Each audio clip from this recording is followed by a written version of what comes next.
Chapter 1. Upload a chapter every hour until you've uploaded 20 chapters. Don't forget the red tickets and favorites. Bailiang Palace was located on Mount Qingliang. It had thousands of families and was extremely prosperous. As the only remaining king with a different surname, Su Xiao, the king of Bailiang, had both praise and blame in the imperial court and Jianghu. As a meritorious military official, it could be said that he had obtained everything except the emperor's throne. In the 3 northwestern provinces, he was fully deserving of being the ruler. He could cover the sky with one hand and turn the clouds and rain with a flip of his hand. It was no wonder that the officials in the imperial court who didn't agree with this king with a different surname would privately curse him as the barbarian Su, and some with ulterior motives would even throw away the title of second emperor. Today, the prince's residence was very lively. The powerful king of Bailiang personally opened the gate and set up a splendid ceremonial procession to welcome an old man with an immortal air. The servants in the residence only heard that the immortal from the Taoist Holy Land, Mount Longhu, had taken a fancy to the foolish young prince and wanted to take him in as a closed-door disciple. This was a great blessing. Bailiang Palace interpreted it as fortune favors fools. But of course, the young prince had never cried since he was born. He didn't know how to read at all and only learned to speak at the age of 6. His name was mighty and imposing, Su Longxiang.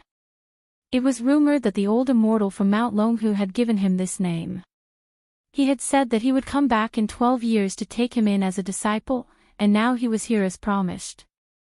In a courtyard in the prince's residence, the Grand Master of Mount Longhu, a Taoist ancestor of Mount Longhu, was twirling his snow-white beard and frowning. On his back was an uncommon small Zhong Kuei-style peachwood sword. Combined with his appearance, he was indeed worthy of the word otherworldly. Anyone who saw him would sincerely praise him as an otherworldly master. But this time, the recruitment of a disciple had met with quite a lot of obstacles. It wasn't that the imperial residents had any objections, but that his future disciple's stubbornness had flared up. She had squatted under a pear tree and used her but to deal with this cheat master who was ranked in the top 3 in the orthodoxy. As for martial arts, cough cough, she should at least be in the top 30. Even the dignified king of Bailiang, a pillar of the country, had to squat there and persuade him with kind words. Son, go to Mount Longhu and learn some skills. In the future, if anyone dares to say you're stupid, just beat them up. Don't be afraid even if they're beaten to death. Father will support you. Son, you have great strength. It would be a pity if you don't learn martial arts and become one of the top 10 experts in the world. When you return from your studies, Father will make you a senior cavalry captain. You will be able to ride a multicolored horse and wear heavy armor. How impressive! The little prince completely ignored her and continued to stare intently at the ground. Huang Manor, don't you like to eat candied haws? There are wild haws all over Mount Longhu, you can pick and chew on them as you please. Isn't that right, Celestial Master Zhao? The old immortal forced a smile and nodded repeatedly in agreement. It was too shameful to receive such a disciple. If word got out, wouldn't he be laughed at by the whole world? However, even though the dignified pillar of Bailiang, whose words carried weight in the 12 counties, had a dry mouth and a dry tongue, the young man still didn't react. Perhaps he was impatient and thought his father was being too noisy. He raised his butt and farted loudly. He didn't forget to turn his head and grin at his father. The king of Bailiang was so angry that he raised his hand and pretended to hit him. However, he raised his hand and froze for a while before giving up. Firstly, he couldn't bear to hit him. Secondly, there was no point in hitting him. This son really lived up to his name. Su Longxiang was named after the phrase, "In water, the dragon's strength is the strongest. On land, the elephant's strength is the strongest." As mighty as Vajra, they are known as dragons and elephants. Although Huang Manor's silly son was simple-minded and couldn't read, his skin was sickly dark yellow, and his body was thinner than his peers, his strength was first class. Su Xiao joined the army at the age of 10 and killed people. From killing the Xiongnu and Jinzhou in the northeast, to wiping out the 6 big and small countries in the south, slaughtering more than 70 cities, and then suppressing the 16 barbarian tribes in the southwest. He had seen all kinds of fierce generals with amazing physical strength. However, he had never seen someone like his youngest son, who was born with copper muscles and iron bones and could pull up mountains and rivers. Su Xiao sighed softly in his heart. If Huang Manor could be a little smarter and open up a few more of his mind acupoints, he would definitely become the unparalleled fierce general who could break through enemy lines. He slowly got up and turned his head to smile awkwardly at the senior Taoist priest of Mount Longhu.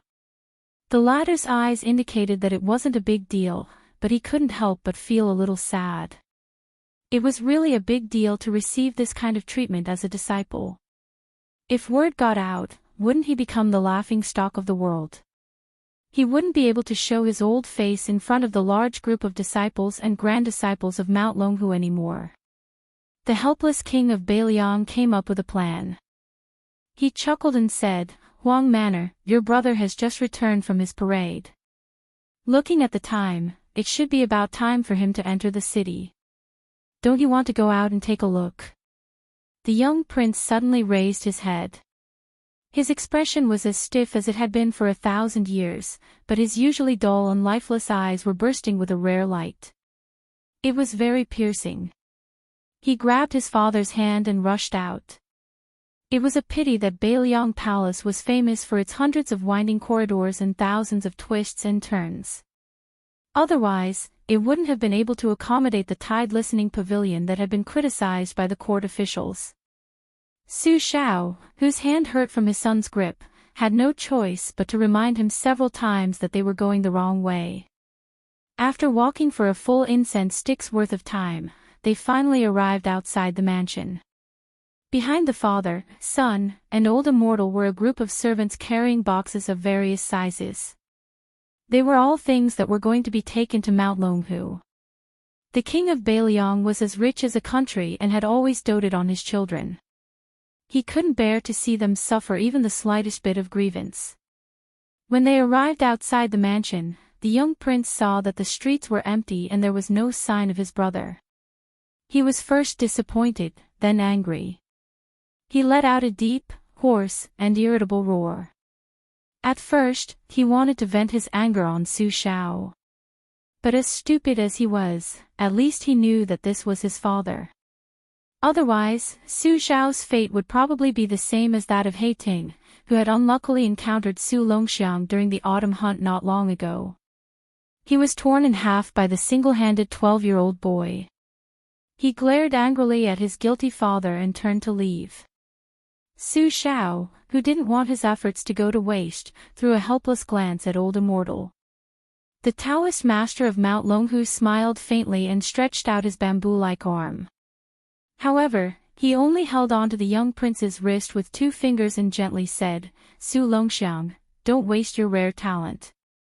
Come with me to Mount Longhu. In 10 years at most, you'll be able to leave the mountain and perform meritorious deeds." The youth didn't waste any more words.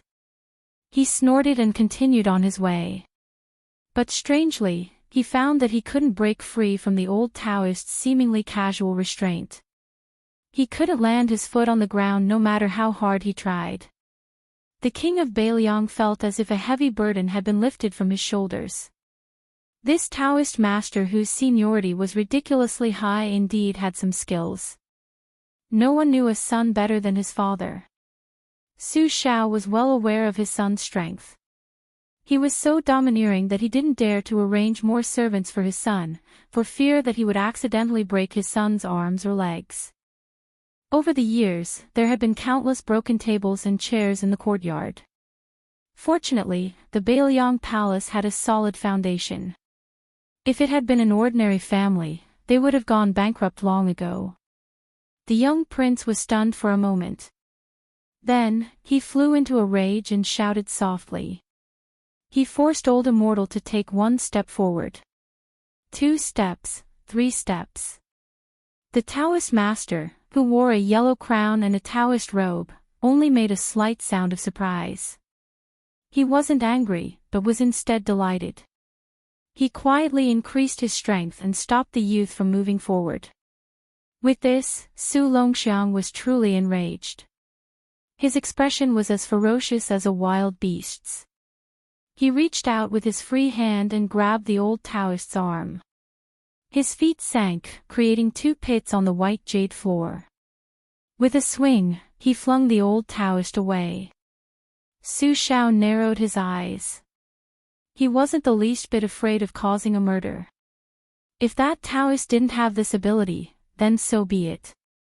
He, Su Shao, had even flattened the insufferably arrogant West Chu dynasty with his cavalry. When had he ever held the Jianghu sects in the slightest respect? So what if they were the world's leading orthodoxy, Mount Longhu? Although the large sects under their jurisdiction couldn't compare to Mount Longhu, they were still considered first-rate within the dynasty. For example, Mount Wudong, which had been vying with Mount Longhu for hundreds of years, was already aloof enough in the Jianghu. Didn't they still take the initiative to send 3 or 4 batches of precious pills every year? The old Taoist floated lightly onto a white jade lion as tall as 2 men at the entrance of the king's mansion. He had the aura of an immortal. Just based on this move alone, if placed in the marketplace, wouldn't it win the cheers of the entire house? According to the popular saying of the king of Bailiang's heir, Su Zhao's eldest son, that was, you should be rewarded. This job isn't simple. It's a skilled job. Perhaps he would reward several hundred or even several thousand silver notes. Back in the days when His Royal Highness hadn't left Bailiang and harmed others, how many brothels and Jianghu swindlers had received his generous rewards? Chapter 2. The highest record was a foreign wanderer who fought with a local swordsman on the street because of a disagreement. They fought from the vegetable stall on the street to the lakeside and finally fought all the way to the rooftop of Liangzhou's largest sparrowhawk fragrant building. He woke up the crown prince who was having sex during the day. The crown prince couldn't care less about the beautiful lady who was as white as jade and cheered loudly at the window. After the incident, with the help of His Royal Highness, not only did the government not pursue the matter, they even almost gave the wanderer a big brocade of Liangzhou's best man. He even asked his servant to quickly send over a stack of banknotes worth 100,000. Without His Royal Highness who liked to play with eagles and dogs, the great Lingzhou was really lonely. The ladies of decent families finally dared to go out and buy rouge prettily. The second-rate playboys finally didn't have the devil who bullied men and took women with them. The brothels, big and small, also couldn't wait for the #1 crown prince to spend a lot of money. The king of Bailiang, Su Shao, gave birth to 2 daughters and 2 sons. They were all weirdos. When the first commandery princess got married, she defeated 3 husbands in a row and became the most beautiful widow in the dynasty with the most dowry. Her beauty spread far and wide in the 5 counties of Gangnam-do, and her style was unrestrained. Although the second commandery princess's appearance was average, she was knowledgeable. She studied under Master Han Guzi of the Shangyin Academy and became the junior sister of Su Huang, who was a master of the art of war, and the warlock Sima and Su Longxiang was the king of Bailiang's youngest son and was relatively unknown. His eldest son was a guy who was famous even in the capital. When the great pillar of the country, Su Shao, was mentioned, the crown prince Su Fengnian would definitely be brought up. It was a pity that Su Shao was brave on the battlefield, but his son was a prodigal son. 3 years ago, His Royal Highness, Su Fengnian, was rumored to have been chased out of the palace with a sword on his neck. He was forced to learn the routine of the younger generation of the Guangzhou noble families before their coming of age. In a flash, 3 years had passed and there was no news of him at all. Lingzhou still remembered the touching scene of tears in the eyes of the dozens of playboys and dozens of courtesans on the city wall when His Royal Highness left the city. However, there was an inside story that when His Royal Highness left, the Red Sparrow House's banquet lasted all night. Too much good wine was poured into Hanoi, and the entire city could smell the wine. Returning to the palace, the young prince, whose heart was blocked, ran towards the jade lion. It seemed that throwing the old man was not enough. This time, he wanted to throw the eyesore old Taoist along with the lion that was said to be heavy. However, just as he started to shake the lion, the old Taoist from Mount Longhu floated down and grabbed one of the youth's hands.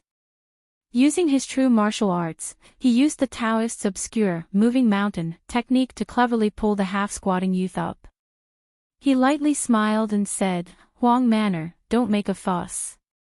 Come with me." The youth held the corner of the lion's base with one hand. His 5 fingers were like hooks, digging deep into the jade. He was unwilling to let go. His arms stretched out like an ape as he shouted hoarsely, "I want to wait for brother to come back.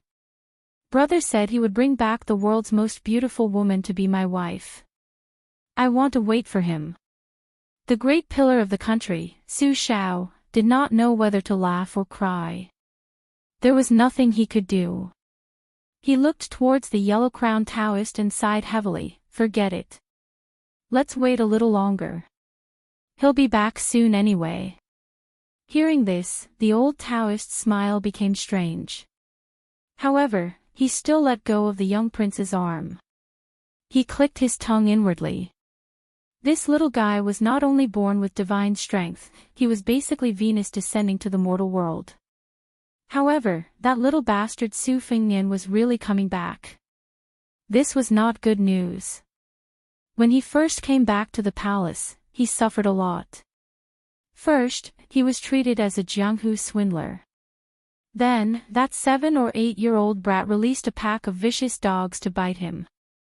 Later, when he finally managed to explain himself and entered the palace, that little bastard was up to no good again.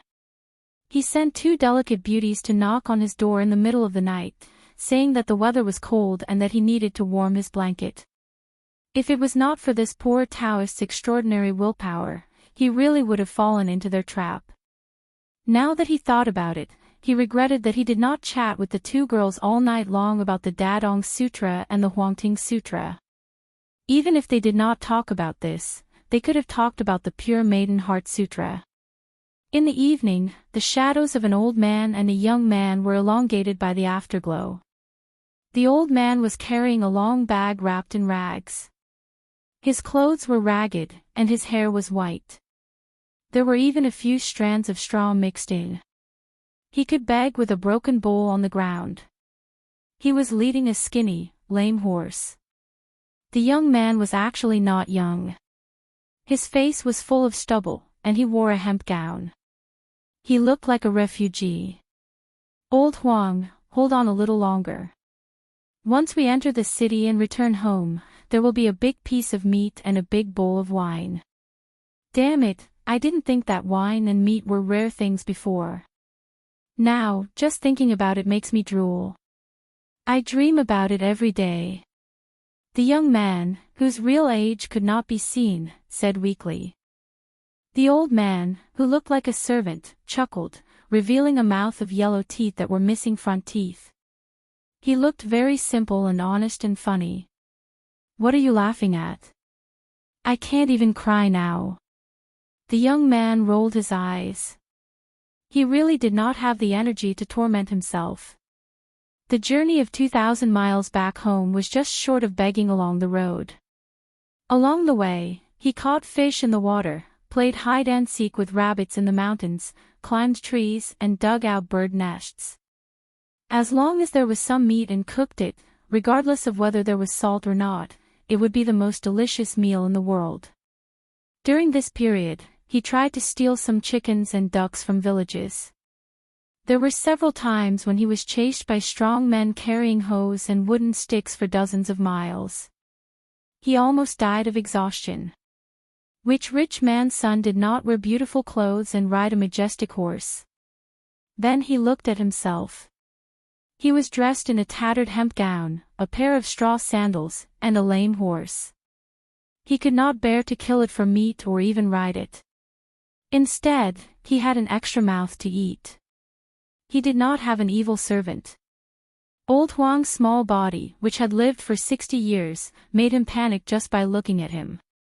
He was afraid that he would die one day after walking 2,000 miles. At that time, he would not even have a companion to talk to and would have to spend effort to dig a hole in the wilderness. Before entering the city, there was a stall selling apricot wine not far from the city walls. He was truly exhausted. Smelling the aroma of the wine, he closed his eyes and sniffed. His face was filled with intoxication. It smelled so good. Determined, he walked over and found the only empty stool and sat down. He gritted his teeth and used the last of his strength to shout, "Waiter, serve the wine." The drinkers who were leaving the city or taking a break on the way into the city all disliked the shabbily dressed master and servant and deliberately sat far away. When the busy waiter heard their voices, he wanted to respond with a "sure." However, when he saw the master and servant's attire, he immediately pulled a long face. As a businessman, how could he not be discerning? These two customers were not the kind of people who could afford to pay for the wine. The waiter was still kind and did not immediately chase them away. Instead, he put on a fake smile and reminded them, "Our signature apricot wine costs 20 coins per pot. It's not expensive, but it's not cheap either." If it was in the past, the young man would have already released his dog and servant when he was looked down upon like this. However, after 3 years of living a poor life, he was used to living a penniless life. He restrained his arrogance and temper too much. Panting, he said, "It's okay. Naturally, someone will pay the bill. I won't forget your tip." "Tip?" The waiter raised his voice with a look of disdain. The young man smiled bitterly. He put his thumb and index finger to his mouth and used the last of his strength to blow the whistle. Then, he lay down on the simple table and snored. He actually fell asleep. The waiter was baffled. Only those with sharp eyes could vaguely see a shadow flashing over their heads. An eagle-like bird swept over the city like an arrow. About the time it took for the drinkers to finish a bowl of apricot wine, the ground began to rumble without warning, and the tables began to shake. The drinkers widened their eyes as they saw the wine shaking with the wooden tables. They carefully picked it up and looked around. They saw a group of cavalry charge out of the city gate. They formed 2 black lines as if there was no end to them. In the midst of the flying dust, tall and big horses could be seen. These were the heavily armored valiant horsemen of the northern Jianghu region who had shaken the world by themselves. Looking at the flag in the hand of the general who was carrying the flag, it was as bright as blood, with one word written on it, "Su." Oh my, the king of Bailiang's direct army. In the world, who could compete with the Bailiang cavalry that had galloped through the dynasty's 13 prefectures? In the past, the West Chu dynasty felt that its 120,000 great halberd warriors could go against them. But in the end, in the Battle of Jianghu, the entire army was wiped out. The surrendered soldiers were all killed and their cries were like thunder. 200 elite cavalry charged out. They were majestic and imposing. Above their heads, an eagle full of spiritual energy seemed to be leading the way. The 200 cavalry instantly stopped, their movements exactly the same. This level of proficiency far exceeded the range of ordinary soldiers who had been through hundreds of battles. The 4th-ranked general, Zhichong, jumped off his horse. When he saw the old servant leading the horse, he immediately galloped to the front of the wine shop and knelt down. He said respectfully, "General Chidongguo pays his respects to His Royal Highness." As for the shabby young man who had arrogantly said that he would tip them, he only muttered in his sleep, "Waiter, bring the wine." Chapter 3. As the flag-bearer of the Bailiang army, Zhichong Commandant Chidongguo was in a bit of a dilemma. Although he was one of the 6 adopted sons of the pillar state Su Shao and was the wolf dog of the 1 tiger, 2 bears, and 3 dogs, his relationship with His Royal Highness could not be considered harmonious. To be honest, Chidongguo, who came from a poor military background, did not like His Royal Highness's dissolute conduct in the provinces and counties. However, loyalty and righteousness were paramount. Since Su Fengnian was his adoptive father's eldest son, even if Qi Danghua had to personally kidnap his daughter, this Shichong commandant would not frown. Now, how to send Su Fengnian back to the prince's mansion was a problem. He couldn't just casually throw His Royal Highness on the back of a horse, could he? Fortunately, a horse galloped over and solved Qi Danghua's dilemma. The horse was as black as ink and abnormally tall and strong. It was once the king of wild horses. After being tamed, it was handed over to the young prince, Su Longxiang. When they met, the king of wild horses was difficult to tame. It raised its big hooves and wanted to trample on its new master. In the end, it kicked an iron plate and was knocked to the ground by the youth. After that, it was well behaved and docile like a pretty girl from a humble family. Hearing the news, the young prince, Su Longxiang, urged the horse to stop and jump down. He affectionately called out, "Brother," a few times. Seeing that there was no movement, he naively thought that his brother had died. He wailed loudly, heartbroken. Qi Danghua kindly wanted to go up and explain that His Royal Highness was just too tired. In the end, he was pushed away by the young prince. He staggered a few times and almost fell. Qi Danghua was a fierce general of the Bailiang army who carried the flag for the Pillar State. It was enough to show that the youth's strength was extraordinary. The old servant called Old Huang by Su Fengnian trotted a few steps and whispered a few words in a heavy Shishu accent. Only then did Su Longxiang smile through his tears. He heavily slapped the old servant's shoulder and directly slapped the old man's butt into the dust. The young prince did not know how to control his strength, but when it came to his older brother, Su Fengnian, he was very careful. He crouched on the ground and carried his sleeping older brother on his back as he slowly walked towards the city gate. The mount, nicknamed Black Tooth, was like it was in spring. It trotted with small quick steps and turned its head to the side, trying to rub against the red horse that was being led by the old servant. However, the red horse that was all skin and bones and had a lame leg did not appreciate it. It opened its mouth and bit, scaring Black Tooth into quickly running away. However, it was unwilling to run far away, appearing reluctant to part. At first, the people in Lingzhou city were not sure who it was that could make the young prince, Su Longxiang, carry him into the city. Furthermore, there were 200 wolf-like personal guards following behind him. Later on, someone cried out, "His Royal Highness." This was great. Lingzhou city's main road that could drive 3 horse carriages side by side was immediately thrown into chaos. Especially those young ladies who were dressed up beautifully. They did not care about their elegance as they screamed and ran away while holding their skirts. Some of the large shops that were displaying treasures to attract customers immediately hid their things. The news of His Royal Highness is back spread like wildfire. It spread through the entire Lingzhou city at a shocking speed like thunder. The 20 or so brothels in the city all became spirited. The old pimps and pimps all cried tears of joy. Some of the enchanting courtesans all held their hearts as they sat by the windows and stared at the autumn water. "My enemy, you're finally willing to come back. Do you want to kill this servant?" A person followed the 200 Liangzhou iron cavalry into the city from afar. She had a slender figure and was dressed in a white robe. Her eyebrows were like a painting and her phoenix eyes were like peach blossoms. She was narrow and charming, her skin was as white as jade, and she had a standard oval face. She was extraordinarily handsome and did not seem like she was from the secular world.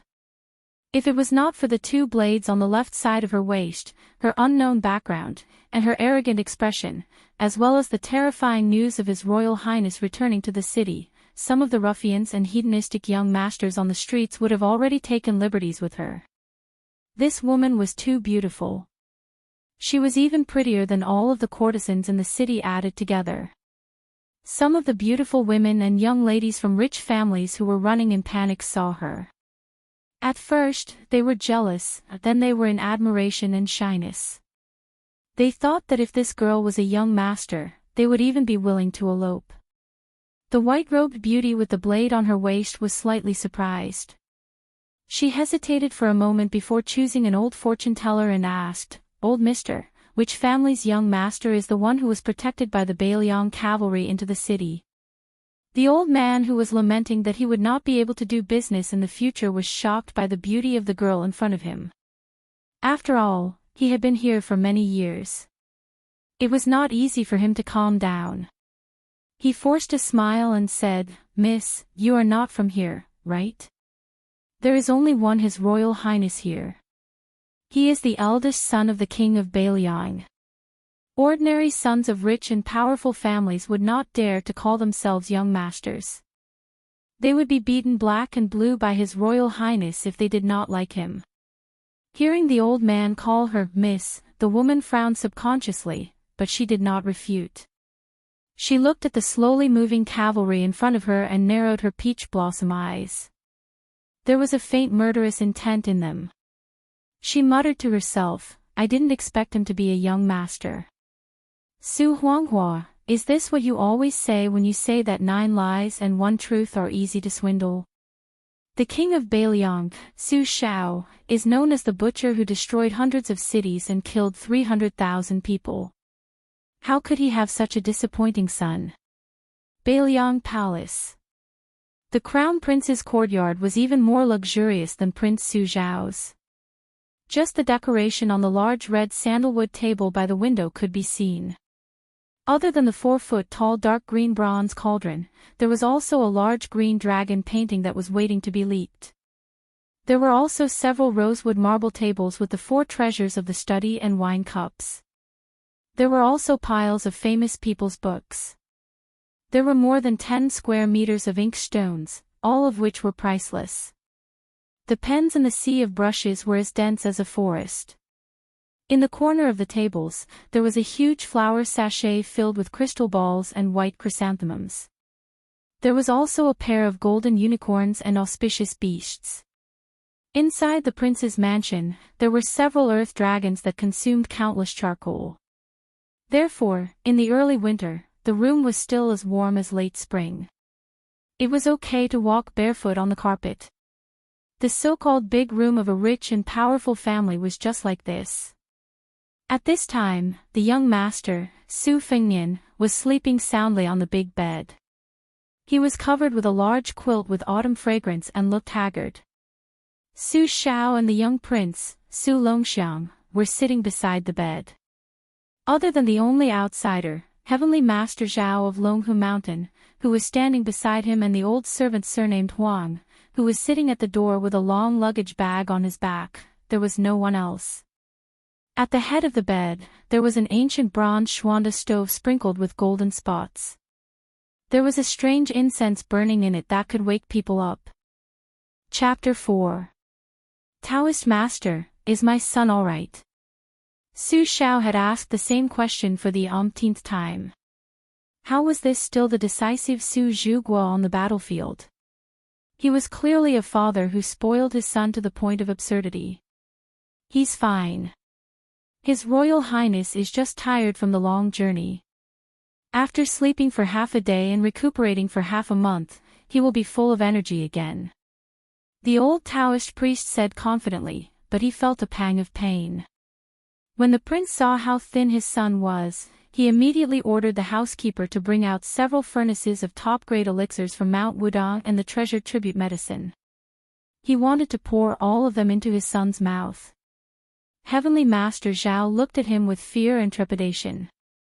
He talked for a long time about the principle that medicine was half poison and half medicine. Moreover, he had the selfish intention of competing with Mount Wudang.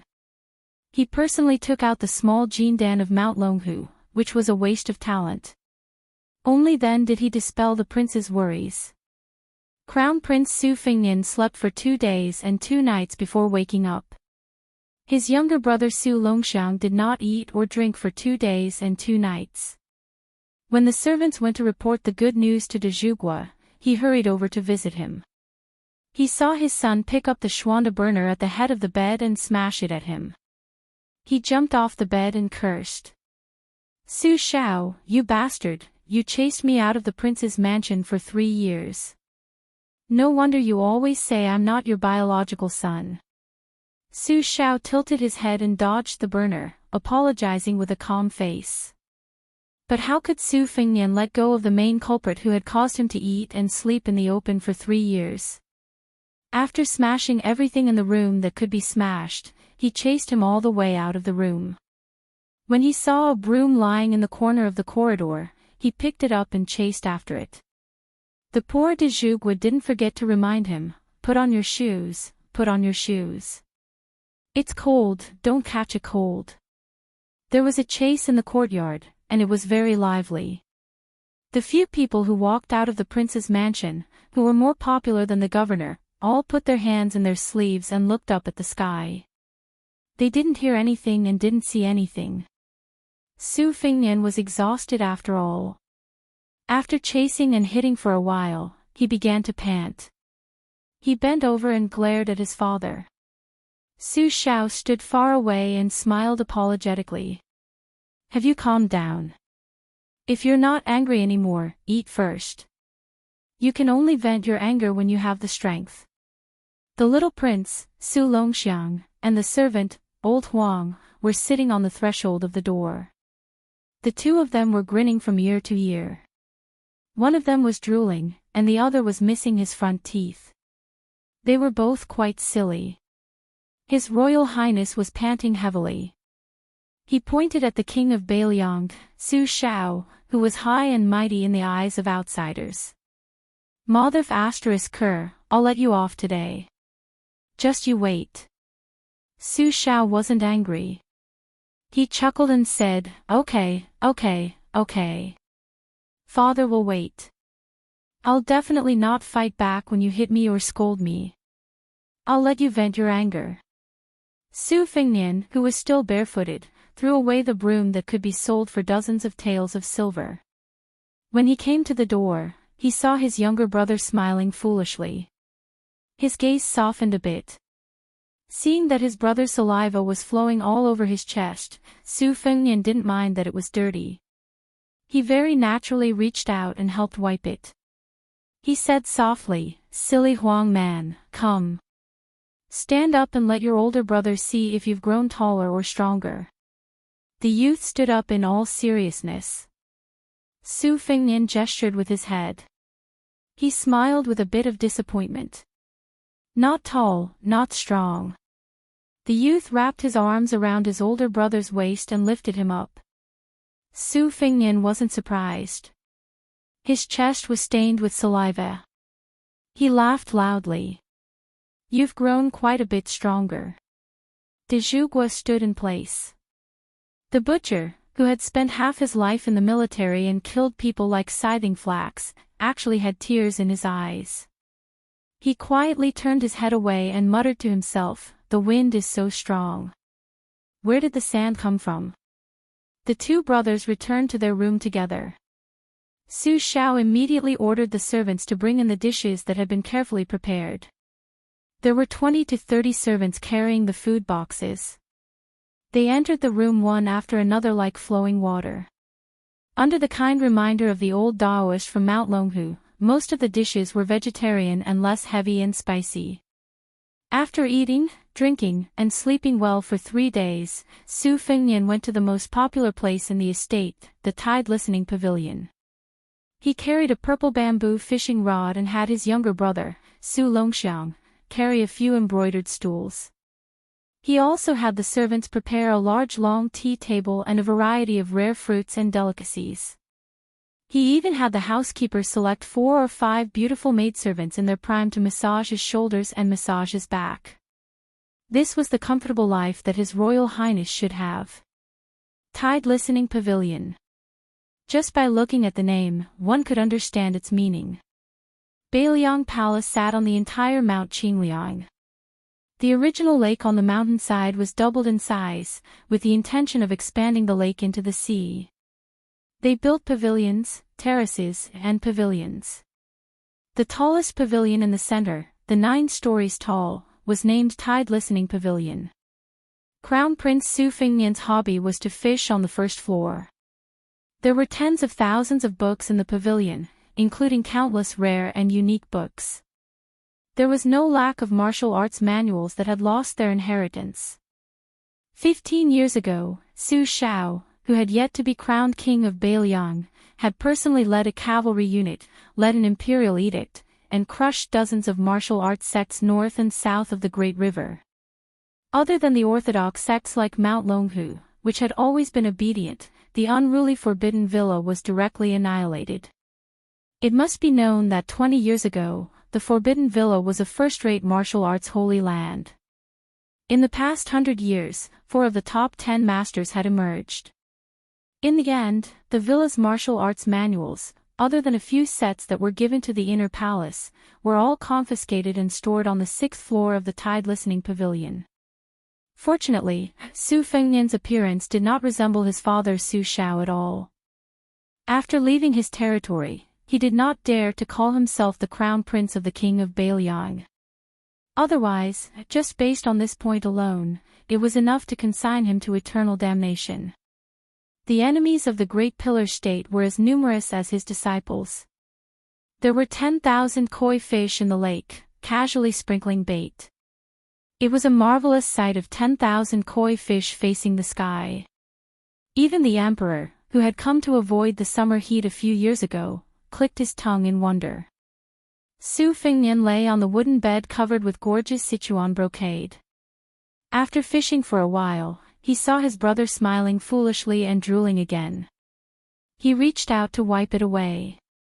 He could not help but think of the white fox face that he had tricked into coming to the cold. That was a beauty whose lips were like crescent moons when she smiled. Su Fengnian had always called her the #1 beauty in the world in private. At first, he boasted that she was the #1 beauty in the world, but after being ruthlessly beaten up until she looked like a pig's head, he settled for the next best thing. Su Fengnian was in a good mood when he thought of this person.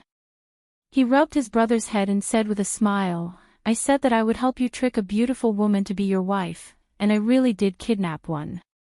She had a white fox face, extremely beautiful.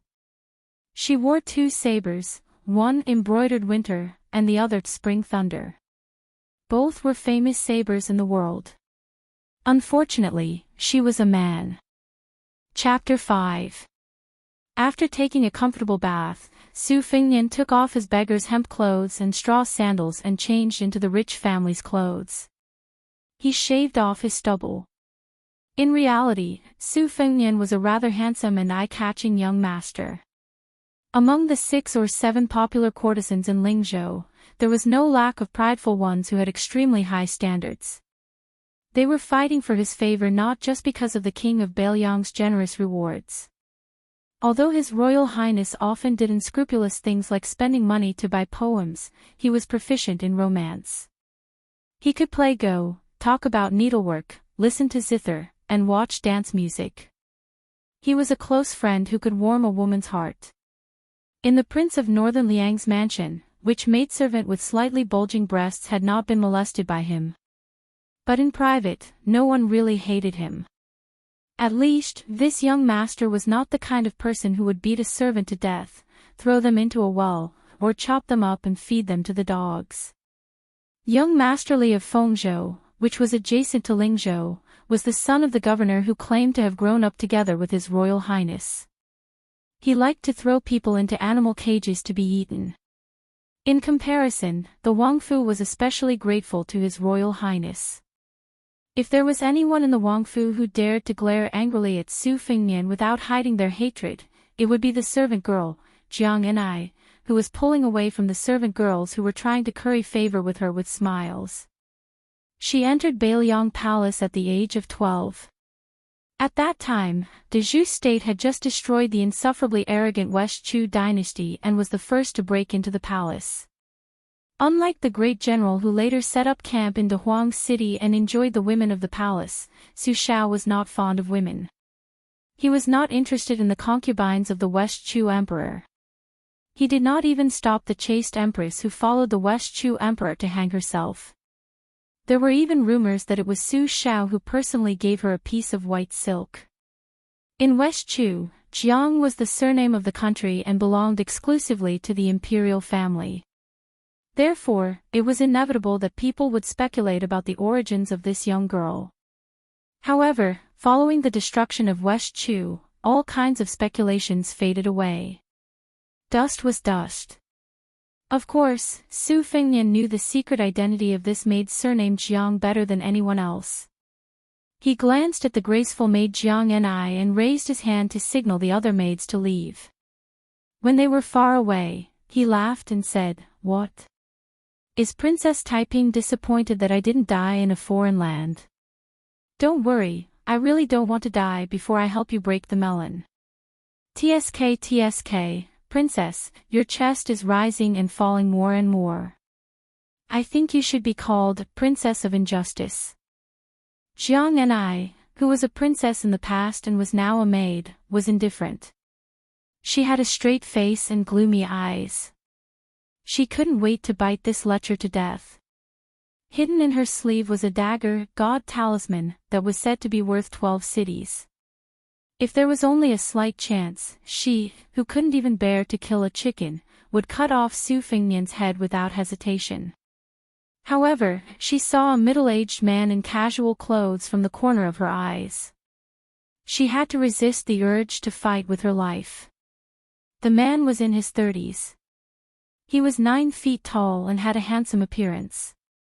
He squinted his eyes all year round and seemed to be drowsy. He was one of the 6 adopted sons of the king of Bailiang, Zhuxiong Yuanzhuazong. He rode a white horse and wielded a silver spear. He had never met a worthy opponent on the battlefield. He was definitely one of the top 3 masters in the entire dynasty. Some people even said that he was only 1 step away from the top 10 masters. Jiang Ni didn't dare to act recklessly in front of this murderous god who was used to using people's heads as wine bowls. Su Fengnian shamelessly said before his travels, "I will only give you 1 chance to kill me. If you can't kill me the second time, I will kill you." Unfortunately, that year, when she had just grown up, she had put on makeup and put on beautiful clothes to seduce him. After much difficulty, she had tricked him into bed. When they were intimate, she had stabbed him with a knife, but it had only pierced his shoulder. It had penetrated his bone, but it was not fatal. This fellow had only slapped her in the face. After getting dressed, he had said 2 sentences. The first sentence was, "Next time, you won't be so lucky. Don't waste it. Your Highness, I finally see you. For the past 3 years, I didn't even want to eat or drink." A fat man dressed luxuriously ran over. To be exact, he rolled and crawled over. His face was covered with tears and snot. He looked very shameless. Jiang Ni's face didn't lose to Su Fengnian's disgust. Yuanzhuazong, who was the personal bodyguard of the crown prince, turned his head away. His eyes were full of disdain. Since this fat man was able to pass through the heavy defenses and arrive in front of Su Fengnian, his status was naturally extraordinary. In truth, he was just like the number 1 brute of the Northern Liang army, Zhuxiong, the adopted son of the Pillar of the Great. His surname was Chu and his given name was Lushan, and he was one of the 3 dogs. Su Fengnian's snow-white spear falcon, the most handsome of the 360 winged insects, was trained by this fat man. He was more attentive to it than raising a son. This man had a bad reputation in the Bailiang army. He was a hypocrite and lecherous person. The first time Su Fengnian went to the brothel, he was the one who led the way. He always said that brothers were like hands and feet and women were like clothes. In the past few years, he would encourage Su Fengnian to sleep with his beautiful concubine every few days. He was really loyal. "Can't eat or drink. Fatty Chu, why do you look like you have put on a few pounds?" Su Fengnian sneered and strangled the fat man's neck. The fat man who was strangled by the neck shouted with a red face, "Your Highness, I have lost weight. I have lost a lot of weight. If your Highness doesn't believe me, I will go weigh it right away. If I put on 1 pound, I will cut off 1 pound of meat. If I put on 10 pounds, I will cut off 10 pounds. Su Fengnian loosened his neck and patted Chu Lushan's fat cheeks. He smiled and said, "You are indeed a good brother." Now, Fatty Chu, who had stolen the title of the Dragon General of the Thousand Bulls, was being slapped on the face. As long as the person was not an official with a superficial title, the Dragon General of the Thousand Bulls was one of the top officials in any province, let alone the Dragon General of the Thousand Bulls who held the Tiger Seal for 3,000 elite troops. However, this fat man did not feel ashamed. Instead, he looked extremely honored. He leaned forward with his head as big as a pig's head and said with a smile, "Your Highness, I just took in a beautiful concubine. Her skin is so soft and tender that I can squeeze water out of her with a pinch. I haven't dared to enjoy her yet, so I've kept her for your Highness. Would your Highness take some time to come and drink some wine and listen to some songs first?" Su Fengnian nodded and said, "Sure, sure." The two of them looked at each other and smiled. They were as treacherous as they could be. As the saying went, wolves and villains colluded with each other. Just as Fatty Chu was asking about His Royal Highness's situation in the past 3 years, the king of Bailiang slowly walked over. There were several pillars of state in the dynasty, but there was only one pillar of state in the dynasty. He was second only to the General of Heavenly Strategies who would only appear when the country was in danger. Su Shao had been in the military all his life. When he was young, he would even take the lead in leading the troops. The previous emperor had even issued an imperial edict that he did not need to personally lead the troops. Later on, when he was fighting in West Chu, his left leg was hit by an arrow from Lu Shi, which left him with a slight limp. Su Shao did not mind those people mocking him, but if anyone dared to criticize lame Su, they would definitely not rest until they were dead. The Marquis of Wuhan, who had once fought alongside him against West Chu, had a trusted subordinate. He was young and impetuous, but he paid the price. Su Shao casually found an excuse to behead him in public. His head was hung on the walls of the imperial city of West Chu, along with the heads of other famous generals of West Chu. The Marquis of Wuhan was angry, but he did not dare to say anything. He did not even protest to the emperor after the incident. Su Shao, with white hair on his temples, was not tall, and his appearance was even more inconspicuous. When he was middle-aged, he had a slight limp. Now, he was slightly hunchbacked, as if he was carrying the burden of 300,000 ghosts. Fatty Chu was an observant and alert person. He immediately restrained his expression and knelt on the ground.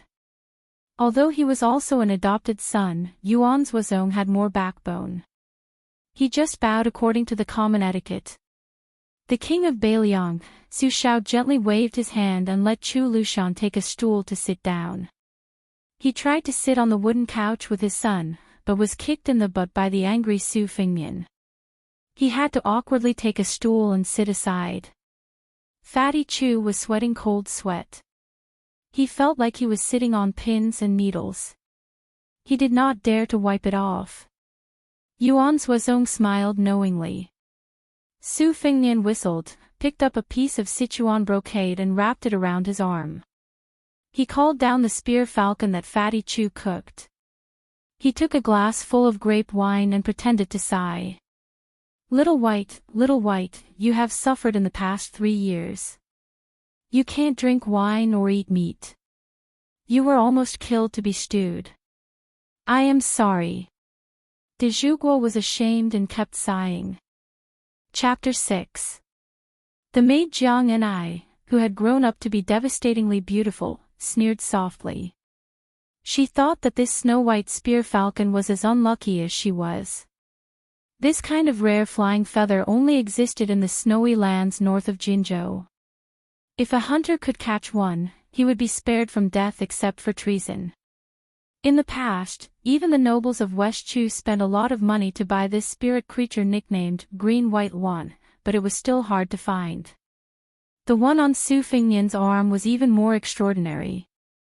It was the highest grade of Green-White One, the 6-year phoenix, rarer than the 3-year dragon. In the Yongzhou region of Liang, there was once a master of a noble family who offered 1,000 taels of gold and 3 beautiful women in exchange for Little White, but he was scolded by the domineering Su Fengnian to get lost. That noble, who could get whatever he wanted, was undoubtedly rebuffed. Su Fengnian snorted, "Su Shao, let me ask you, if my son is being bullied, what should I do as a father?"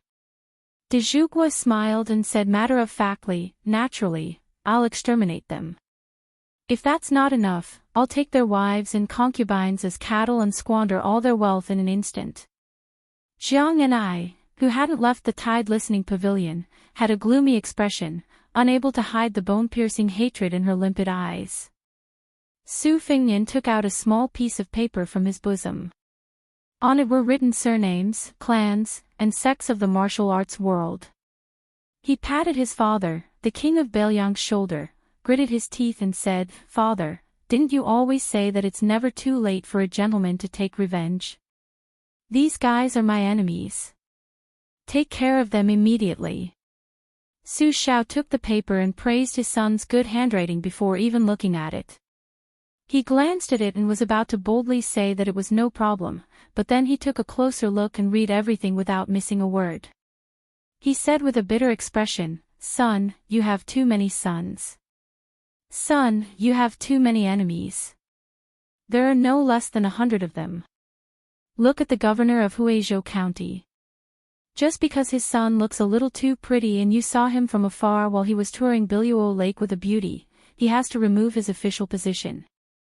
There was also the Wang family of Beiliang in Guangzhou.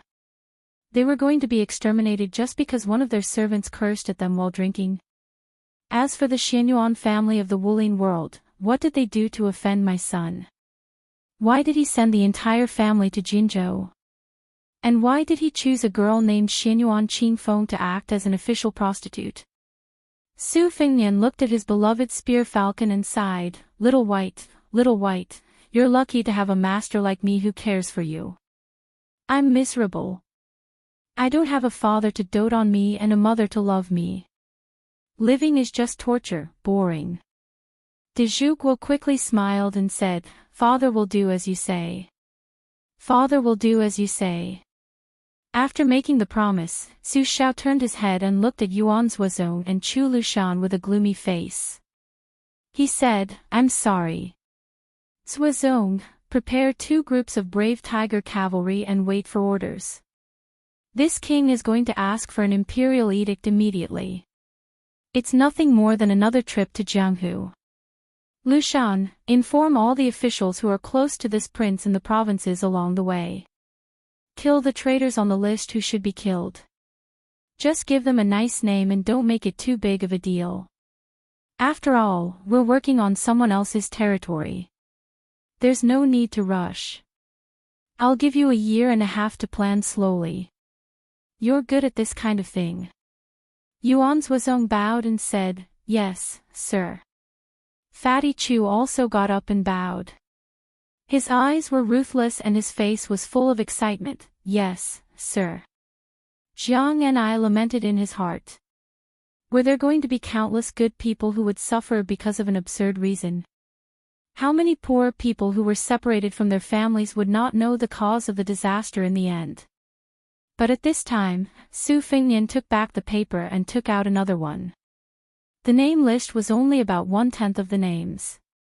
He smiled and said, "Father, how can I really let you become enemies with more than 12 noble families and half of the Jianghu? Look at this one. It's enough that these people are unlucky. The officials are all corrupt officials, and the people are all rebels. Killing them is justified, and doing justice for the heavens will definitely accumulate good karma, better than building a 700-floor pagoda." Su Shao was relieved. Seeing that his son was going to get angry again, he immediately took the second paper with a serious face and nodded, "Since that's the case, there's no need to make a big fuss. Within a year, I'll make sure that you won't be annoyed by what you don't see. My son is really filial. You know how to solve your father's worries and accumulate virtue. Su Fengnian threw the half-orange that Su Xiao personally peeled into his mouth and said vaguely, "Of course." Su Xiao gave his adopted son, Chu Lushan, a fierce look. The latter took the paper and immediately retreated. Although he was fat and had more than 200 gene of fat, he walked as quietly as if he was flying on grass. Su Xiao saw his son's face gradually become rosy and was gratified.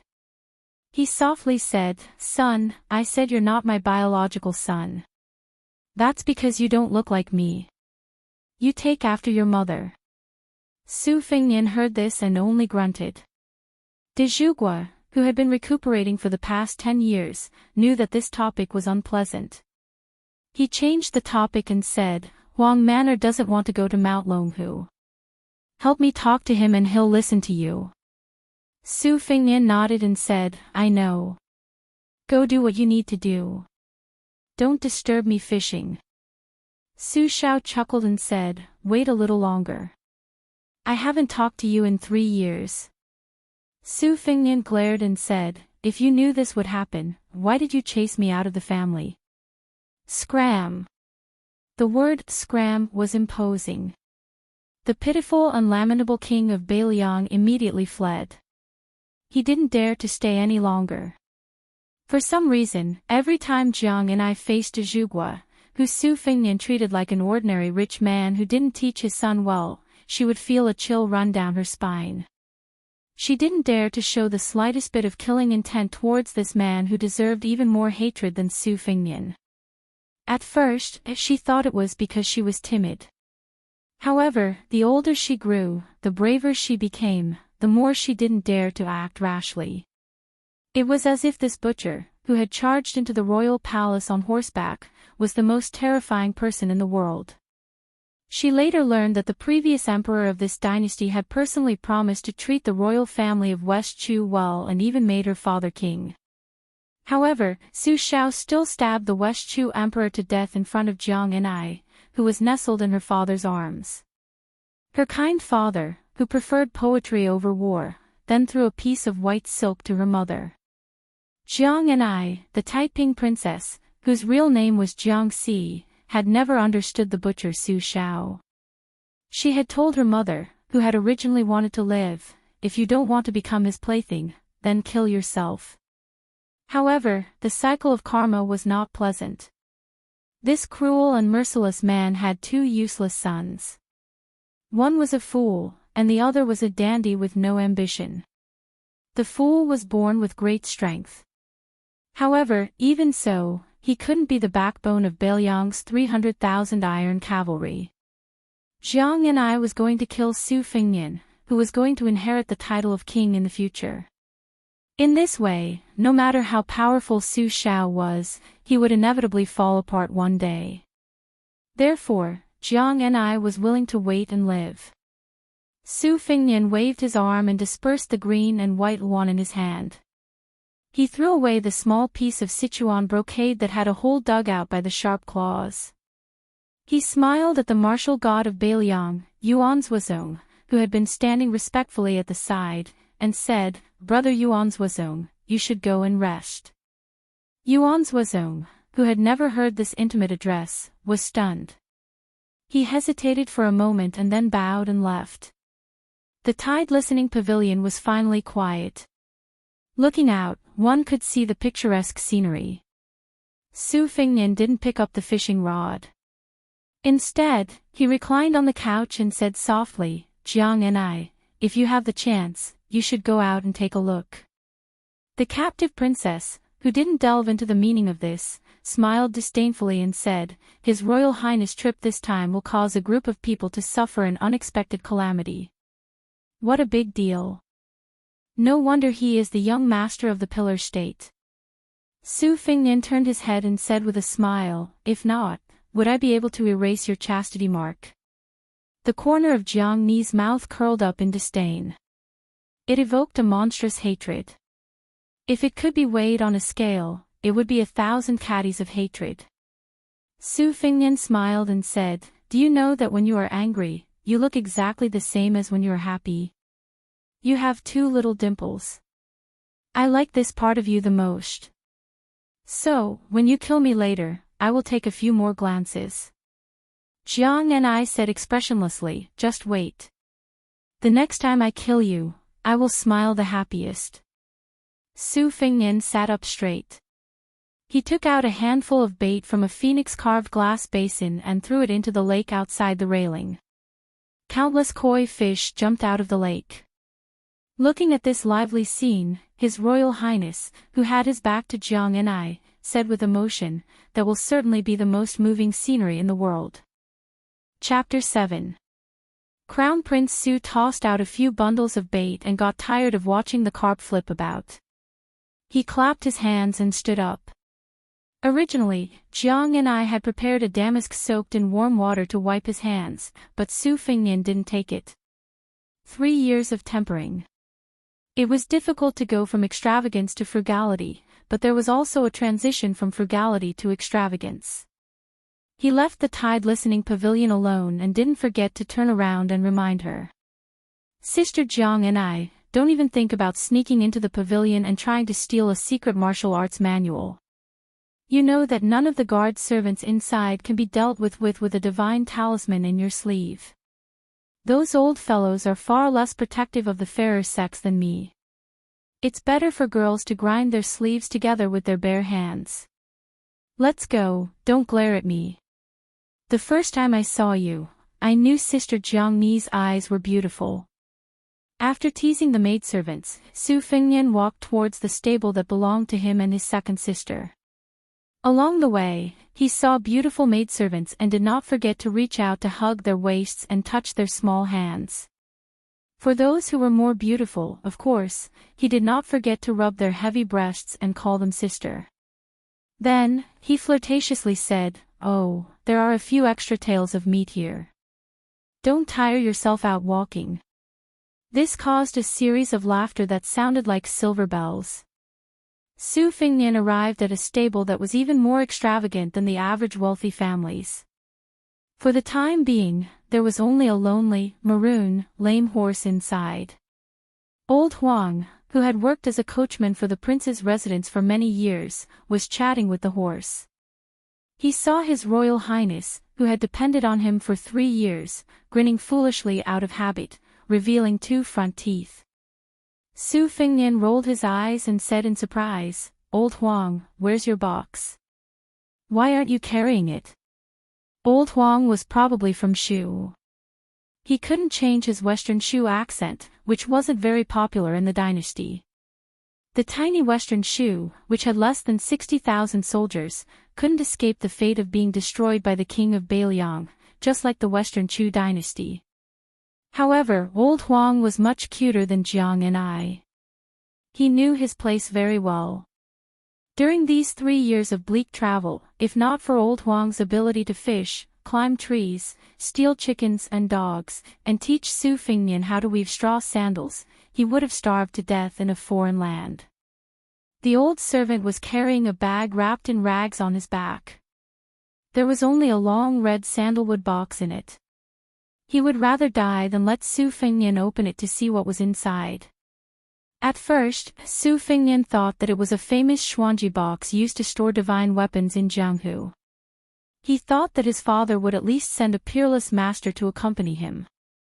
But when he met the bandits for the first time and saw that this old servant was even more like a stray dog than he was completely disappointed. Every time he tried to persuade Old Huang to open the box, the old coachman would only shake his head and smile foolishly. Su Fingnian could only curse, "It's not like I want your wife to strip naked for me to see." Once in Qinghe County, Su Fingnian couldn't resist his curiosity and secretly studied it when Old Huang went to take a dump. However, he didn't get the main point. He only felt that the box was cold and piercing just by holding it. As a result, Old Huang's eyes were filled with hidden bitterness. He was even more pitiful than the virgin girls he took liberties with on the streets of Lingzhou. After that, perhaps it was retribution, Su Fengnian caught a cold the next day. It was old Huang who boiled medicine, boiled water, and stole sweet potatoes to roast. He was so busy that he was badly burned. After that, the old coachman carried Su Fengnian on his back for half a year. The biggest impression he had was that old Huang's bony skeleton made him panic. Of course, there was also some unspoken gratitude. After that, Su Fengnian didn't have any ideas about the box.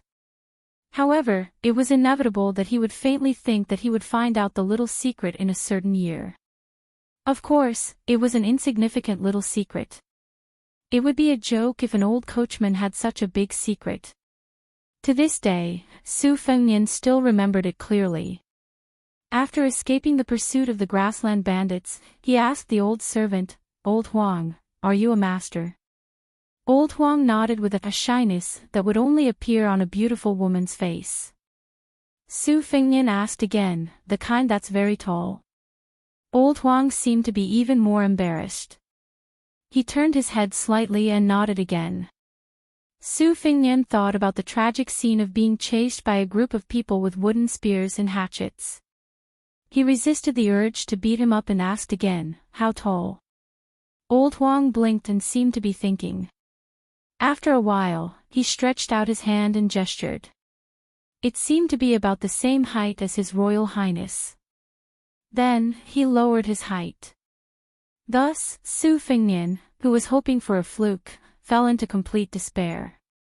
Therefore, Su Fengnian had every reason to be angry with the Pillar of De Gua.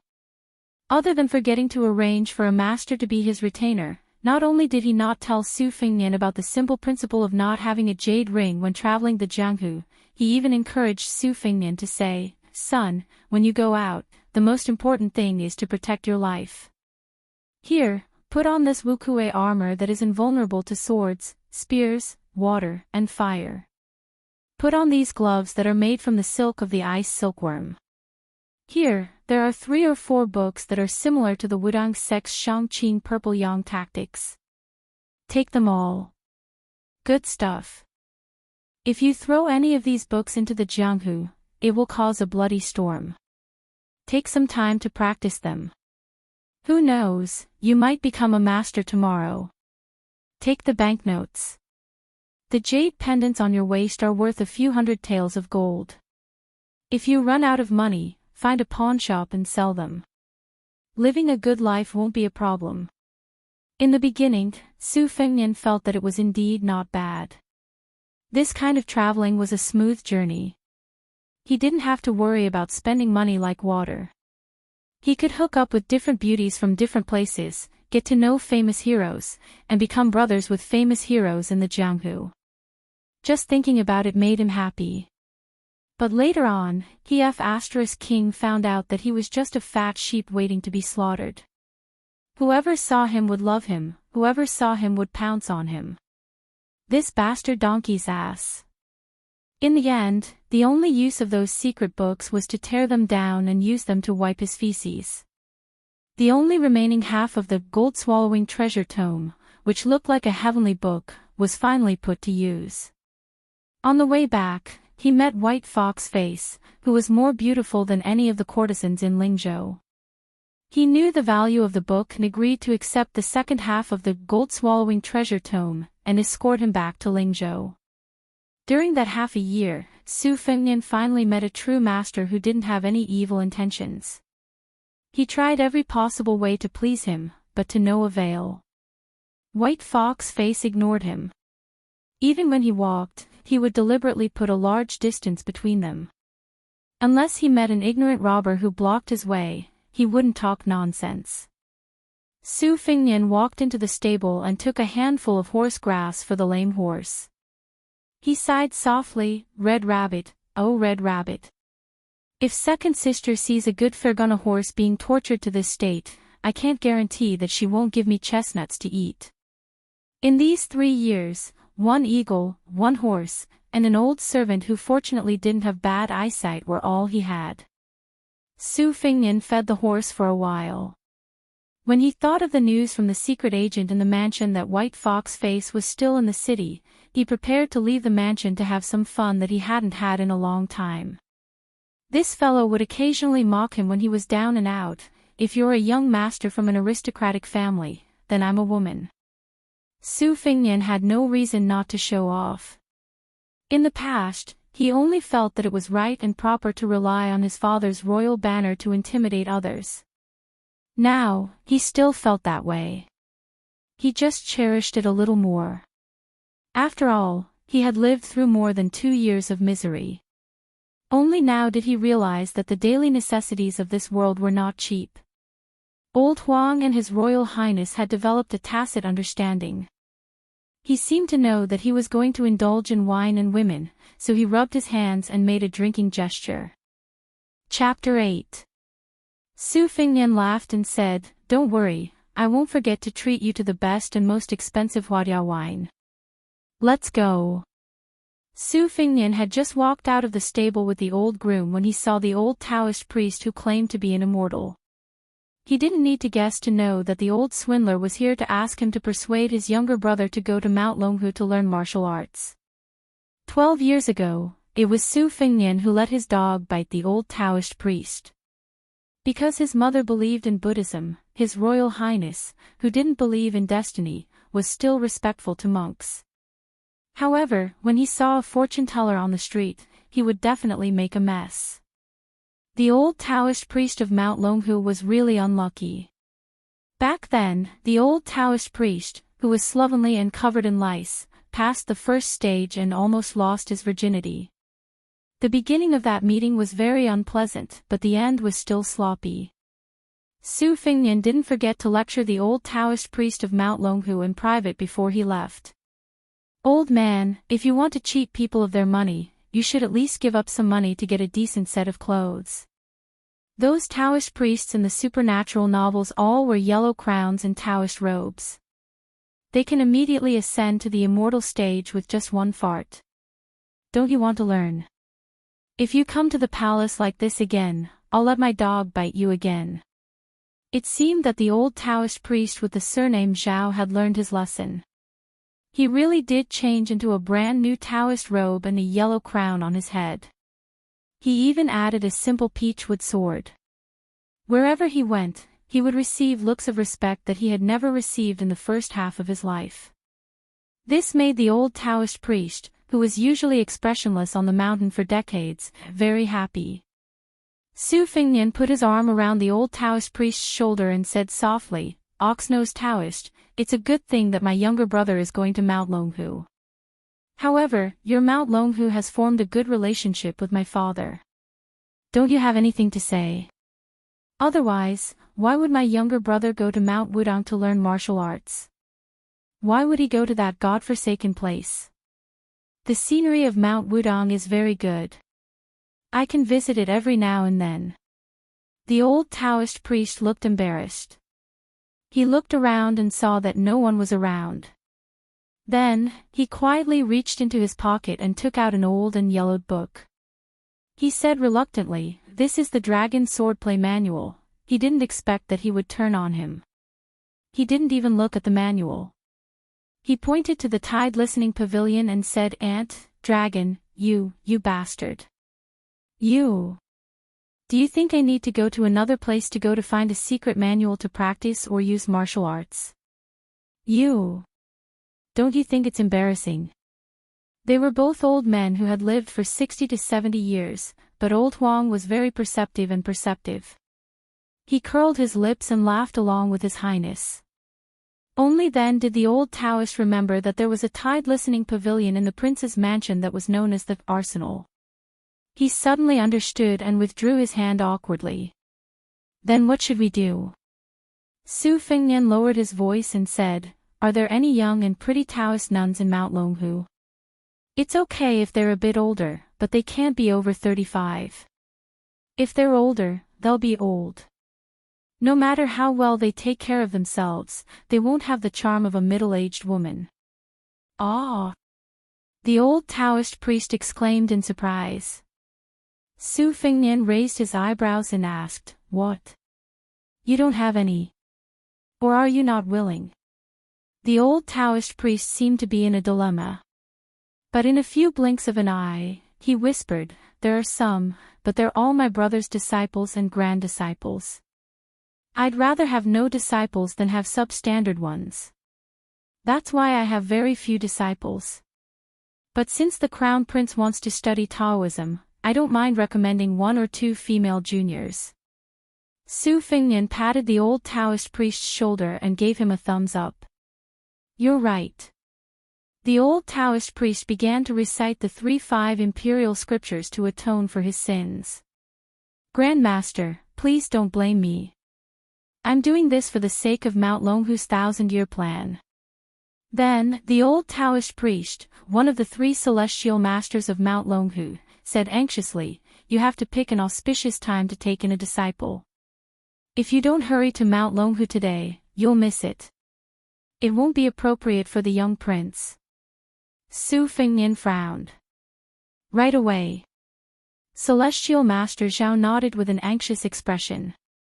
"Right away." Su Fengnian, who originally wanted to take his younger brother on a hunting trip, took a deep breath and ordered old Huang to wait on the street outside the mansion.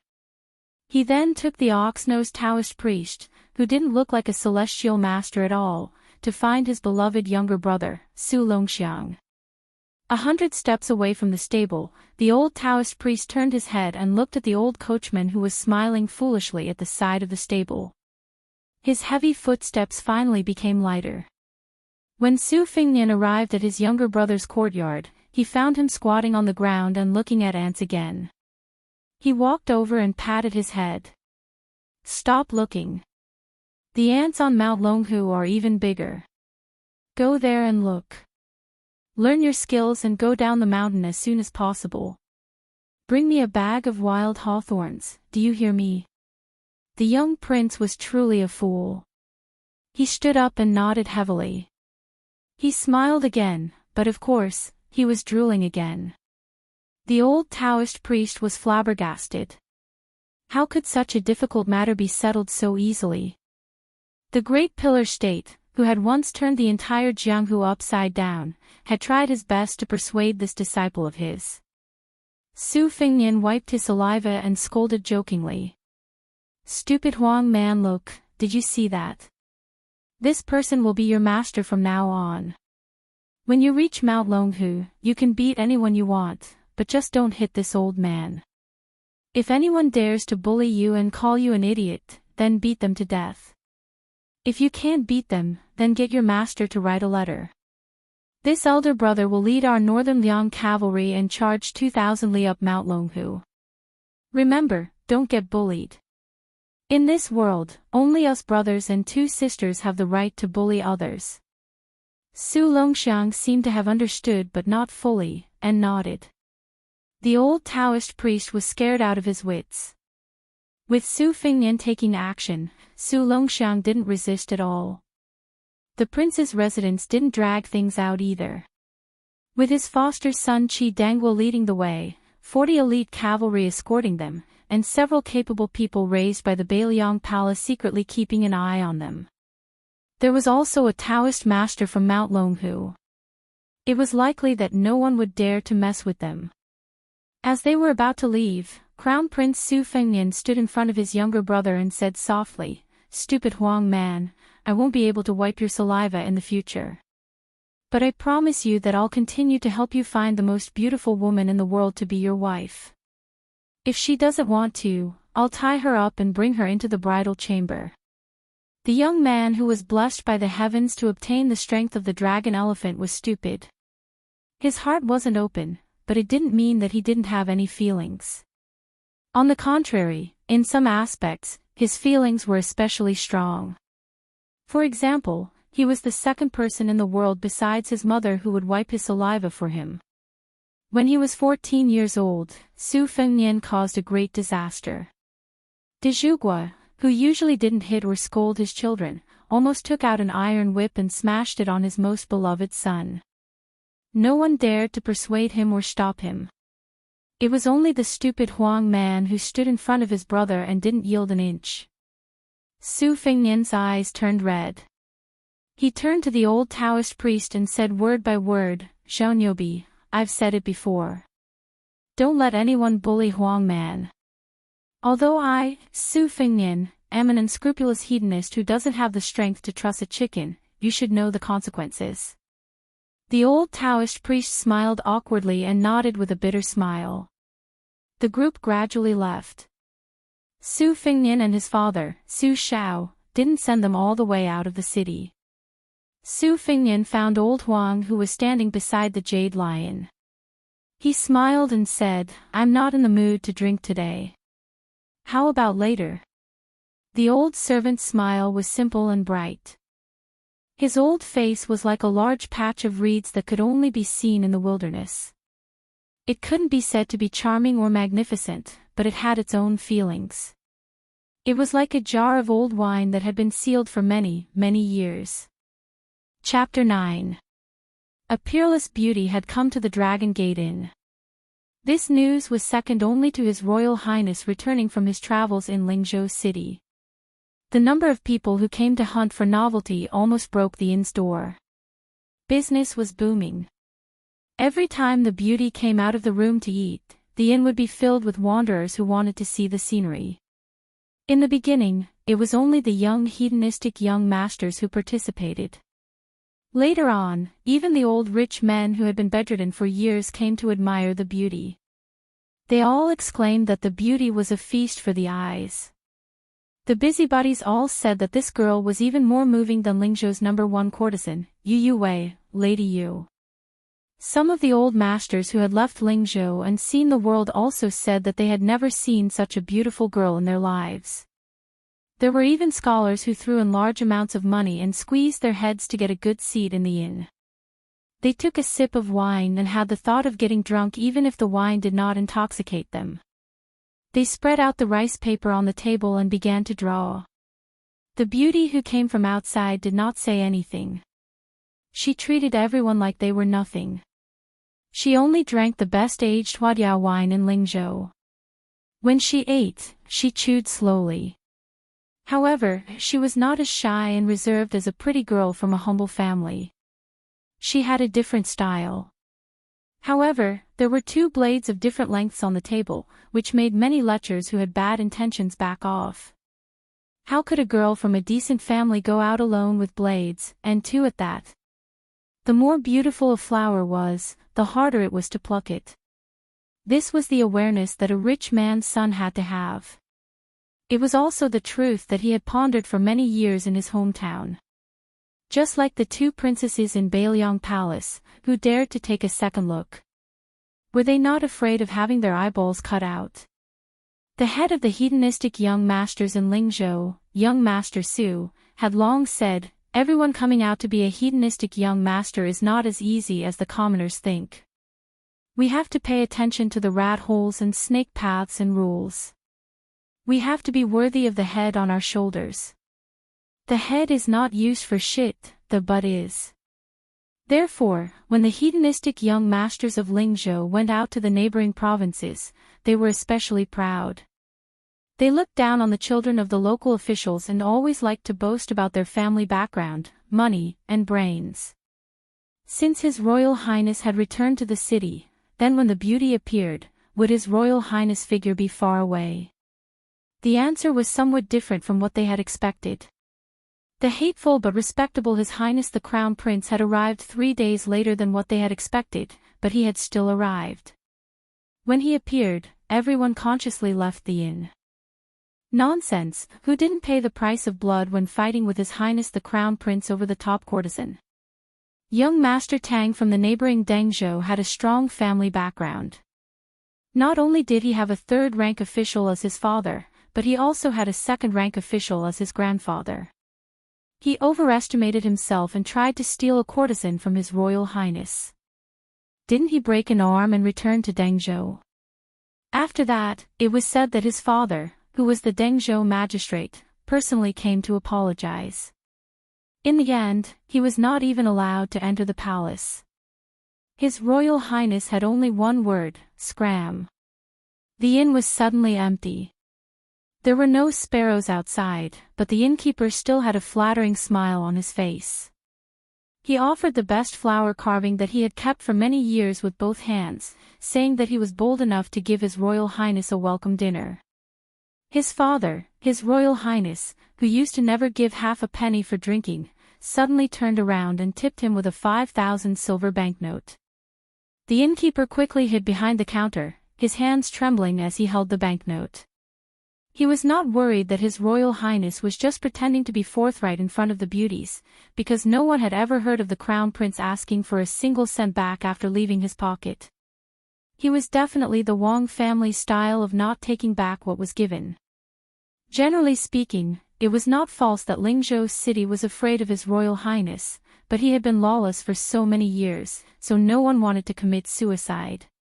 For example, those young ladies who were lucky enough to be invited into Bailiang Palace all said afterwards that they were only going to admire the scenery with His Royal Highness, leaving behind undergarments and other personal items. At most, they would just rub it a little, but they were not forced to do that kind of thing. At first, no one believed it, but after a few beautiful virgins left the palace and had their bodies checked, they found out that what they said was true. This made some of the dissolute women secretly angry that His Royal Highness did not kidnap them into the palace. Was it because they were not beautiful enough?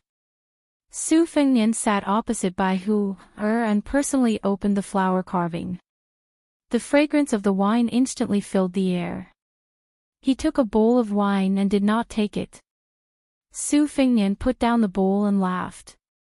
Don't worry, I have done the shady business of using knockout drugs, but I know that you are a master of profound internal strength, so I won't embarrass myself.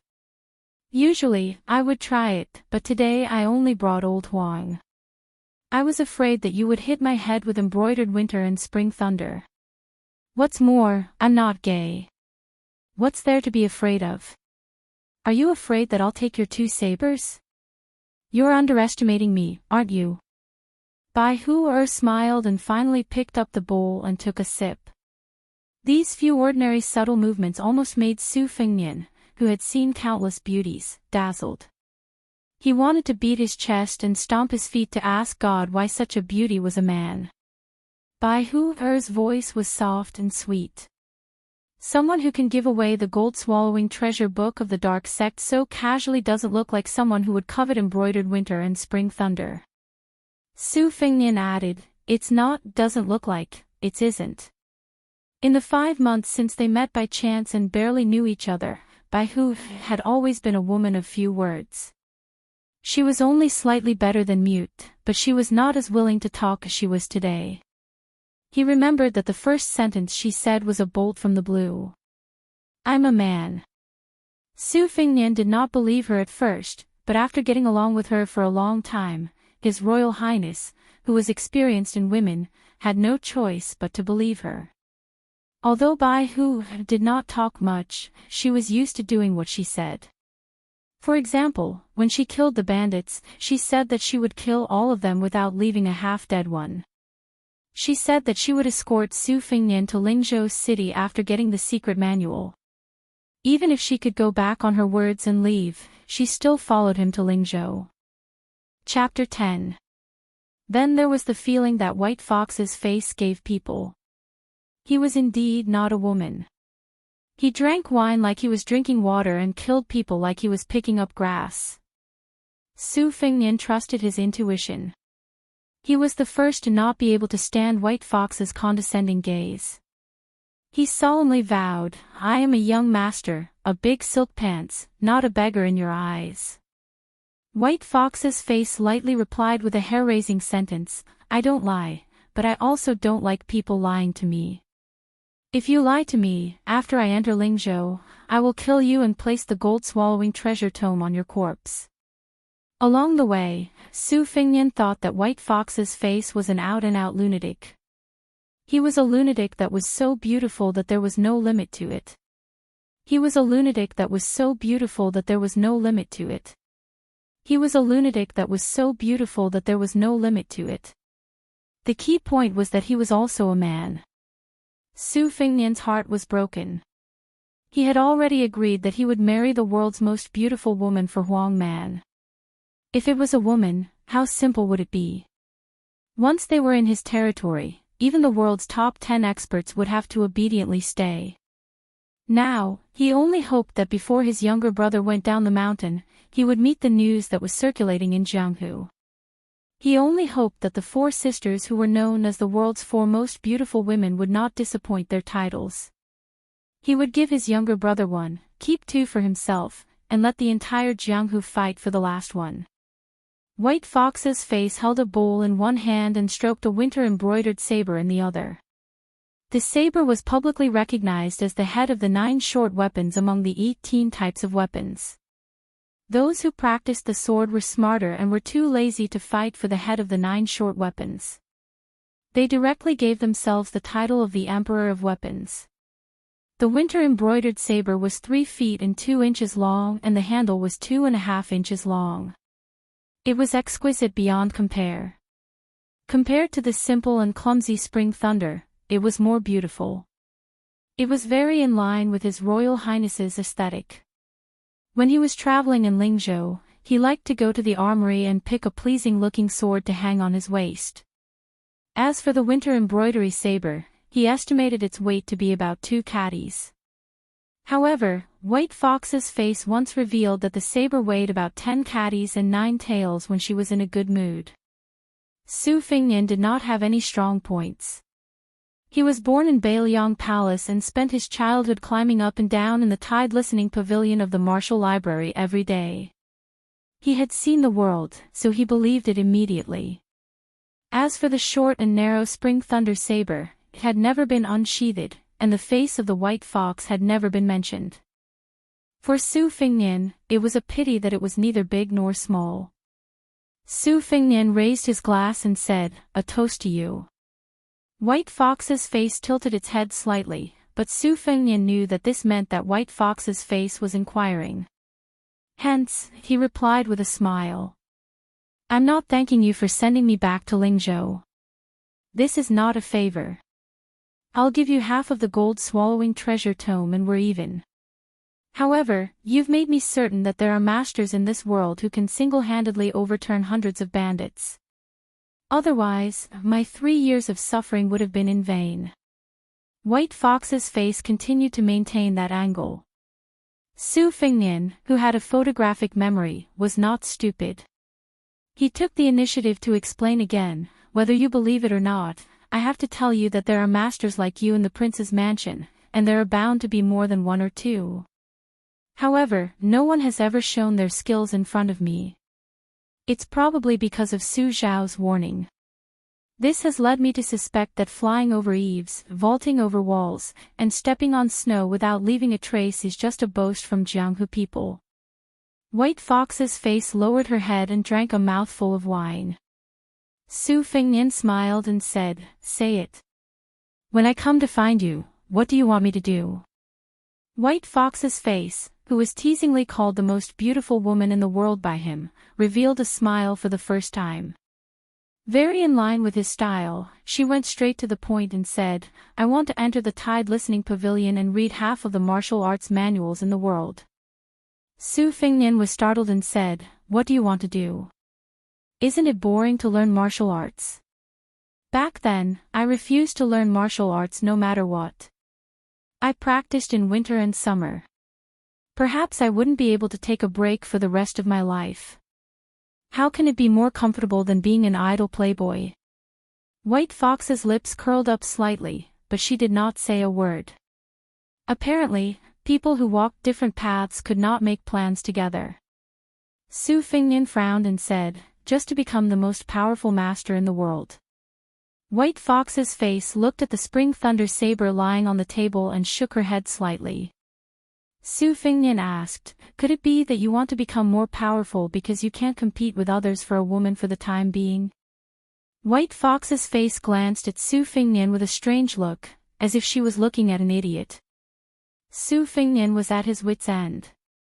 He decided to shut up and drink to drown his sorrows.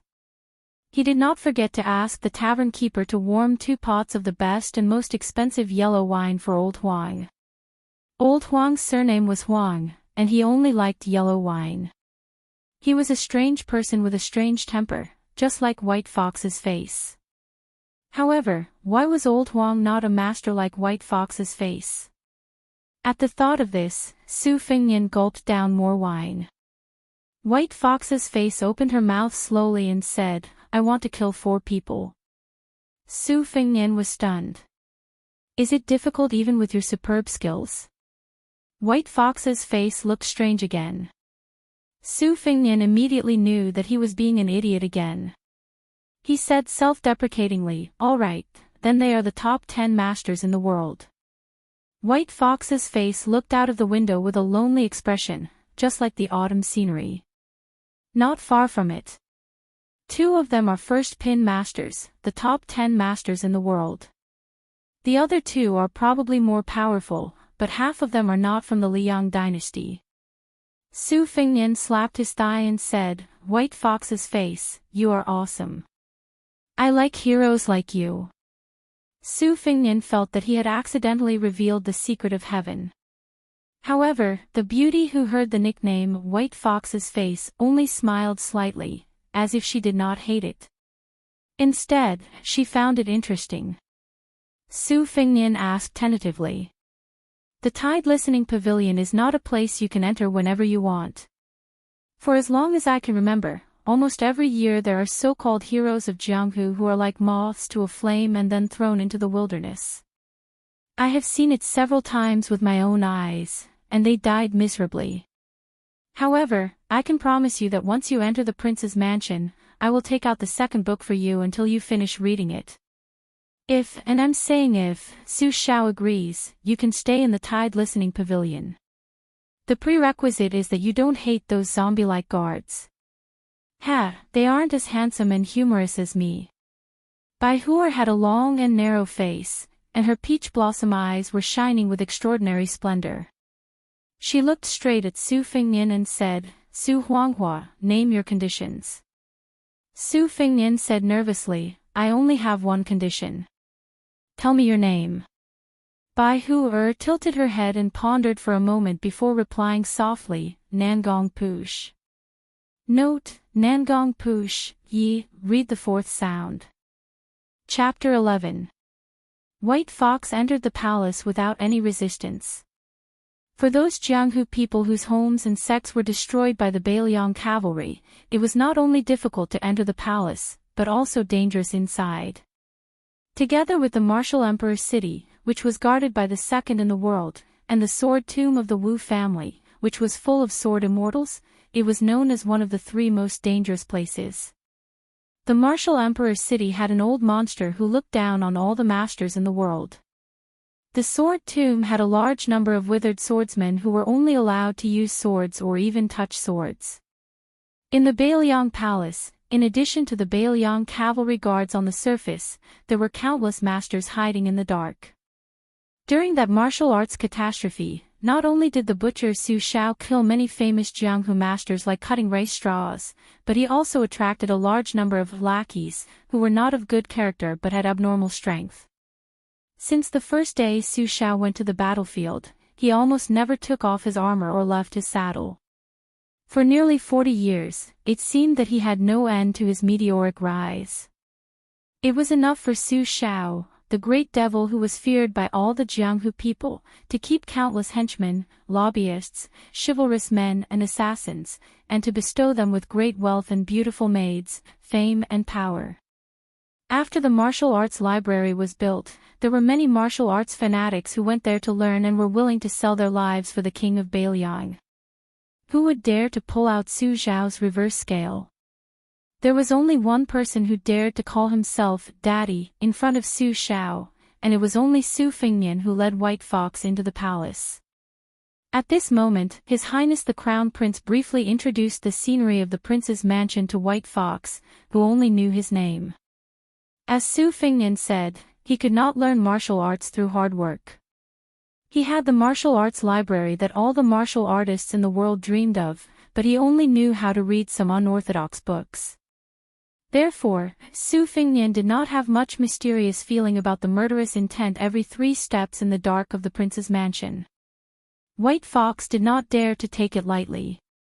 When they arrived at the towering Tide Listening Pavilion, they looked up at the top of the pavilion with a complicated expression.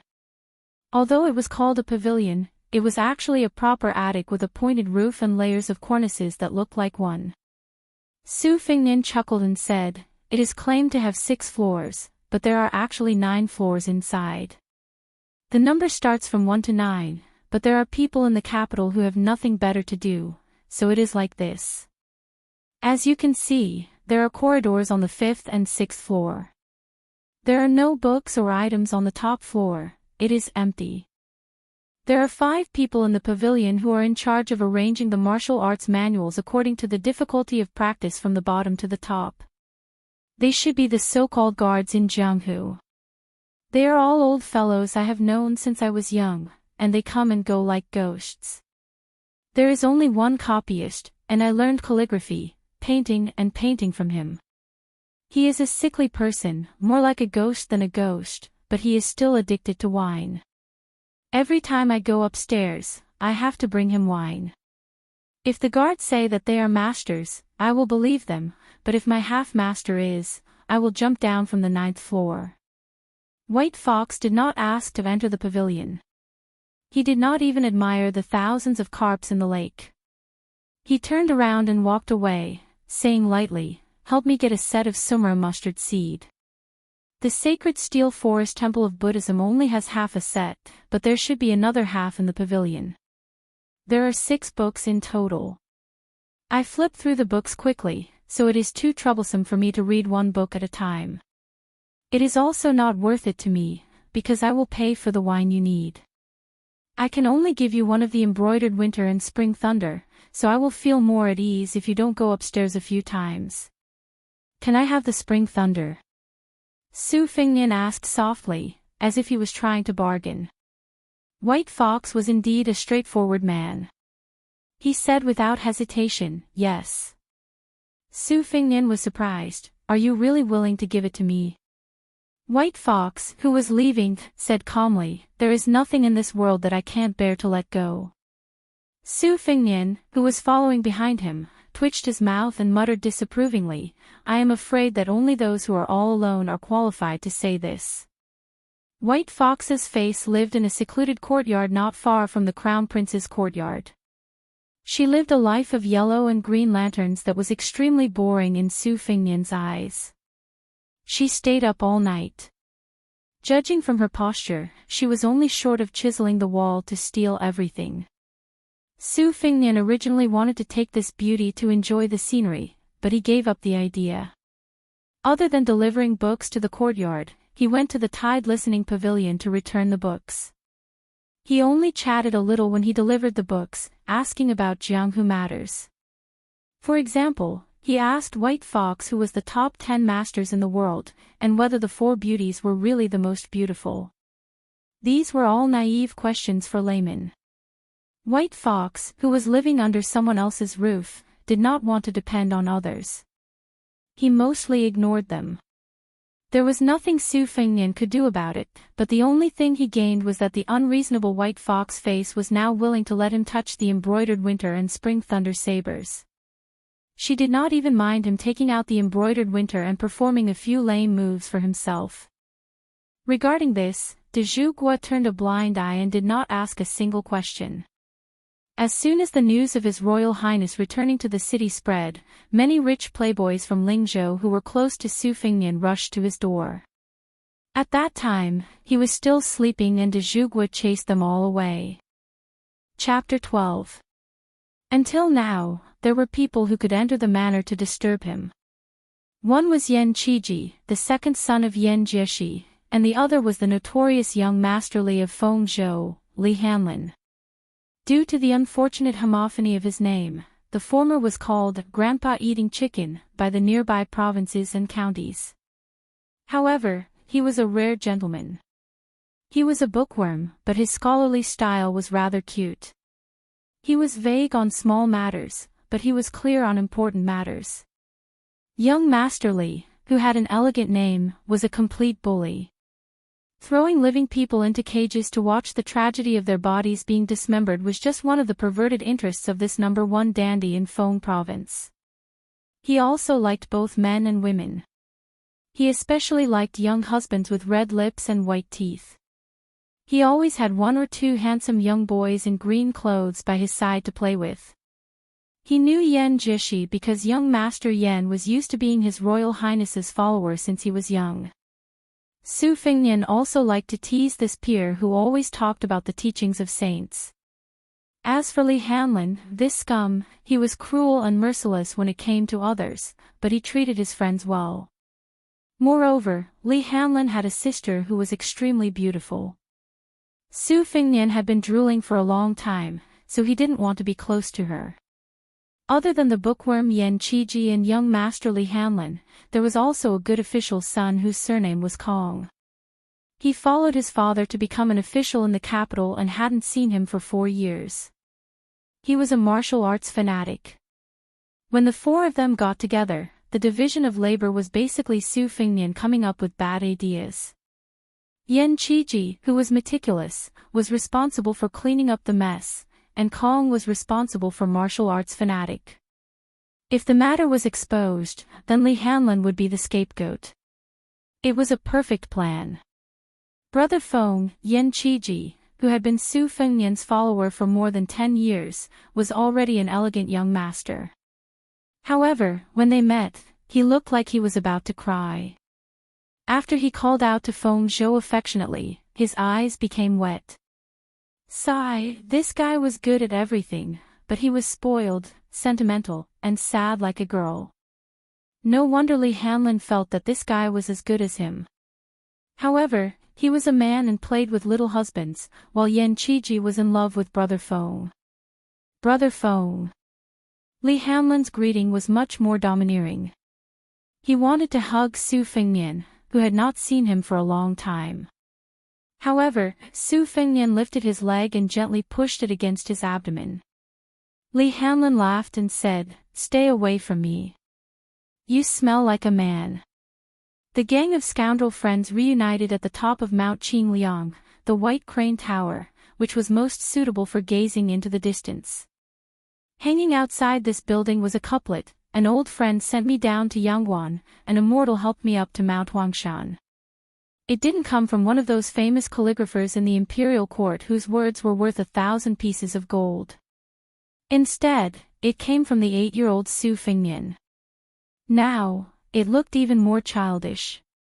However, even though His Royal Highness had improved, the copyist in the Tide Listening Pavilion, who was also His Royal Highness's half-master, said that this was the most unskilled couplet that His Royal Highness had ever written.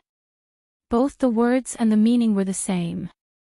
Back then, when the Great Pillar State was happy, he copied it and hung it up after meticulously copying it. All these years, there had been no sign of him changing it. Su Fengnian did not talk much about the bitterness and hardships of the past 3 years. He only picked out some fresh anecdotes of the Wulin world and told them to his 2 contemporaries. Listening to him, the 2 of them were shocked and envious. After drinking a pot of wine, Su Fengnian was almost done talking. Yan Qiji and Li Hanlin were still thinking about it. Su Fengnian walked to the corridor and leaned against the railing. He smiled gently and said, "Now you know that you're frogs at the bottom of a well. After I eat chicken, I'll definitely be able to read 10,000 books. I've also walked several thousand li. What about you, Hanlin?"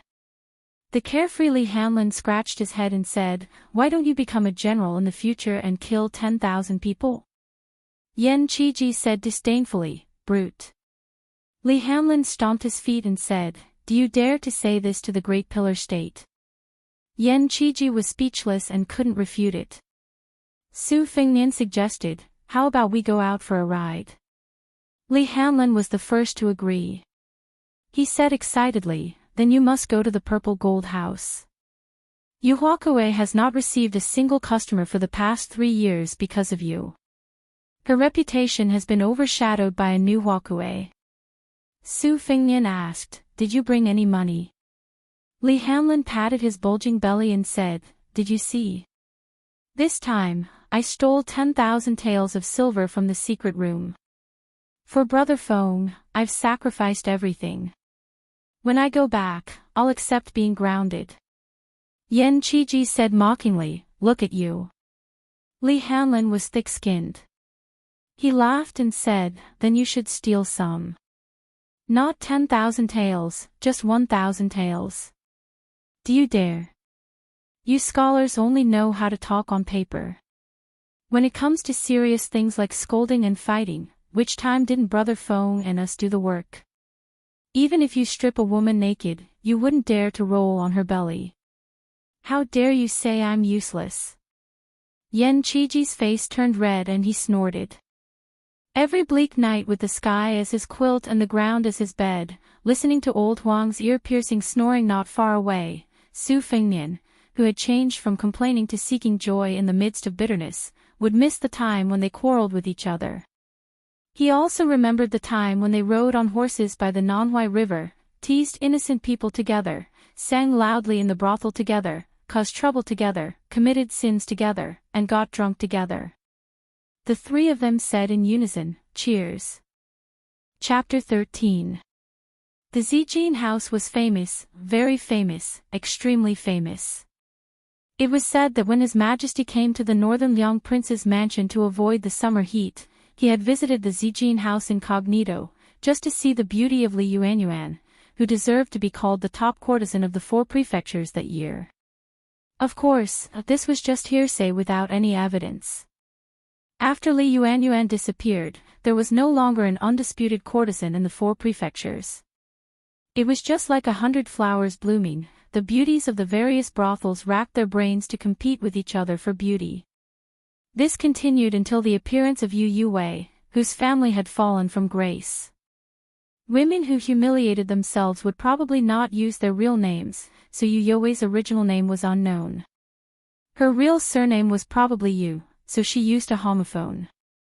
The biggest benefactor of the Zijin house, His Royal Highness, had privately asked this most taboo question in the brothel. Yu Yuwei smiled and did not say anything, but she did not disappoint Su Fengnian too much. She performed a dazzling sword dance that had never been seen before, causing Su Fengnian to be dumbfounded.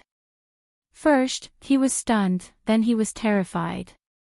If it was not for the deaf and mute old monster that was raised by Bailiang Palace standing outside, Su Fengnian, who was not only afraid of death, but also of pain, would have fled long ago. After this, the number of times he went to the Zijin house became less and less, and the doubts in his heart became stronger and stronger. 3 young masters rode on 3 fine horses, galloping wildly on the main road of Lingzhou city, with a large group of guards following behind them. Li Hanlin laughed wildly, feeling unsatisfied. Without Brother Feng these 3 years, his days could not be considered happy. Yan Qiji, who had been dragged into the water countless times, had long accepted his fate. He tried his best to avoid pedestrians. Su Fengnian, the heavenly young master of the 4 prefectures, took the lead. He took off his Zijin crown and simply used a jade hairpin to tie up his hair. He gave up on the cumbersome sword, folding fan, jade bracelet, and so on, appearing even more elegant and handsome. He headed straight for the gentle land of gold and silver. The brothel keeper of the Purple Gold House was also a famous courtesan back in the day. Following the rise of the Purple Gold House, she was too lazy to show her face in public unless there were important guests. Today, however, she hurriedly dressed up and personally went out to welcome the 3 young masters who could do whatever they wanted. The 3 of them dismounted from their horses and handed the reins over to the big tortoise who had been waiting for a long time. Without needing Su Fengnian to say anything, the familiar Li Hanlin took out a banknote worth 500 taels and stuffed it into the neckline of the middle-aged brothel keeper, who was more charming than an entertainer. He laughed strangely and said, "Auntie Han, this young master has never tasted a woman of your age. Why don't you make an exception today? Big Mother Han, do you have the skills to take 10,000 taels of silver from here? This young master has heard that back in the day, you were the best at playing the flute." The brothel keeper stretched out a finger and gently poked Li Hanlin, who had a devilish look on his face. She smiled charmingly and said, "Oh, young Master Li is so elegant this time. As long as you don't mind an old cow eating young grass, Auntie Han will use all kinds of martial arts." Not to mention playing the flute, even the guanyin sitting upside down on the lotus is very skilled. Although she was teasing Li Hanlin, the brothel keeper's eyes were always on Su Fengnian. Li Hanlin hugged Auntie Han's slender and flexible waist and entered the purple gold house with Brother Feng and Yen Shuchai. He laughed softly and said, "Auntie Han, you know my taste. This time I snuck out and didn't have time to bring my errand boy. Do you have a little husband who can train me well? As for you, I suggest you seduce young Master Yen. He is still a virgin. As long as you can torment him until his back hurts and his legs cramp, I will not only give you all the money I have, but also give you 5,000 taels of silver on credit. How about this business? Of course, don't forget to give young Master Yen a small red packet of 66 taels of silver after this." The brothel keeper, who was not young but was not yet old, said charmingly, "If I don't do that, the prefecture overseer will seal up my purple gold house. As for little husbands, there are a few who are about to debut. They are even more tender than girls. Their skin is guaranteed to be like Sichuan brocade and satin. I guarantee you will be 100% satisfied." Li Hanlin chuckled and said, "Then let's follow the old rules. His Royal Highness will go to Yu Huakui's place. I will find some fun myself. Auntie Han will find 2 artists who know how to dance for young Master Yen." She pretended to be resentful and said, "Young Master Li, don't you want to have a taste of Auntie Han's tongue?" Li Hanlin slapped her plump buttocks and said, next time, save your energy and then fight Auntie Han for 800 rounds. I must properly experience your 18 kinds of martial arts." Su Fengnian was not surprised by this. He went straight to the backyard and found a courtyard with a single door planted with banana trees. He pushed open the door and entered. Unlike the brothel keeper, Auntie Han, a woman sat in the courtyard and stared blankly at a damaged banana tree. She was only wearing green clothes, and today was no exception. She obviously heard Su Fengnian's chuckle, but she still did not move. She was different from those courtesans who emphasized extravagance. She did not have a personal servant girl to serve her. She even cleaned the room and the courtyard herself. She was a maverick. Among all the prostitutes, she really stood out like a crane among a flock of chickens.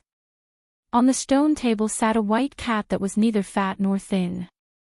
Just like its owner's enchanting figure, it was not appropriate to add or subtract even a bit. The white cat overflowed with spirituality and had a pair of eyes that were as resplendent as rubies.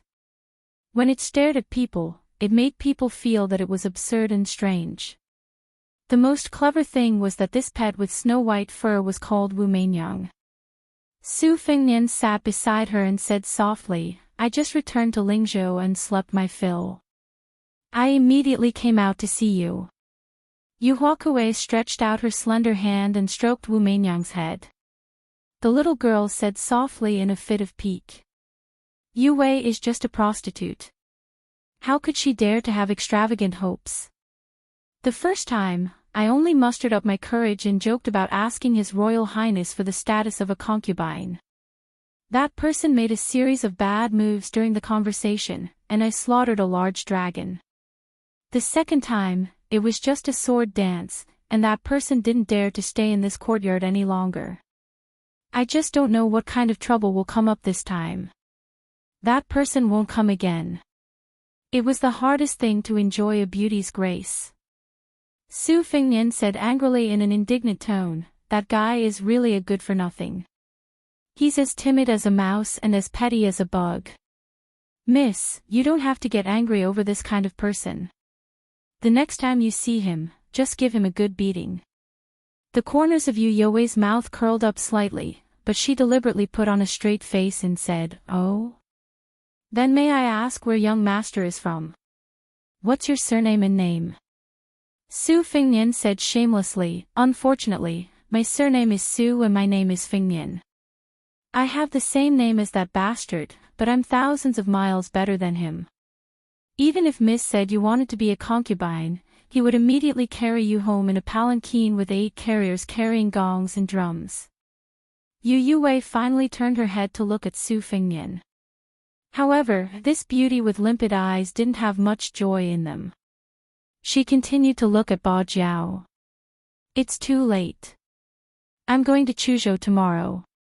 That's my hometown. I won't be coming back. Su Fengnian cried out in alarm. Yu Yue retracted her gaze and stared at Wu Meinyang, who was relying on her for survival. She said bitterly, "You regret it, don't you? But there's no medicine for regret in this world." Su Fengnian remained silent and frowned. Yu Yue lay on the stone table and murmured, "His Royal Highness." "Look, Wu Meinyang is looking at the wall." Chapter 14.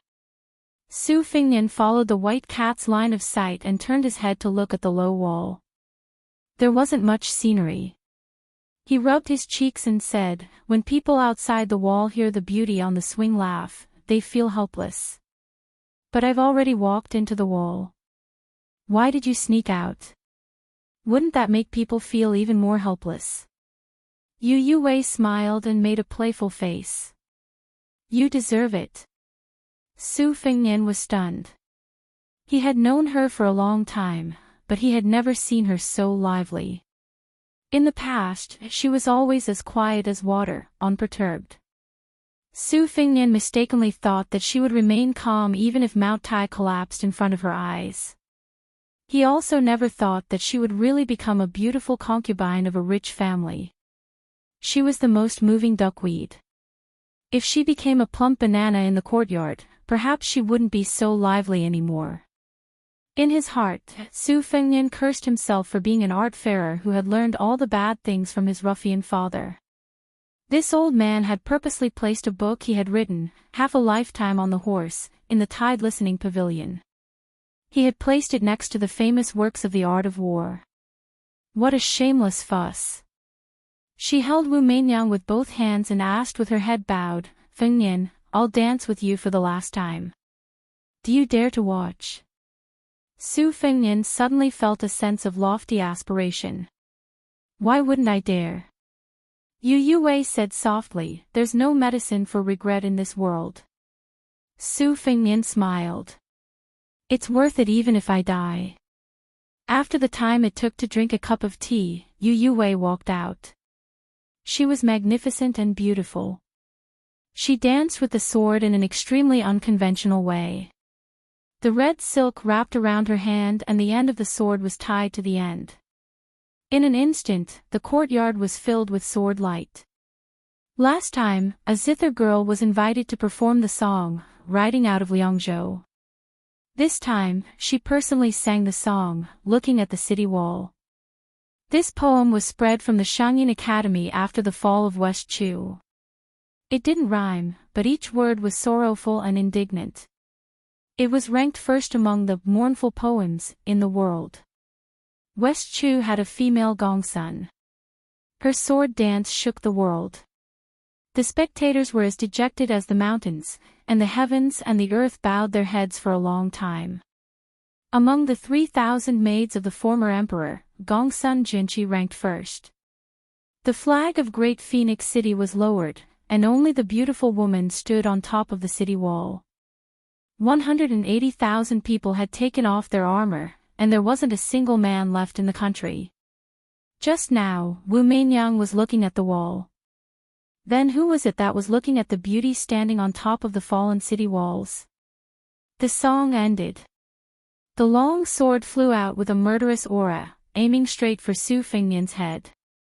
She seemed to have heard the dying man's last words, 10 fingers peeling green onions, how good would it be if you could just talk with my hands without mentioning the sword? In that instant, Yu Yue's delicate hands trembled, but her sword had already pierced out. There was no medicine for regret in this world. The poem, Gazing at the City Wall, was written by Yu Yue's father for her mother.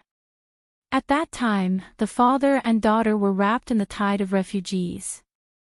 When they looked back at the city wall, there was only a delicate figure. Not long after her father returned to Shangyin Academy, he died of depression. Her real name was Yu Xuanji, so she traveled a long distance to Lingzhou. First, she learned the most authentic Fengzhou accent, then became the most unbearable prostitute in the 3 religions and 9 schools. Fortunately, she was beautiful and was trained to be a courtesan from the beginning. She did not have to do the disgusting sex business. Then, naturally, she met His Highness the Crown Prince, who liked to flirt with women. They spent most of their time playing chess. This butcher's son was really unlike his father. He didn't know any martial arts. He was lustful, but he wasn't lustful. He didn't even mind telling her that many of his poems were bought with money from scholars to keep up appearances. Yu Xuanji only learned the basics of Gongsuan's sword dance, but she was confident that it was enough to kill Su Fengnian. The premise was that there were no lackeys of Bailiang Palace standing outside the room. She did not get the chance to kill him for 5 years. Then, Su Fengnian disappeared for 3 years. In another half a year, it would be his mother's death anniversary. Yu Xuanji was prepared to leave everything behind and guard the tomb for the rest of his life. But he came back, and there were no bodyguards guarding the entrance of the courtyard. Was this the will of heaven? She asked him if he dared to watch the sword dance. He said that death was worth it. Assassinating His Royal Highness, the most beloved son of the Pillar State Su Shao, she must die. No one in the world could survive after doing such a thing. Well, there was a companion on the road to the netherworld. When the time came, he could beat and scold her as he wished. Yu Xuanji could not bear to watch anymore. There was a clang. The sword that was an inch away from Su Fengnian's forehead broke into 2. Yu Xuanji opened her eyes in a daze. She did not know when, but there was a woman in a white robe in the courtyard. Even she had to praise her beauty. Failed the assassination. Yu Xuanji did not know if she was sad or lucky. She still had a sword in her hand, which was originally meant to kill herself to escape the humiliation. She raised her hand and was ready to slit her throat and die a clean death. Unfortunately, Wu Meinyang was going to become a stray cat. That man also said that when the snow covered the ground, standing in the tide-listening pavilion of the prince's mansion, one could see the most beautiful scenery. How beautiful was the most beautiful? Without Su Fengnian saying anything, Yu Xuanji, who was determined to be a dead man, was grabbed by the peach blossom-like woman with one hand and snatched the sword away. With a casual toss, she cut off a large piece of banana leaves. That was not enough. She hit Yu Huakui's abdomen with her knee, making this pitiful beauty bow like a shrimp. Su Fengnian wanted to mutter, "Why does a beauty have to make things difficult for another beauty?" But after witnessing the ruthlessness of the white fox's face, he tactfully kept his mouth shut. Then, he saw the dazed Yu Yue.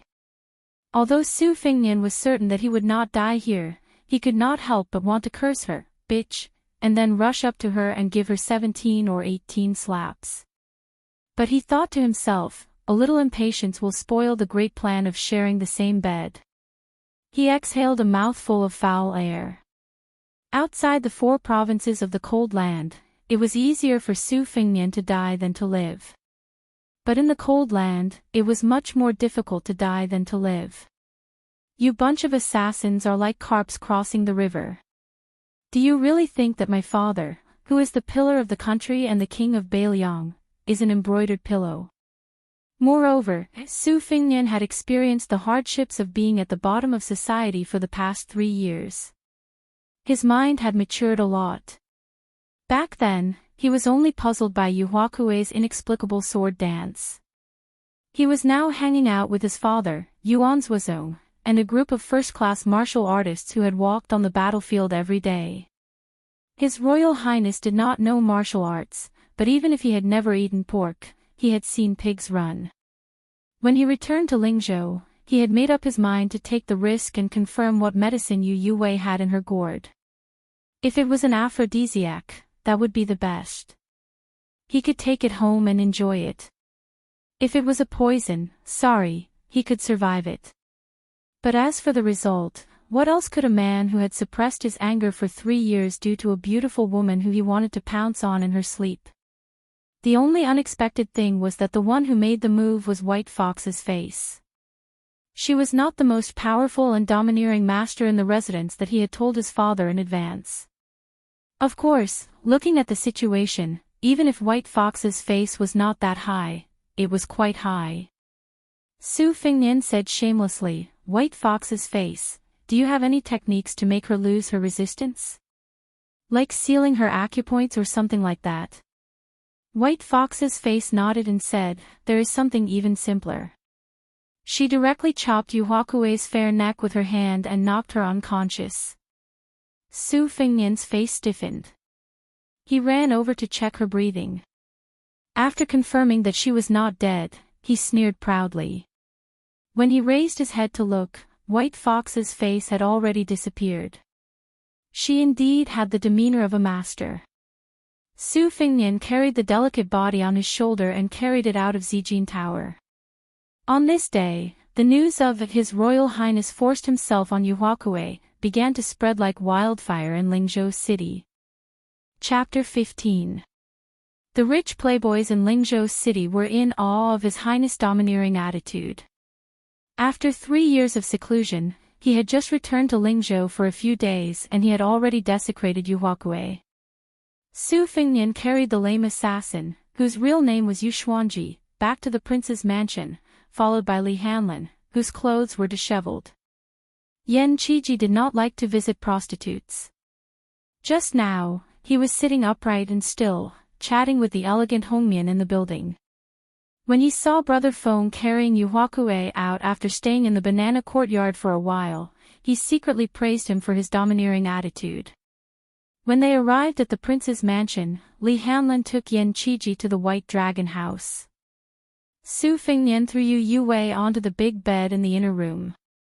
He took a handful of satin and tied her hands and feet. Still worried, he tied another layer. He rummaged through the drawers and found the jade mud powder that Li Hanlin had used in the flower field. It was of a higher level than the knockout drugs and softening powder that were commonly used by flower thieves in Jianghu. The woman would be clear-headed after taking it, but her body would be as soft as a warm jade. It would be difficult for her to commit suicide by biting her tongue, but it would not stop her from moaning. After melting it in a wine cup, he pried open Yu You's mouth and poured it in. After that, Su Fengnian gave her a slap. A bright red handprint appeared on her tender cheeks. She did not wake up. Su Fengnian slapped her again and finally woke her up. Yu Xuanji opened her eyes. She did not struggle or resist. She closed her eyes again and softly said something that almost made Su Fengnian fly into a rage. "His Royal Highness, move faster. I'll just pretend that I was bitten by a beast." Su Fengnian bent down and caressed her cold face that was red from the slap. He said with pity like a lover, "Does it hurt?" Yu Xuanji remained motionless. Su Fengnian did not put on any pretense. He picked up a book of erotic paintings that he had prepared in advance and drew them on silk. Accompanied by erotic words and intimate sentences, the paintings were vivid and lifelike. He flipped open one of the paintings and explained how to play with a delicate foot. Su Fengnian removed Yu Xuanji's socks. His movements did not stop as he said, "The delicate foot must be in the center. The length of the foot must be perfect, and there must not be one, and there must not be two. Yue, your jade-like feet are so comfortable to touch. When winter comes, you'll be able to help me warm my bed. This leg, ah." The erotic paintings say that it has the best features of a woman's curved eyebrows, the tips of her fingers, the roundness of her breasts, the color of her lips, and the privacy of her private parts. Do you think I should play with it for an hour or two? Yu Xuanji had a pair of beautiful feet that could be said to be of the highest quality. In the 5 years since she entered the profession, she did not need to work. She soaked in fragrant baths every day and took good care of every inch of her body. Because of the instinctive nervousness caused by Su Fengnian's teasing, the backs of her feet were curved like crescent moons. Su Fengnian was indeed a man of his word. When he said he would play with her for 2 hours, he did it. Especially when he stretched out a finger and stroked between Yu Huakuei's two jade-like toes, he could clearly feel her suppressed trembling. Next, he climbed up and caressed Yu Xuanji's legs with the last layer of underwear between them. Her legs were slender and white. She was so elegant when she played with the sword. As expected, her legs were full of elasticity. After another hour, he did not take off his dudu to get straight to the point. Instead, he took off his clothes and lay down beside Yu Xuanji. He sucked on her earlobe. The beauty was already sweating profusely. Her eyes were hazy with tears. She bit her lip so hard that blood oozed out. Su Fengnian whispered in her ear, "City gazing, sword dance, Shangyin Academy. I don't believe that with the power of Bailiang Palace, I won't be able to uncover the secret behind your background. When the time comes, I'll destroy everything you care about. If you're alive, I'll kill you. If you're dead, I'll dig your grave. When I'm tired of you, I'll throw your corpse to the bottom of the lake. I'll ask the old Taoist of Wudong Mountain to perform a ritual so that you'll become a wandering ghost and won't be able to reincarnate. This is the consequence of going against me." Yu Xuanji's cheeks were filled with tears. Su Fengnian suddenly opened his hand and grabbed her chest. The gentleness from before was completely gone. Yu Xuanji felt a piercing pain. Su Fengnian smiled sinisterly. "I'm kind enough to sell you medicine for regret. As long as you're willing to serve me until the day you're old, I'll promise you that you'll still be Yu Yue. I don't care if you're the orphan of the old officials of West Chu or a rebel trampled by the Bailiang cavalry. I won't look into it. Everything will be fine. You can be my canary. In this world, is there a cage more beautiful than Bailiang Palace?" Yu Xuanji sobbed. Su Fengnian suddenly said, "I remember now. There's also that Wu Mainyang. What a lovable little thing. How pitiful and sad. She's about to become food for the wild dogs. I'll get up now and go to the banana courtyard to pick her up. I'll chop her up in front of you and throw her to the hungry wild dogs." Yu Xuanji fainted. Su Fengnian was speechless. She fainted just like that. "There's still more vicious medicine in my plan that I haven't revealed yet. I'm not done yet." Su Fengnian pinched 2 pinches of the pink jade pigeon. It was very satisfying. However, Yu Huakue was as stiff as a corpse. After touching her a few times, Su Fengnian lost interest. If it was just a beautiful body, Su Fengnian could have as many as he wanted. He sat up, put on his clothes and looked down at Yu Yue who was sleeping. The resentment in Su Fengnian's chest and the viciousness in his eyes faded a little. "She's just a silly girl. It's not strange. Isn't there a Princess Taiping in the residence?" Su Fengnian covered her head with a quilt. His Royal Highness had a scale for the beauty of a woman in the world. 100 copper coins, 1 tael of silver, was the limit. 60 copper coins was the average. Only those above 80 copper coins could enter Su Fengnian's eyes. In his opinion, White Fox's face could be worth 95 copper coins. He originally wanted to rate it as 1 tael of silver, but he felt that it was inappropriate. He had to leave some for himself. Jianghu was worth 90 copper coins, but she could become more beautiful in the future. Chapter 16. Yu Yue in front of him was 86 yuan, which was about the same as his elder sister. There were not many beautiful women and maids in the residence who were over 70 yuan, but they were not few either. Using His Royal Highness's terminology, it was not a technical job.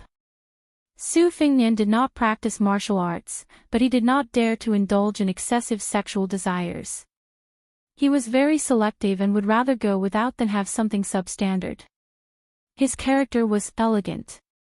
Su Fengnian busied himself for 4 hours.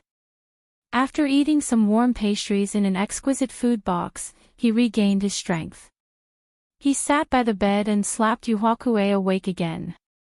He said coldly, do you want to eat buns made with Wu Meinyang's meat? Yu Xuanji finally cried hoarsely. Su Fengnian rolled his eyes and said, I'm lying to you. I might as well tell you the truth. If I want to vent my anger, I'll just go against you and your family. After I throw you into the lake, I'll take care of Wu Meinyang for you. She'll definitely be white and fat. She stared at Su Fengnian in a daze. Su Fengnian sneered and said, when have I ever lied to you under the bed? She felt wronged and said, you're sitting on the bed right now. Su Fengnian flew into a rage out of humiliation. He suddenly stood up and said, Motherf **Ker, I'm going to chop Wu Meinyang into minced meat right now. Just as he stood up, he heard Yu Yue say softly, I'll be your slave. From today onwards, I'm just Yu Yue. Su Fengnian turned around and stared at Yu Huakue, who had a dead expression, and asked, can I trust you? She closed her eyes and said bitterly, then kill me first, and then kill Wu Meinyang. Su Fengnian hesitated for a moment before releasing her hands and feet.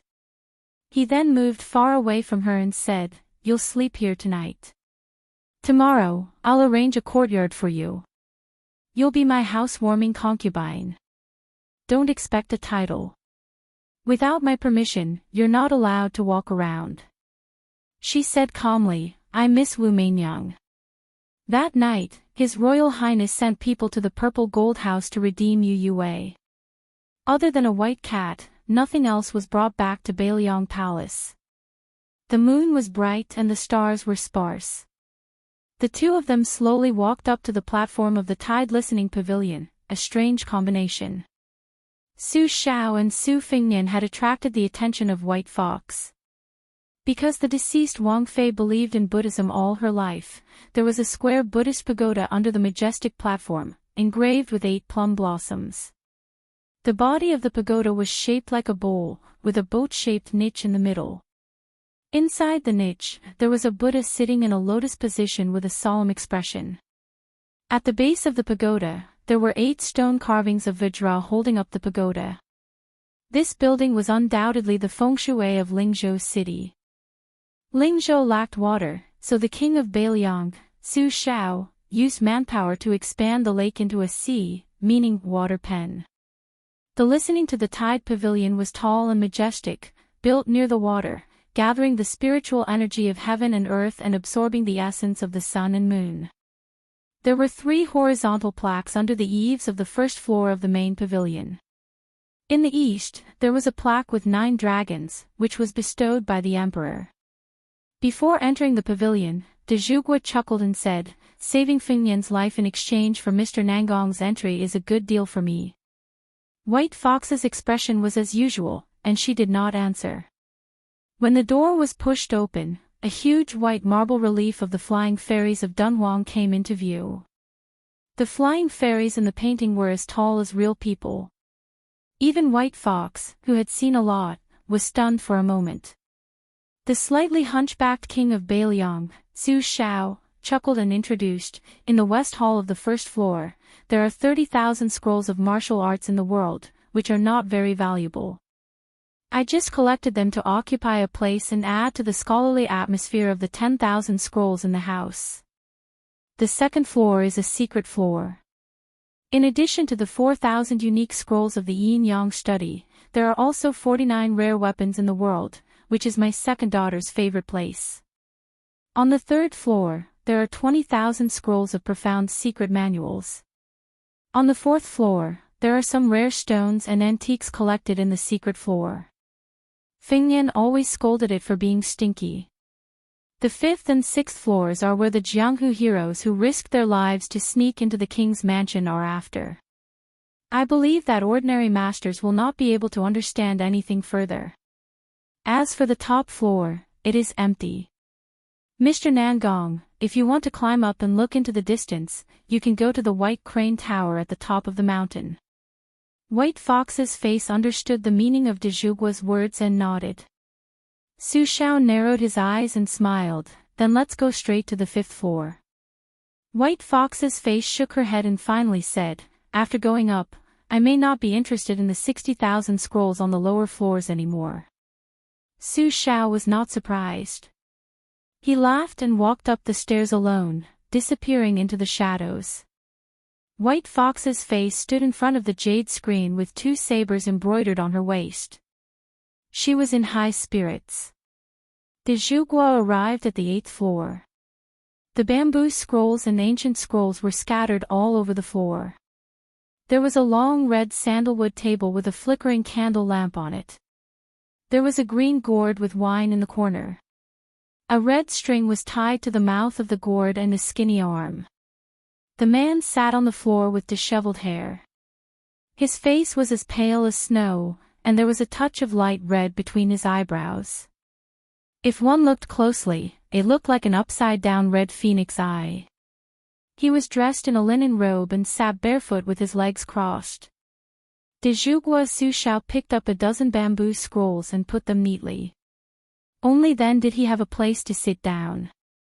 He apologized, "I came in a hurry and forgot to bring wine. I'll ask Feng Yan to make it up later." Su Xiao was obviously used to the weirdo's silence and said to himself, "I can't sleep well without a real grandmaster master in the king's mansion. I hope this Nangong Push doesn't disappoint me. Speaking of which, it is strange. Spies have been investigating for half a year and have not been able to dig up this person's background. It seems that he can only be someone from Northern Han.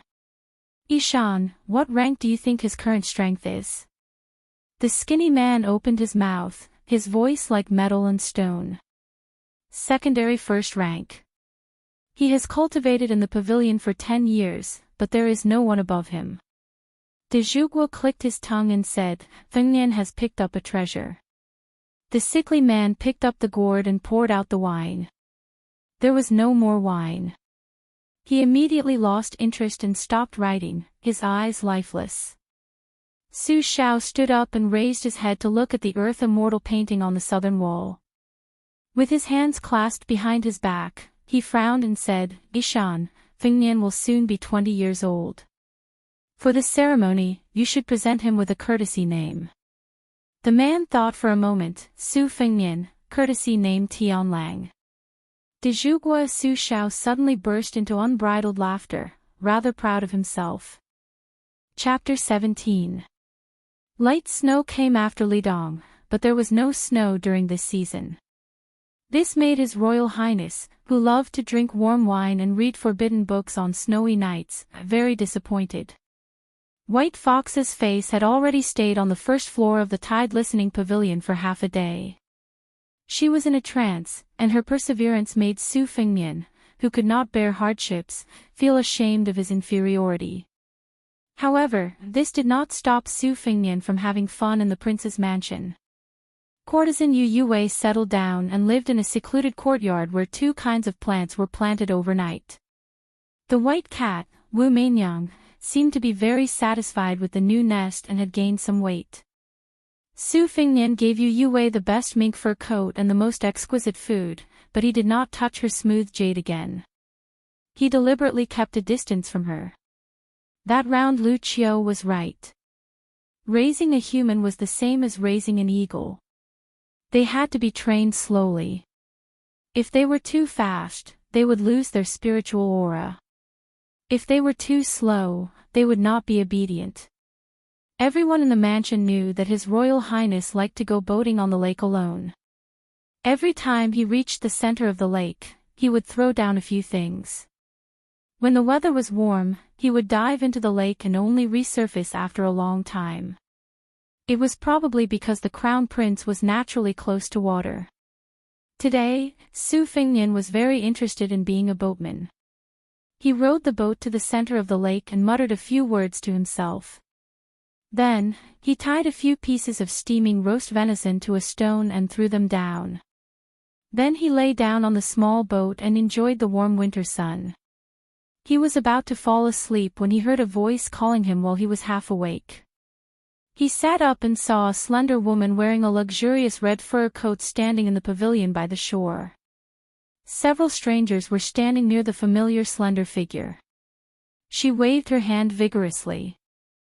Su Fengnian was pleasantly surprised. He rowed the boat back and jumped into the pavilion.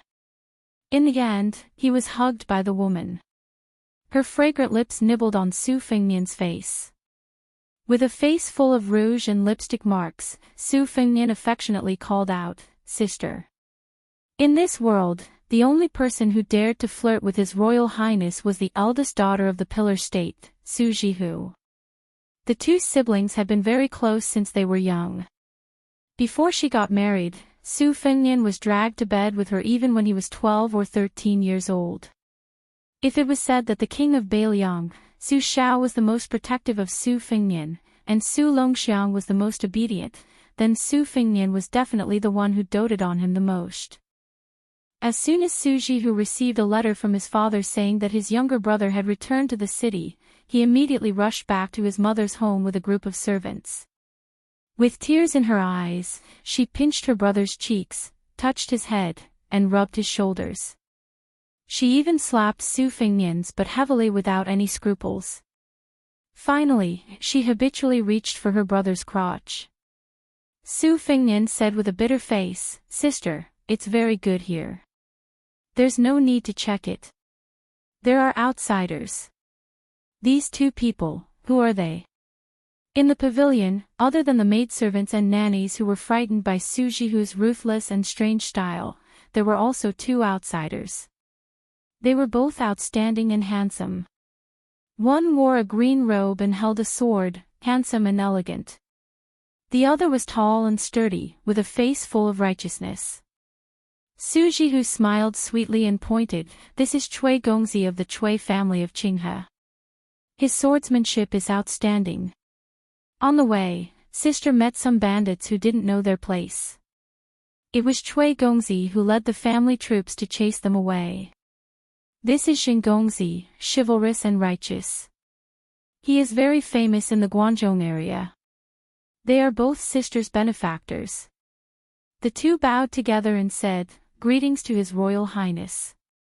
Su Fengnian smiled and said, "Since you are my sister's benefactor, then you are my benefactor as well. Do you have any martial arts techniques that you want to practice? There are quite a lot of books here. I'll get someone to bring you a few." The elegant-looking Cui Gongzi's eyes were burning, but he concealed it well and evaded. The wandering hero Xing Gongzi, on the other hand, was not interested. Su Fengnian scolded, "Pretentious," and "stupid," in his heart, but his expression was still warm. He said a bunch of polite words. Su Jianghu did not find it boring. In her eyes, her brother was the most perfect. Even when he fell flat on his face while learning from a horse, it was still a very elegant posture. Su Fengnian waved his hand and called Jiang and I over. He had her lead the two Gongzi to walk around the mansion. Then he dismissed all the servants, leaving only the sister and brother who had not seen each other for many years. Su Fengnian said bluntly, "Sister, this Cui Gongzi's appearance is not bad, but his heart is not good. He is the same kind of person as me. Don't be cheated of your money and body. As for that Luo Bao, he is either really stupid or very shrewd. He is not a good person either. You can play with them, but don't use your true feelings." Su Jianghu stretched out a finger and pointed at Su Fengnian's forehead. She smiled charmingly and said, "Do you think I need you to teach me? When it comes to men, I only need to glance at them to know whether the bird in their pants is big or small, good or bad." Su Fengnian held his sister's hand and picked up a tribute yellow mandarin. He peeled it and gave the sister and brother half each. Su Fengnian threw a piece into his mouth and said, "Your sister seems to be in good shape. Elder sister seems to have gained some weight. That's good. If you've lost weight, I'll go to Jiangnandao and start a massacre." Su Jianghu suddenly burst into tears without any warning. Su Fengnian thought that his sister had been bullied over there. He gritted his teeth and said, "Sister, tell me, who made you unhappy? I will bring people to kill them." Su Jianghu wiped her tears and stopped crying after a long time. She pulled Su Fengnian's hand and looked at the calluses on his palm and fingertips. She choked with sobs again. I know that your 3 years of travel have not been easy. In the past, you would not have been willing to swallow an entire piece of mandarin. Even if I was willing to tear off the shredded mandarin, you might not have been willing to eat it. I have never had to worry about food and clothing, so how could I have suffered? Even if I was a widow who had been stabbed in the back, to me, it was nothing more than an itch. But you have traveled for 3 years and traveled thousands of miles on foot. I don't even dare to think about it. What a heartless father. I will find him and settle the score. If he doesn't love you, you can follow me to Gangnam-do. It is rich and the girls are beautiful. Chapter 18. Su Fingnian made a pig's face, which made his sister laugh. He laughed and said, Sister, I'm not a child anymore. Su Jihu hugged Su Fingnian and pressed his head against her chest, which all Gangnam-do men coveted. She snorted and said, Even if you're not a child, you can still sleep with me. Don't even think about running away tonight. Su Fingnian said shyly without any sincerity, Sister, that's offensive. Su Jihu twisted her brother's ear and threatened, Do you believe that I won't tell everyone about your heroic deeds of wetting the bed when you were 8 years old? Also, you were lying on the same bed as me when you were 12 years old. Every time you woke up in the morning, your hand would be on me. Su Fingnian glanced at his sister's chest from the corner of his eyes. He wanted nothing more than to dig a hole and crawl into it. He said flatteringly, Sister, let's not kill each other, okay? Come, let me massage your shoulders. Su Jihu, who was enjoying His Royal Highness's skillful massage, squinted her eyes and looked at the lake. She sighed and said, When you came back, Huang Man, left. I don't know if it's because I left, but that girl came. The 4 of us never had a reunion. Su Fingnian asked, Sister, when it snows, do you want to go to Wudang Mountain and enjoy the scenery?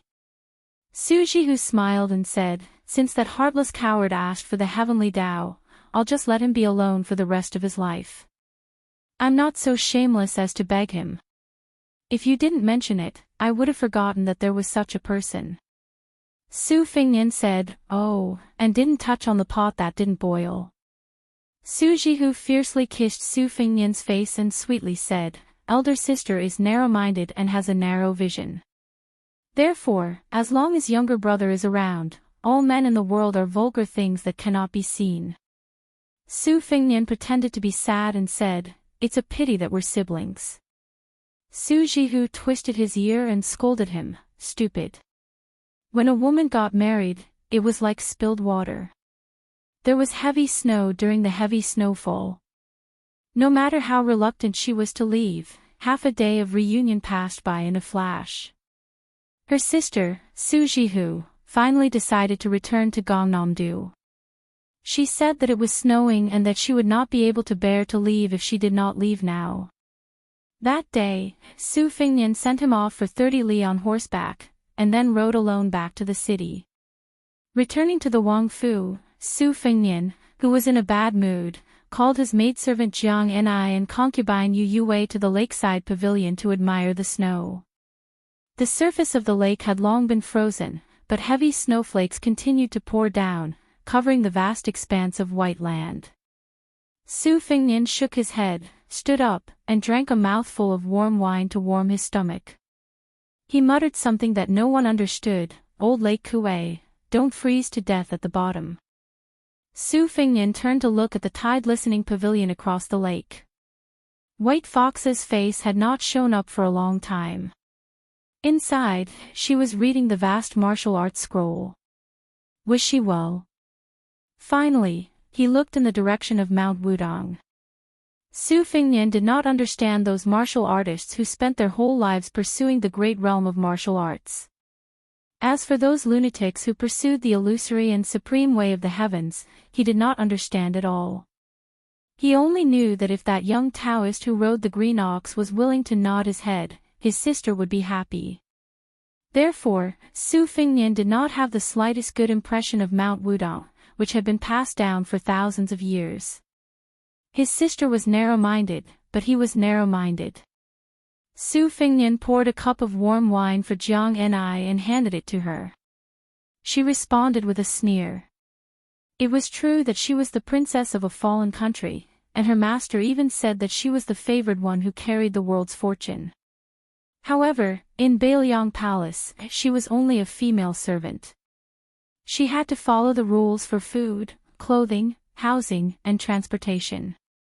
Therefore, she shivered in her thin clothes and glanced at the fog of wine several times. Su Fengnian mocked, "You want to drink wine, but you don't want the one I gave you. You can't take it yourself either. You and I are both tired. I'm just a good-for-nothing prodigal. If you have the ability, go assassinate His Majesty the Emperor or my father. What kind of hero are you to make life difficult for me?" Jiang Ni said coldly, "I'm just a weak woman. I only have a handful of divine talismans. I can only kill you. If I don't kill you, who else can I kill?" Su Fengnian was speechless. He drank a mouthful of wine and curled his lips. "Scoundrel. We're a good match." Jiang Ni simply closed her eyes to rest. Yu Yue, who was holding Wu Mainyang in her arms, was very curious about the identity of this beautiful female servant. A white rainbow flew out of the pavilion. It landed in the lake not far from the tide-listening pavilion. For the first time, the white-robed white fox's face pulled out the embroidered winter, spring, and thunder blades at the same time. The embroidered winter blade was 3 feet and 2 inches long and weighed 5 kilograms. The person who made the blade did not seek sharpness. On the contrary, he sought to blunt the blade. The spring thunder blade was 2 feet and 4 inches long and weighed only 1 kilogram and 3 kilograms. Its entire body was bluish-purple. It could easily cut through heavy armor. The embroidered winter blade rolled up 1,000 layers of snow. It was as if the heavy snow in the world was moving like a shadow, slanting toward the white-robed person who was moving swiftly on the lake. It was majestic and magnificent. The spring thunder blade was cold. The ice on the lake's surface split into nearly 100 astonishingly huge grooves. The wind and snow were confusing to the eyes. Su Fengnian, who had just picked up a cucumber and was gnawing on it, froze. He stared at the person and the 2 blades in the lake as if he was looking at an immortal. Gnawing on raw cucumbers and corn was a habit he had developed after traveling back and forth for 6,000 miles. To cater to His Royal Highness's tricky taste, he had prepared many raw cucumbers that were washed but not peeled. There were also some sweet corn. It was not a small expense to play with these things in this season. Jiang Ni murmured, "What a beautiful woman." Compared to the female servant who had no lethality except for a divine talisman, Yu Yue, who had roughly learned the sword and had stayed in Shangyin Academy for some years, had better eyesight. The handsome person who was moving with the blade in the lake was definitely the most outstanding bladesman. The scenery in front of her was not inferior to the sword dance she saw when she was young. The white shadow moved forward in the snow. The 2 blades were incomparably powerful. Su Fengnian took a bite of the cucumber and said cheerfully, "This is the demeanor of a grandmaster." The wind and snow in the lake suddenly stopped. A resheathed short blade was thrown out. It drew a mysterious arc and stabbed into the snow in front of Su Fengnian. This year, during the heavy snow season, White Fox abandoned a spring thunder and went up to the 2nd floor. Chapter 19.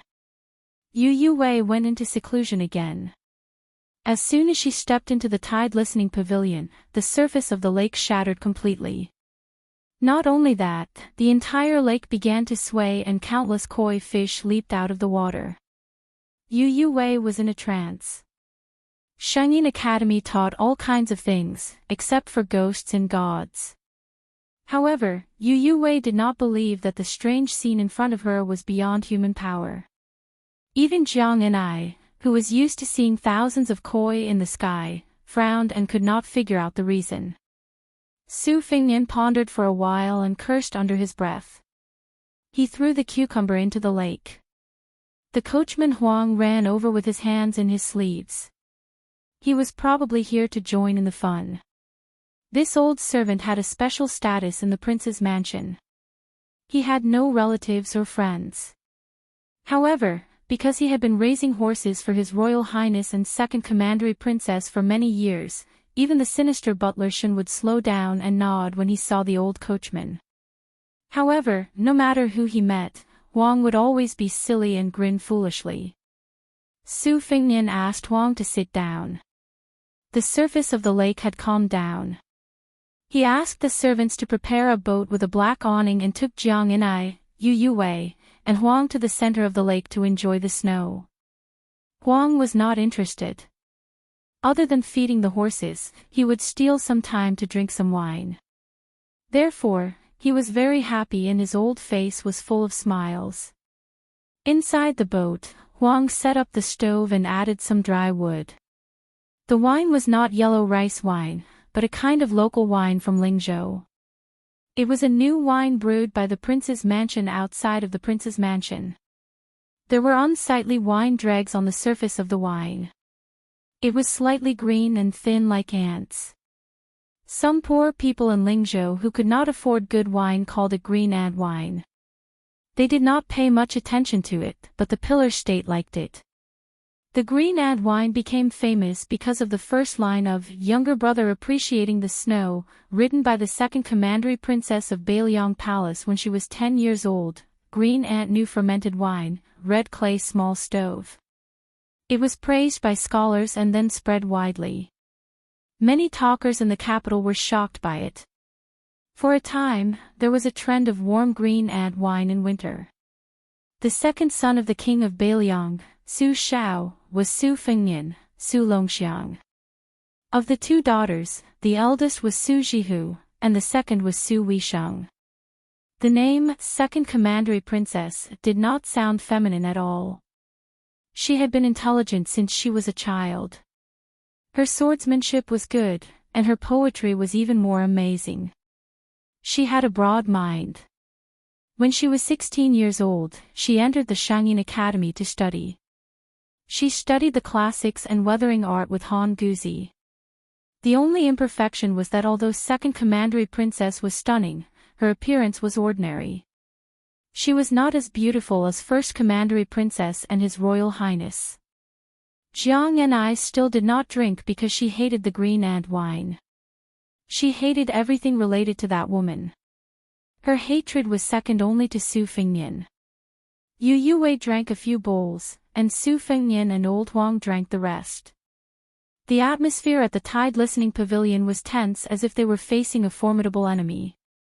De Zhugua, who was wearing a thick fox fur coat, waved his hand when he saw them boarding the boat. The 6 or 7 shadow masters in the mansion slowly retreated, and 3 of the 5 guards came out. Su Fengnian, who was drunk, pointed at Jiang and I and then at Yu Wei. He laughed and said, "You, and you, we have no grudges against each other, but you make it so that we can't live under the same sky. Kill me." "Sure, Jiang and I, take out the divine talisman and I'll let you stab me. I'd like to see if my Wuxia armor is sturdier or your dagger is sharper. Why don't we make a bet? If you win, we don't need to talk about the result. If I win, you give me a smile. What do you think, Princess Taiping? Is this a good deal?" Jiang and I narrowed her beautiful eyes, eager to try. Jiang. Divine talisman. Princess Taiping. Yu Wei, whose mother was a sword attendant of the former emperor and whose father was a retired official in West Chu, trembled her hand, causing Wu Mingyang to yell lazily in her arms.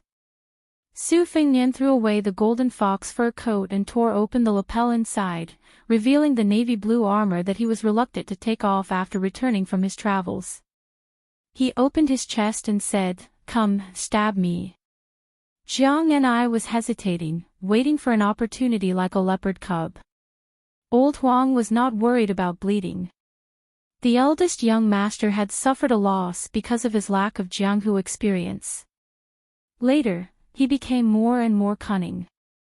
In the end, she gave up the tempting opportunity and sneered, "You'll do a losing deal? I'd rather believe in a ghost than you." Su Fengnian quickly put on his clothes and put on the fox fur coat again. He laughed and said, Fortunately. I was so scared that I broke out in a cold sweat. As expected, I can't drink too much wine. Old Huang, go row the boat. Let's go back and save our lives from the gates of hell." Jiang Ni's eyes were full of vexation. Old Huang was happy with the young master. When they got ashore, Jiang Ni left resentfully. Yu Wei did not put on the mink fur coat he sent to the courtyard. Instead, she gave her the fox fur coat that was the only luxurious one in the entire prince's mansion. She patted Wu Meinyang's head and said casually, "You learned the Fengzhou accent to fool people, but in the banana courtyard, a small test exposed you." On the boat, a half-real and half-fake Princess Taiping of West Chu hooked your foxtail.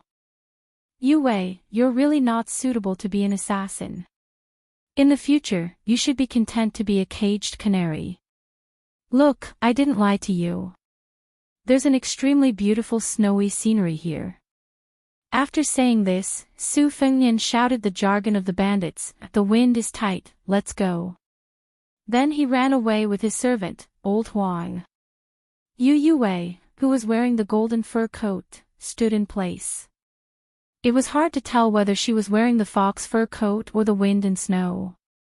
In the 6th year of the Liang dynasty, on the 28th of the lunar calendar, the king of Bailiang, Su Shao, and the crown prince, Su Fengnian, set out at dawn. Except for Chen Jibao and Chu Lushan, the other 4 adopted sons followed. 300 cavalrymen majestically headed for Mount Jiuhua in Kunzu. Chapter 20. Although this mountain was the place of Ksitigarbha Bodhisattva, the Liang dynasty had always worshipped Taoism and suppressed Buddhism. Mount Jiuhua was located in a remote area and there were no temples or Buddhas to worship. Most importantly, de Zhuguo had deliberately expelled random believers, making Mount Jiuhua seem particularly lonely. There was a 1,000 Buddha pavilion at the top of the mountain with a huge bell on the roof. The ringing of the bell here was very particular. It was rung 108 times a day, not more, not less. There were also bells in the morning and evening. Each time, it would be rung 18 times, then 18 times, then 18 times at a leisurely pace. It was repeated twice, a total of 108 times a day, which corresponded to the 24 solar terms and 72 climates in the 12th month of the year. After the death of the princess, Su Shao, who had never taken a concubine in his life, even made up his mind to never marry again. Every year, he would personally come to 1,000 Buddha Pavilion at the top of the mountain and ring the bell in the morning and evening. Before entering the mountain gate, everyone tacitly took off their armor and dismounted. Su Shao and Su Fengnian walked side by side.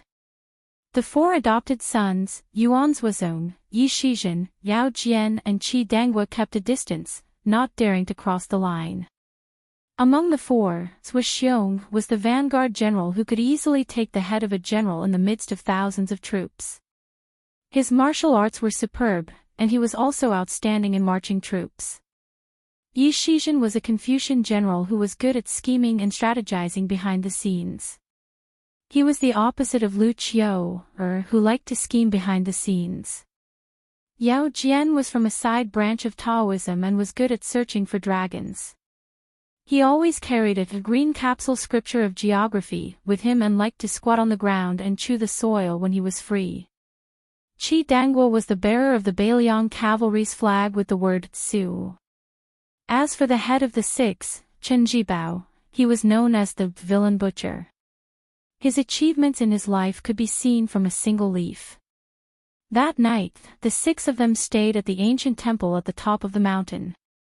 On the 29th day of the lunar calendar, de Zhuguo Su Shao rang the bell 108 times. Before going down the mountain, Su Shao and Su Fengnian stood in the corridor of 1,000 Buddha Pavilion at dusk. De Zhuguo said softly, "After your coronation, you will be the one to ring the bell in the future. Su Fengnian nodded. The mountain wind suddenly rose, and the sea of clouds drifted away in the twilight. The mountain ranges and ridges were like immortal islands in the sea. The mountain wind rose again, and they were hidden in the waves of the sea of clouds. The atmosphere was majestic. Occasionally, dozens of mushroom-shaped cloud pillars would be stirred up from the sea of clouds. They would soar into the sky and slowly fall down, turning into wisps of floating clouds. This was a unique scene of Mount Jiuhua. Su Xiao stretched out his hand and pointed at the mysterious scene. Very few people can live a smooth life for decades.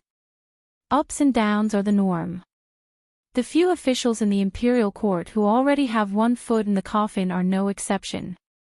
Your father's glory and splendor was obtained through countless gambles, so the most taboo was for others to say that the higher one climbs, the harder one falls.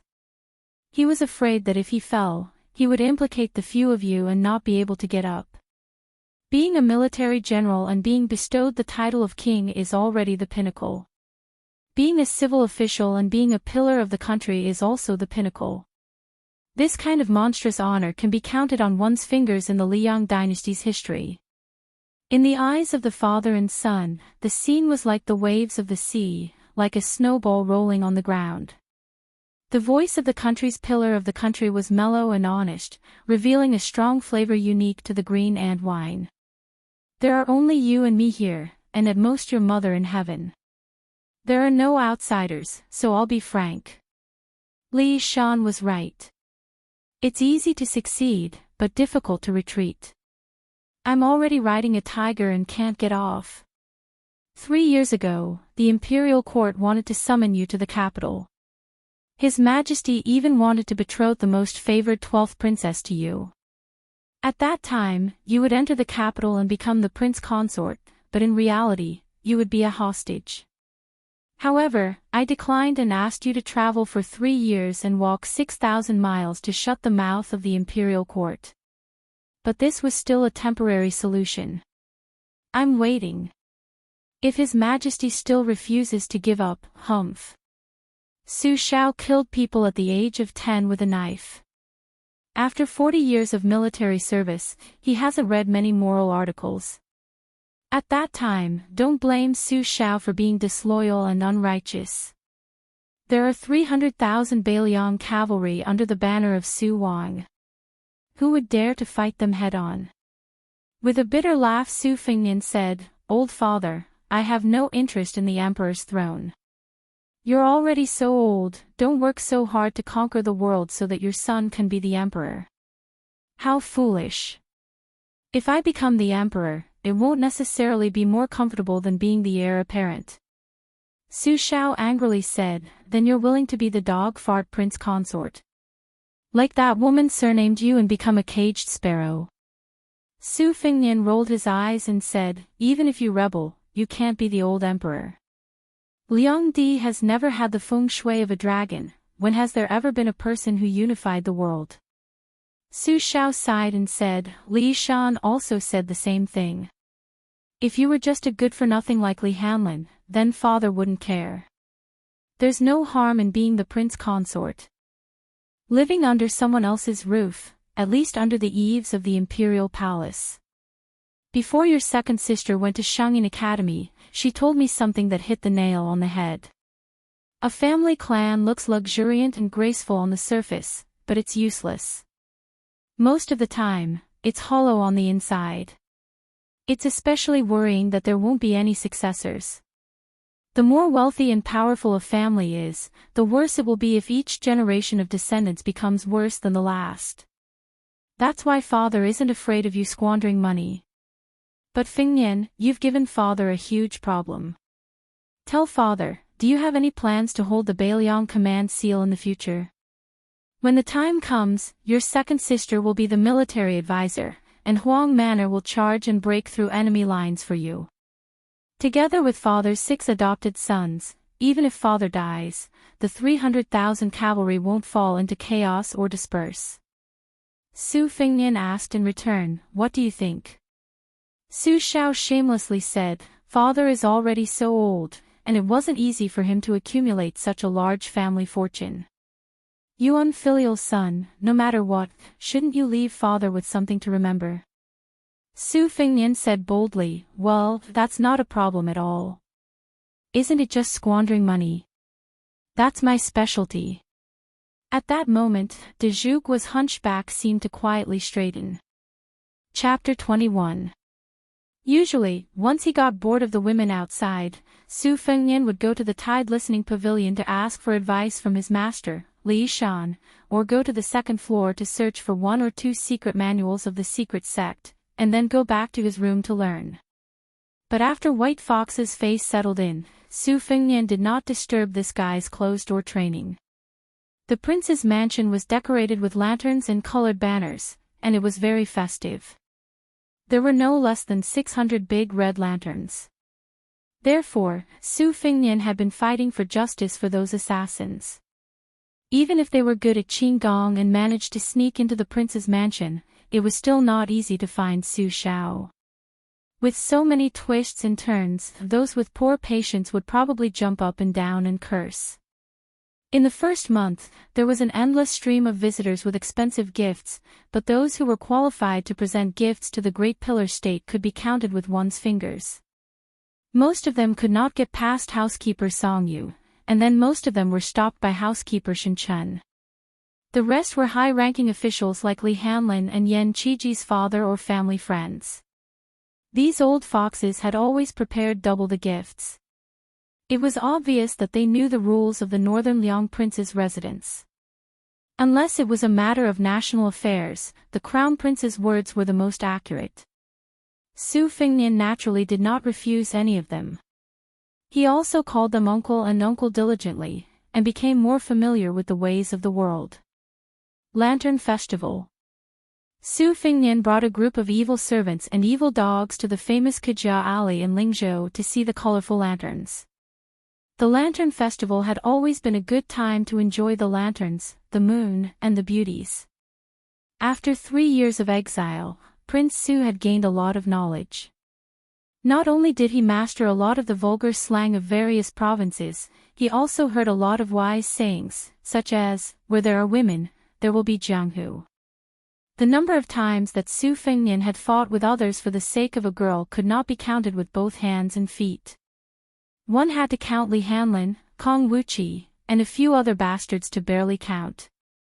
Over the years, the number of unlucky losers who had been defeated by Su Fengnian could be grouped into several rows. The Red Sparrow's brothel, which had overshadowed the Purple Gold brothel in recent years, was located in Kejia Alley.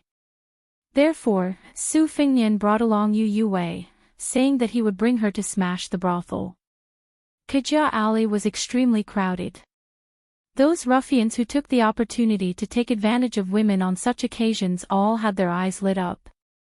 They touched their breasts and buttocks, which showed that they were very experienced.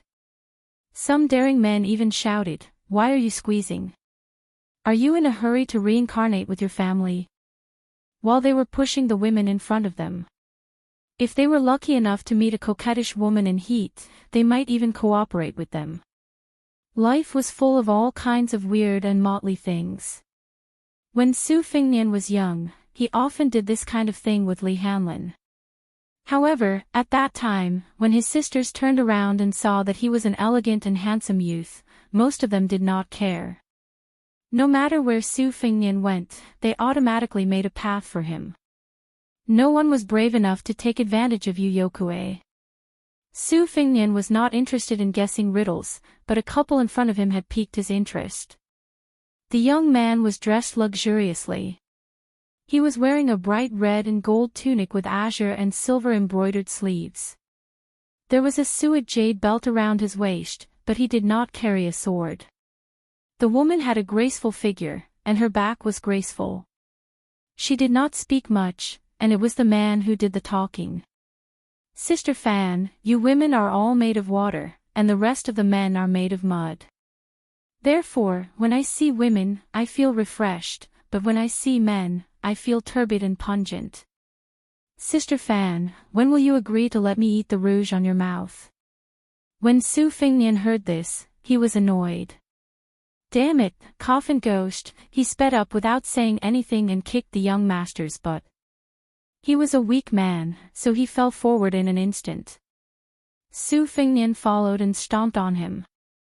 The young master did not have time to shout before Su Fengnian kicked him in the mouth. His extremely beautiful face was immediately covered in blood and dust.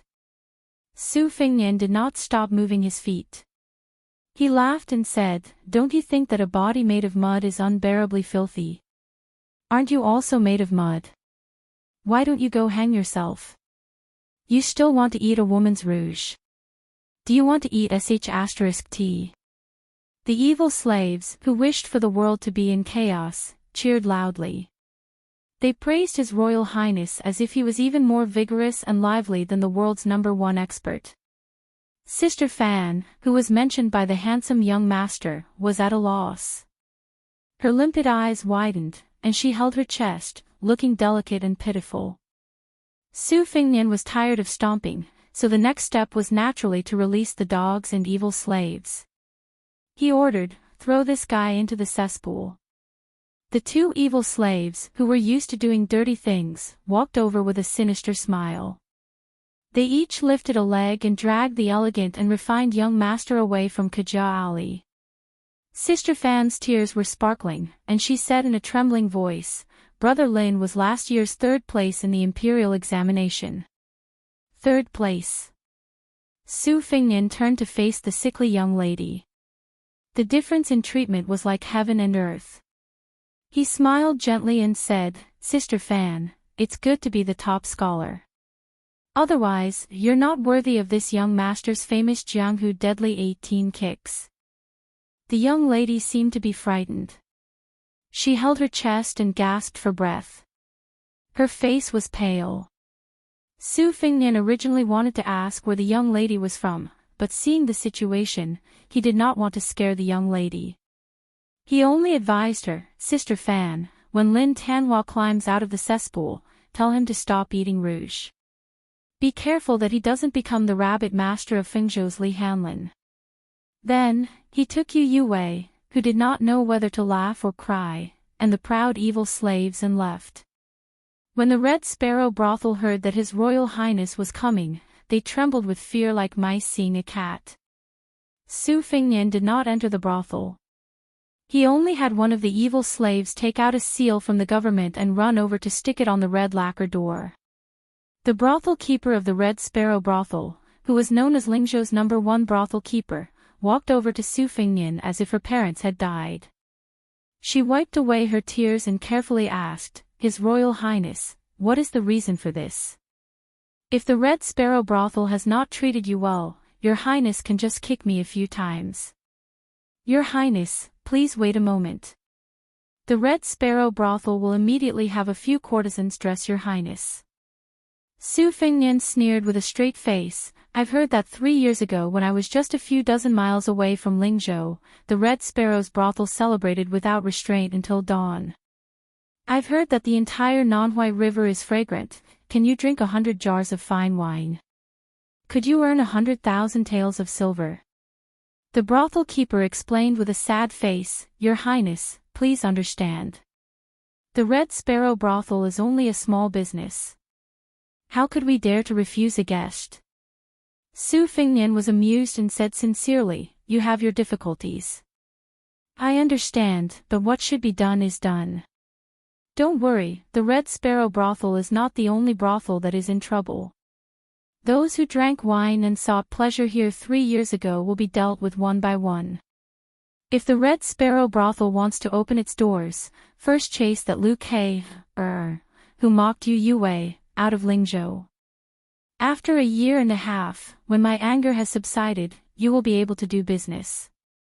The brothel keeper, who had learned from Gongnam-du to raise skinny horses to make money, still wanted to plead, but His Royal Highness impatiently turned around and left.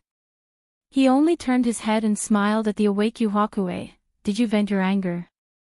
Yu Huakue had learned from her ancestor, Li Yuanyuan. She left the brothel when she was at her most attractive. Her oval-shaped face was slightly plumper as she hugged Wu Mainyang, who had gained 5 to 6 caddies in just one winter, and did not say anything. On the way to the Lion Bridge by the Nanhui River to admire the lanterns, His Royal Highness, who was ignorant and incompetent, quietly asked, "Yue, just now I wanted to describe the actions of those bastards in the Red Sparrow brothel as a celebration. Is it appropriate?" Yue's eyes flashed with the subtle scene of green ants on the surface of a new bottle of wine, but her tone was very calm as she said, "It's not appropriate." Su Fengnian was pleased with himself, fortunately. Lingzhou's 13-hole Lion Bridge was almost synonymous with Kajiali. There were 3 strange things about this bridge. The first strange thing was called the Lion Bridge. However, the railings and observation posts were carved with hundreds of beasts and thousands of birds, and only a lion was missing. The second strange thing was that the body of the bridge was made of white jade, so there would always be people with hammers and iron hammers who wanted to break some jade pieces and chisel some jade powder to sell for money. As a result, the Lion Bridge had strong bridge watchers with a semi-official status standing at the head and end of the bridge all year round. The third strange thing was that there was a strange rumor that an immortal had ascended on a dragon from the bridge. Su Fengnian saw that Yue was a bit tired from carrying Wu Meinyang, so he took her and held her in his arms. The fat and exceptionally lovable white cat was not willing to act coquettishly in front of its master's master. Even its cold expression was exactly the same as Yue's. Su Fengnian, who was holding a stick of sugar-coated haws, didn't mind. He took a bite and suddenly asked, "What do you think that young master who loves to eat rouge can't swim?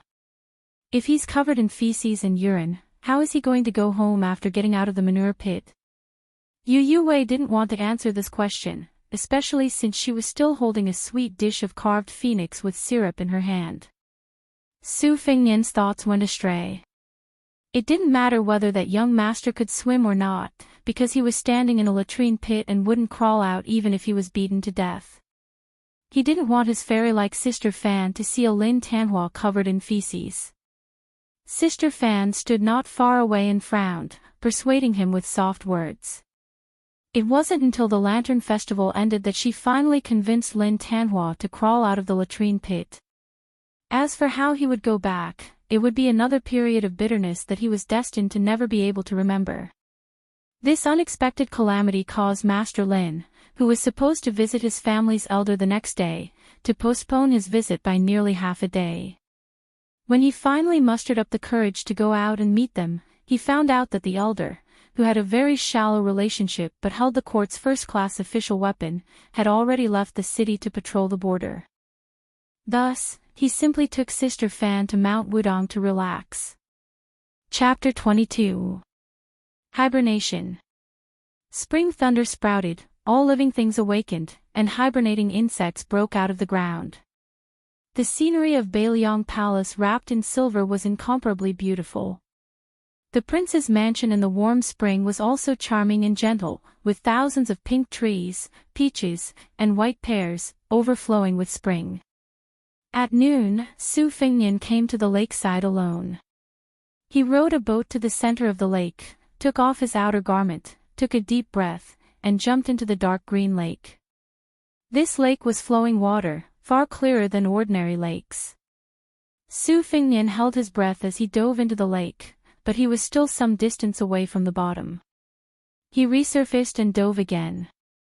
After repeating this 3 or 4 times, he was completely confident that he could reach the bottom of the lake. Only then did he continue to dive. The lake was rather deep. Logically speaking, a slightly deeper lake should be completely dark and unable to see anything. However, the mystery lay in the fact that this lake regularly removed silt. At the center of the lake, there was a huge luminous pearl that shone as bright as day. Su Fengnian held his breath as he hovered at the bottom of the lake. The scene in front of him was enough to be written into any fairy tale that would leave the common people speechless. A water coupe, about 3 meters tall, sat cross-legged in the silt. Its white hair was like seaweed, slowly swaying in the wind. The water coupe with its eyes closed in meditation had a robust physique. Through the light emitted by the luminous pearl the size of a goose egg, one could vaguely see that the water Kuei's left hand and legs were bound by 3 iron chains as thick as arms. At the end of the chains were 3 iron balls weighing several thousand jin. Was there any prison in the world that was more unimaginable and cruel than this? The water Kuei opened its eyes without any emotion. It looked at the only living person it had seen in more than 10 years. Su Fengnian made a hand gesture, roughly indicating that he would throw the cooked meat down later. The huge monster opened its mouth and sucked a koi into its mouth. It directly tore at the koi, causing its blood to seep out of its mouth. In a few moments, the fat red koi was swallowed whole. Su Fengnian's face turned from red to green. He couldn't hold on for much longer. After a moment of hesitation, he made a series of hand gestures that only he and Hu Kuei could understand. The old man, who looked more like a demon than a living person, widened his eyes and stared at Su Fengnian with sharp eyes, as if he was doubting and judging something. After being isolated from the outside world for so long, the old man's thinking was very slow, but Su Fengnian couldn't wait any longer. With a whoosh, he rushed up, or else he would die young and float on the surface of the lake. Climbing onto the boat, Su Fengnian wiped his body and put on his clothes. There was a stove in the boat, so it was quite warm. Su Fengnian waited for a moment, but the surface of the lake was as calm as a mirror. Su Fengnian felt a little regretful, so he retracted his gaze and glanced at the spring thunder dagger given to him by White Fox. Placing it on his knees, he stroked the scabbard and sighed, "Daughter of Spring Thunder, it seems that you have no place to use your skills. That old man is willing to stay down there like a coward. Let's see if I will still give him meat to eat in the future." When he was young, Su Fengnian had cramps while playing in the water and almost sank to the bottom of the lake. The old man, who ate live fish at the bottom of the lake day after day and year after year, did not swallow Su Fengnian alive. Instead, he used his supernatural power to lift His Royal Highness out of the bottom of the lake. Since then, Su Fengnian had developed the habit of throwing cooked meat into the lake as a way to repay his kindness. When he was in a bad mood, he would also dive to the bottom of the lake and look at the old man sitting at the bottom of the lake. He would feel that life was actually very beautiful. At first, he thought that the old man was a demon who was punished by the heavens, but when he grew up, he realized that he was a human who also needed to eat. However, Su Fengnian couldn't figure out how to breathe under the lake for more than 10 years. Wouldn't he suffocate to death? Then what realm did his inner strength reach? For this reason, Su Fengnian specially went to the Tide Listening Pavilion and flipped through the ancient martial arts books about holding one's breath. He only found the 2 words, embryonic breathing, in a Taoist secret scripture that corresponded relatively well. However, Su Fengnian was no stranger to Mount Wudong. He had never heard of any expert on the mountain who could achieve such a wonderful, black tortoise fixation. His Royal Highness, who did not have a good impression of Taoist priests, believed that the Taoist scriptures, pulse stops, qi stops, embryonic growth begins, and, if you want to live forever, your spirit and qi must converge, were just words used by the immortals to deceive the world. His master, Li Shan, had clearly said that there were no ghosts or gods in the world. The limit for a Taoist priest was to abstain from eating for 3 years. There was absolutely no possibility of ascending to immortality. His Royal Highness, who had left in high spirits but returned in disappointment, carried the spring thunder ashore. He took out his saber and chopped off 4 or 5 willow branches full of yellow buds. He wrapped them around his head and swung the spring thunder back and forth in a leisurely stroll. Outside the prince's mansion, a handsome man with a face as delicate as a peach petal threw himself at the nameplate. The gatekeeper of the prince's mansion had long trained his discerning eyes. He immediately weighed the weight of the nameplate in his hand. He lowered his head and took a closer look. It was the young master of the Lin family from the Qiao kingdom of Hedong. This family was not considered a first-rate aristocratic family in the dynasty, but it had some connections with the prince's mansion. The Lin family's eldest son originally had the opportunity to marry the eldest princess, so the gatekeeper did not dare to neglect him. He withdrew his initial coldness and smiled slightly. He asked the young master to wait for a moment and immediately went to report. The young master of the Lin family had become a scenery along the way. Her delicate body could not be considered extremely beautiful, but the aura she exuded was a rare charm in the valiant cold land. It was unknown whether it was because she was weak or because she was walking too fast, but her smooth forehead was covered in sweat. The young master of the Lin family felt sorry for her, but he really did not have the courage to mention it to the housekeeper of the mansion. The Lin family from the Qiao kingdom of Hedong was not at the top of the county. Compared to the colossus of the Bailiang Palace, they were not even worth mentioning. As the saying goes, the Prime Minister's gatekeeper is a third-rank official. Even though he had taken third place in the imperial examination last year and had seen all the flowers in the capital with the top scholar in second place on horseback, when he came to the Bailiang Palace, he did not dare to be arrogant. Chapter 23. The second-ranked steward led them to the Phoenix Rites Pavilion and walked along the lakeside path. As a result, the third-ranked steward saw someone he definitely did not want to see. That person slowly walked over. He was wearing a fox fur coat and looked extremely wealthy. However, he wore a willow headband and was playing with a simple dagger. To be able to stroll around in the strict hierarchy of Bailiang Palace, it was His Royal Highness, who spent all his time reading forbidden books. When Su Fengnian saw Lin Tanhua, who had been thrown into the cesspool, he gave the steward a look to keep quiet. He quickened his pace and said with a smile, "Third ranker, have you come to eat rouge? Did you not eat enough during the Lantern Festival?" Lin Tanhua, who did not know Su Fengnian's background, asked timidly, "You are?" Su Fengnian deliberately put on an arrogant and disgusting look and said with a pretentious face, "I am His Royal Highness's study partner." Lin Tanhua, who originally thought that he had met a local tyrant of an aristocratic family during the Lantern Festival, was relieved. His expression was awkward. Although the bastard in front of him was not a descendant of a rich family, he was close to His Highness. Even if Lin Tanhua did not know much about worldly affairs, he still knew the pros and cons. Before he could react, the study partner, who was using his connections to bully others, had already taken a few steps forward and looked straight at Fan Mimi.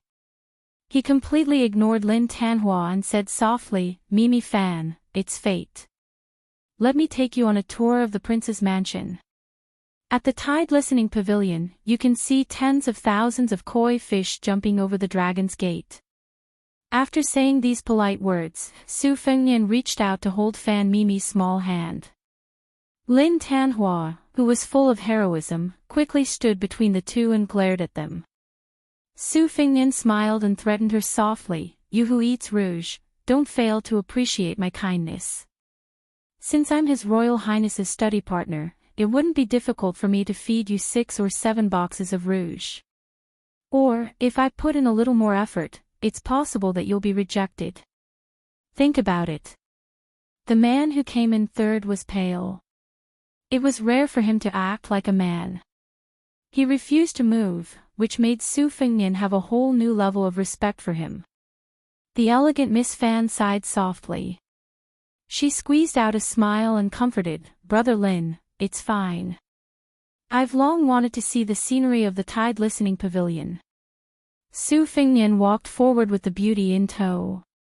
He quietly hooked his finger and called the second-class steward to his side, instructing, "Tell Su Xiao not to show himself. Let's wait for 3 or 4 days." The steward, whose back was facing the young master and young mistress, said flatteringly in a low voice, I know. It definitely won't affect His Royal Highness's important matters." Su Fengnian said softly, "I'll reward you later." The steward smiled like a flower. "Thank you for your reward, Your Highness." Su Fengnian patted him on the shoulder and led Fan Mimi, who was like a lamb in a tiger's den, to the embankment across the lake.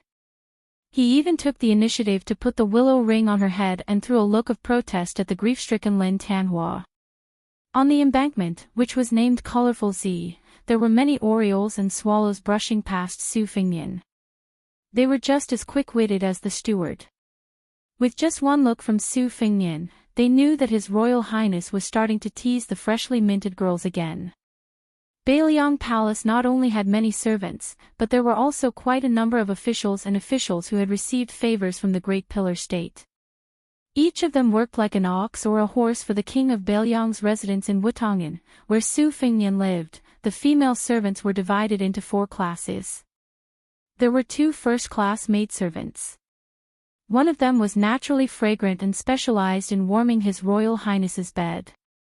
The other was in charge of raising snow-white spear falcons for Su Fengnian. There were 4 second-class maidservants. One of them was skilled in poetry, calligraphy, and was especially good at writing beautiful characters. She was in charge of adding incense to His Royal Highness's bed. The other 3 had also been strictly influenced by music and singing since they were young. The third-class maidservants were in charge of simple chores such as watering the flowers and setting up the tea stove.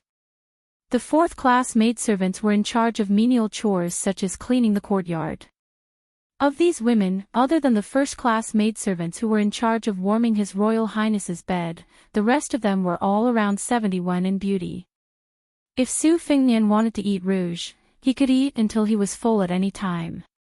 As if feeling depressed, Fan Mimi softly asked, "Does young master use the blade?" Su Fengnian shamelessly said, "I have diligently practiced the blade for 10 years. My blade skills are only at a small level." In order to prove that he had practiced the blade for many years, Su Fengnian performed a mighty sweeping move. In the end, he accidentally threw the spring thunder, which almost fell into the lake. Fan Mimi smiled and considerately tilted her head to look into the distance. Su Fengnian picked up the sacred weapon of the blade that had met with an unworthy owner. He didn't feel embarrassed at all and explained that it was an accident.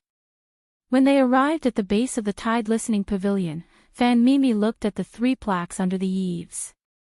One was the 9-dragon plaque inscribed by the late emperor, the other was the plaque, Grand and Magnificent, written by great masters, and the other plaques, with a phoenix coming, and fighting bull. On the contrary, she wasn't particularly moved by the beautiful sight of koi fish tossing bait. It was quite different from the young ladies and daughters who had been abducted by Su Fengnian in the past. Su Fengnian thought that it would be better if it was different. Always eating shark's fin and bird's nest would spoil his appetite. Occasionally eating autumn base and winter bamboo shoots would whet his appetite. Just as Su Fengnian was enjoying the beautiful appearance of the girl beside him, a strange phenomenon occurred. The lake water began to boil and undulate, exactly the same as that snowy day. Su Fengnian was pleasantly surprised. He waved his hand and had a servant lead the shocked Fan Mimi to the Phoenix Rites Pavilion. He also ordered everyone at the lakeside to leave. After doing all this, Su Fengnian hurriedly ran to the small ferry where the black awning boat was parked. Carrying the spring thunder saber that could cut iron like mud, he jumped onto the boat. Just as he was about to row the boat, he saw old Huang swaying his old body as thin as a bamboo pole and rushing over. He was even carrying the long cloth pouch that had once caused Su Fengnian so much suffering. Inside it was a rosewood box that was nearly 4 feet long. Su Fengnian rolled his eyes. What was this old Huang doing?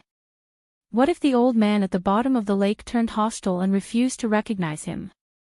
Would the master and servant compete to see who could escape faster? After old Huang boarded the small boat, Su Fengnian rowed to the center of the lake. His palms were sweaty. His Royal Highness had always been a good gambler. This time, he was going to bet big. Chapter 24. If Su Fengnian said that he was not afraid at all, he would be lying to himself. However, Su Fengnian believed in his intuition. The old man who had been trapped at the bottom of the lake for more than 10 years would not make things difficult for him. After all, they had interacted for so many years. Su Fengnian had thrown countless chicken drumsticks and barbecued meat into the lake. He would dive down every few days during spring and summer to get familiar with the old man. No matter what, they had a bit of friendship. Su Fengnian did not mention this matter to his father, Su Shao. He believed that both father and son were well aware that Su Fengnian was at most grateful for saving his life. Even if he released this trapped monster from the lake, if Su de Zhuguo became angry, he would at most be whipped. Moreover, Su Fengnian was also curious about the strength of the capable people in Beiliang Palace. He also wanted to know if the old man who could survive for more than 10 years was a master on the level of the top 10 masters in the world. Su Fengnian pretended to be calm and said, "Old Huang, do you know what I'm going to do? Why are you following me? Can you swim? Don't drown." The old servant smiled shyly and did not say anything. He seemed to feel that the bag was heavy. He shook his small body and lifted the wooden box a few inches. When he reached the center of the lake, Su Fengnian pulled out the purple spring thunder from the simple scabbard that was not as beautiful as the embroidered winter. He took a deep breath and threw the blade down with all his strength. After a while, there was still no movement. Su Fengnian almost cursed out loud. He thought to himself that it wouldn't be like drawing water with a bamboo basket again, and that he would have to jump down to retrieve the saber. Old Huang slowly moved to the bow of the boat and did not move at all.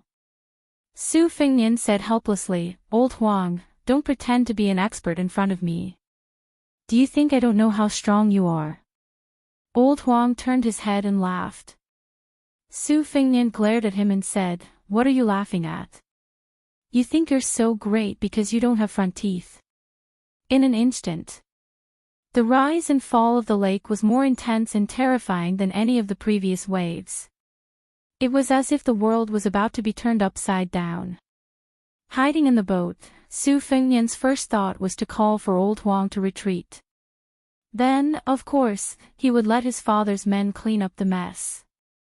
He was His Royal Highness, who could even make spring thunder attack with total annihilation, so he couldn't be so stupid as to compete with Old Man.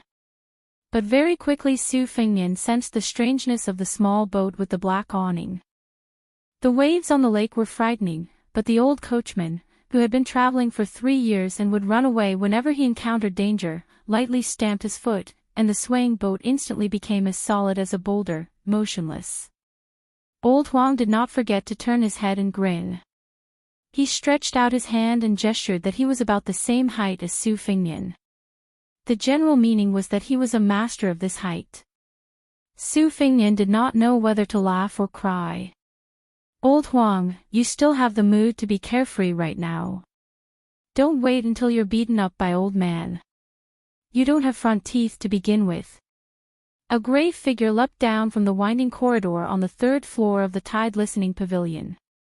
He landed on one foot and with a bounce, his figure gracefully swept into the lake. Su Fengnian subconsciously raised his hand, only to find that there was no cucumber in his hand to chew on. He felt a bit regretful.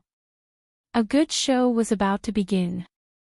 The Tide Listening Pavilion was what the people of Jianghu referred to as the armory. There were 5 servants guarding the pavilion. Su Fengnian had been familiar with them since he was young, so much so that he would find a corner to pee in when he needed to. He called them uncle and grandpa politely. The person guarding the 3rd floor of the Tide Listening Pavilion was a Taoist master. He was the founder of the Way of Judami, one of the 3 great orthodoxies. According to his master, Li Shan, he was proficient in Qimen Duanjia. He was a genuine second-stage mystic and lightning cultivator. He was only willing to enter the pavilion as a servant for the sole copy of the Deed of Thorough Comprehension in the Tide Listening Pavilion. When Su Fengnian was young, he was tired of climbing stairs and often had the old man carry him. The old Taoist of Judami wore a gray wide-sleeved Taoist robe. After jumping into the lake, he gracefully dashed forward like a dragonfly skimming the surface of the water. He rolled up his sleeves and sent 2 water pillars straight to the center of the lake. Su Fengnian was relieved to see that the boat was not capsized. He clicked his tongue in wonder and said, "Grandpa Wei's skills are so formidable. If I had known, I would have brought him along on my travels. Those bandits would have been beaten to a pulp. When old Huang heard His Royal Highness's words, he turned his head with a bitter expression on his old face. Su Fengnian did not want old Huang, who had been running around with him for 3 years, to be sad. He smiled and said, "No matter how powerful Grandpa Wei is, he can't be compared to you, old Huang, who can steal birds' nests and fish. There are many masters in this world, but old Huang is the only one who can weave straw sandals." The old servant smiled tenderly, giving Su Fengnian goosebumps. He hurriedly said, "Let's watch the show. Don't miss it." Both the master and servant looked towards the lake. 2 jet-black chains broke through the water like flood dragons emerging from the sea, full of momentum. At the end of the chain, there were 2 hiltless swords. One of the swords was as clear as snow, and the other was as red as blood. In the words of His Highness the Crown Prince, the swords were very attractive. At first glance, one could tell that they were masters of martial arts. Su Fengnian did not have a large stack of banknotes on hand. Otherwise, he would have shouted, "You deserve it." The 2 blades broke through the 2 water dragons that old Taoist Mi had sent out, shattering them on the spot. The 10 feet tall Xiong Kuei's body rushed out of the lake. Without the restraint of the copper balls at the bottom of the lake, the white-haired Xiong Kuei who appeared out of nowhere laughed wildly, almost breaking Su Fengnian's eardrums. With a swing of the chains, he drew an arc in the air. The scarlet blade chopped towards the old Taoist. The blade's momentum was peerlessly tyrannical. It cut through the air, bringing with it a whistling wind. Old Taoist Wei lightly shouted. He stepped on the water with 1 foot, stirring up 1,000 layers of waves that shot towards the long blade. The waves were cut in half. The huge blade was like a hot knife through butter. The old Taoist shook his sleeve, attempting to block this biting cold blade that he had never seen before in his life. However, it was futile. The wide sleeve of his Taoist robe was instantly shattered. He was defeated in 1 move. Chapter 25. His figure flew backward and fell into the lake. No one knew if he was dead or alive. It turned out that the old man in the lake also carried a blade. Both he and Bai Hu had 2-handed blades. One blew snow and the other raised waves. Which one was more powerful? Su Fengnian, whose eyes were blurred, clicked his tongue and said, "Is this old man invincible? If I had known that masters were so powerful, I would have listened to Su Zhao's advice and practiced martial arts." Old Huang turned his head and shook his head with a silly smile. "Not invincible, not invincible." Su Fengnian looked at him attentively. He saw that the chains on the old man's hands were rooted in his bones and connected together. It was not an ordinary binding. This was too terrifying. Who would be so obsessed with martial arts and conceited to the point of becoming one with the blade? What if the blade was controlled by someone? Wouldn't it be extremely painful? Old Kuei leaped into a pavilion with 2 locks and 2 sabers. He waved his sabers lightly, and the pavilion, which had cost him quite a lot of silver, collapsed with a loud rumble, almost turning into fine powder. Old Kuei looked up to the sky and laughed loudly, his white hair fluttering in the wind, making him look like a llama. The remaining 4 guards of the tide-listening pavilion moved together. They formed a triangle and stood far away with a solemn expression. On the top of Mount Qingliang, de Zhuguo, Su Xiao, sat on a wooden bench and looked at the lake on the mountainside. He held a red clay teapot made by a famous craftsman, but it was filled with green ant wine. Beside him stood his adopted son, Yuan Zhuozong. Zhuoxiong squinted his phoenix eyes. Su Xiao chuckled. "How many moves can you block?" Yuan Zhuozong, who was riding a white horse and wielding a silver spear and killing people on the battlefield, said softly, "Father, Zhuoxiong wants to try." De Zhuguo shook his head. "Forget it. Someone will take care of this monster downstairs. He can't hurt Fengmian." In the corridor on the second floor of the Tide Listening Pavilion, a man in a white robe stood in front of the railing with a winter blade at his waist. He looked at it for a moment, then put his finger on the hilt of the knife and pushed it out an inch, then retracted it back into its sheath. He rubbed it back and forth, then turned around and went back upstairs. Not only that, even Li Yishan, the most important advisor of the prince's mansion, walked out of the dark room. He clasped his hands behind his back and quietly observed the once-in-a-decade spectacle. As if the sunlight was too dazzling, he raised his hand to cover his eyes and muttered to himself, "Jian Zhou Huang, Chu Kuangnu, do we have to tear down countless pavilions again?" The old man did not pay any attention to the guards. In this world, there were very few people who could make him take them seriously. He only roared, "Ninth brother Huang, come out and die." Su Fengnian was shocked. "Old Ninth Huang. Old Huang, are they calling you? Don't tell me you have a grudge with this old man." Old Huang reached out and tore off the tattered cloth, revealing the long rosewood box that made Su Fengnian's heart palpitate. He turned his head and smiled. He still looked like he had no front teeth. Every time Su Fengnian saw this scene, he always wondered if the old servant would let the wine leak into his mouth when he drank the yellow wine. The old man obviously saw the old coachman standing at the bow with the box on his back. His white hair danced in the wind and his face was ferocious. When Su Fengnian was so nervous that he did not even dare to breathe, old Huang reached out his withered hand and stroked the wooden box. He did not forget to turn his head and smile foolishly. He raised his head and made a gesture of pouring wine into his mouth, saying, "Young master, that..." Su Fengnian laughed angrily, "Look at you. Don't you have the demeanor of a master? If you really win by stepping on dog shit, I'll treat you to 100 jars of Dragon Cliff sunken vat yellow wine."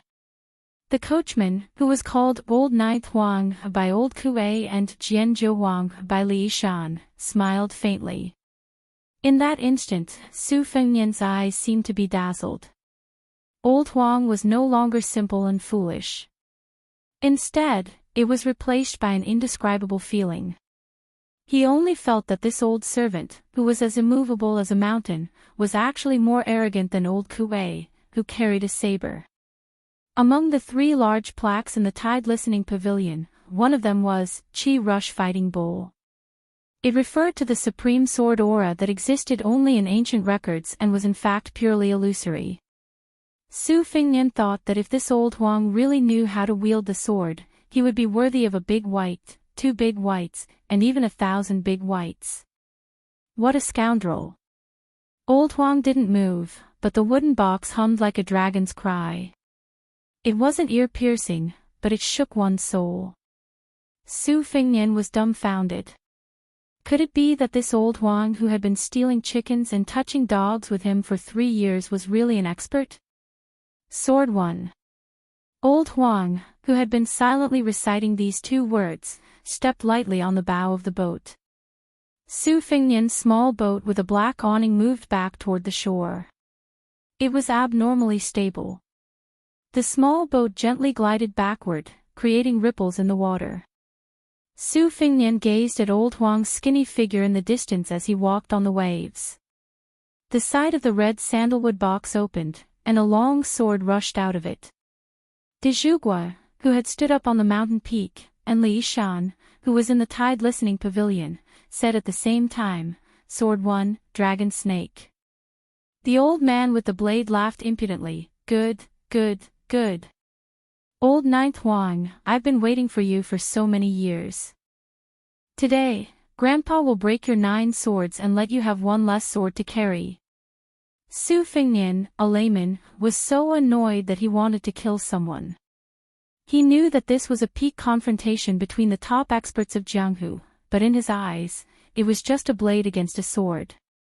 He couldn't see anything special about it. It was even less exciting than the duel between the old man with double blades and Grandpa Wei. The only thing he could see was that another sword had flown out of the red sandalwood box. Su Fengnian didn't know that even the best moves couldn't escape the 4 words, "back to basics." De Zhugua forgot to drink. He held his wine cup and sighed softly, sword 2. Li Shan, who was in the tide listening pavilion, slowly spat out 2 words, twin lotus flowers on one stalk. The 2 on the mountain and halfway up the mountain clearly had a tacit understanding. 1 sword became 2 swords, 2 swords became 3 swords. Sword 3. 3 Jin. 3 swords filled the sky with sword light, enveloping the world. Old man with double blades and old Huang with 3 swords.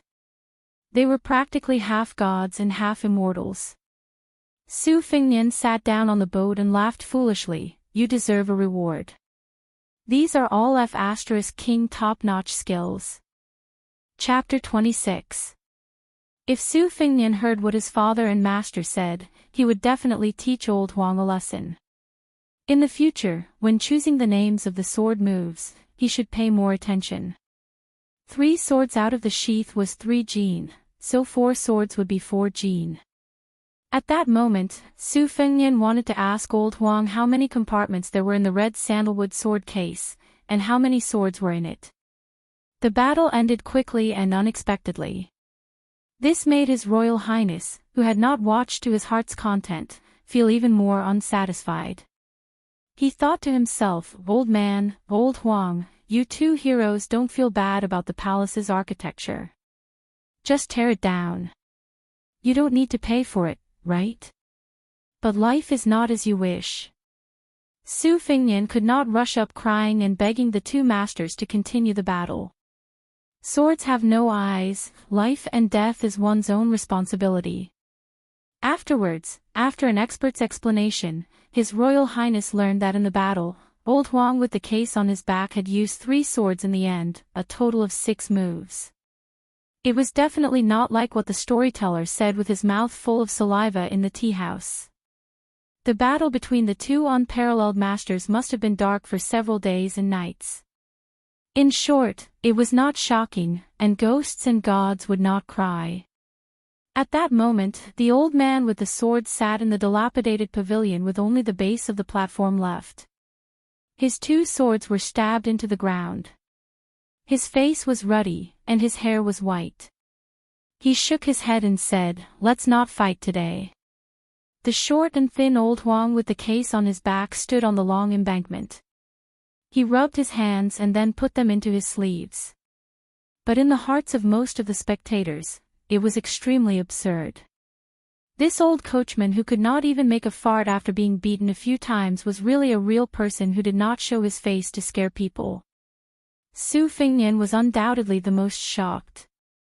He did not know that it was old Huang who had single-handedly beaten the old man to the bottom of the lake. If not for that, would the great pillar of the country, Su Shao, be at ease and let his most beloved son travel 6,000 li? Every time his life was hanging by a thread, he still managed to keep his life.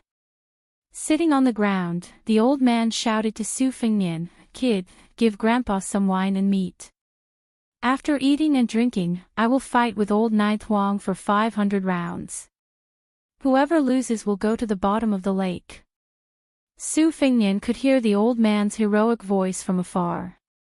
After hesitating for a long time, he still ran to ask the steward to prepare a sumptuous meal. He specially prepared a whole roasted suckling pig and placed it in an oversized food box. Su Fengnian carried it and ran up the long embankment. His footsteps became slower and slower. When he passed by the coachman old Huang, he threw a glance at the old servant, who was still complaining that His Royal Highness had forgotten to reward him with a pot or 2 of dragon rock sunk vat. The old servant rubbed his cheeks to indicate that he was fine.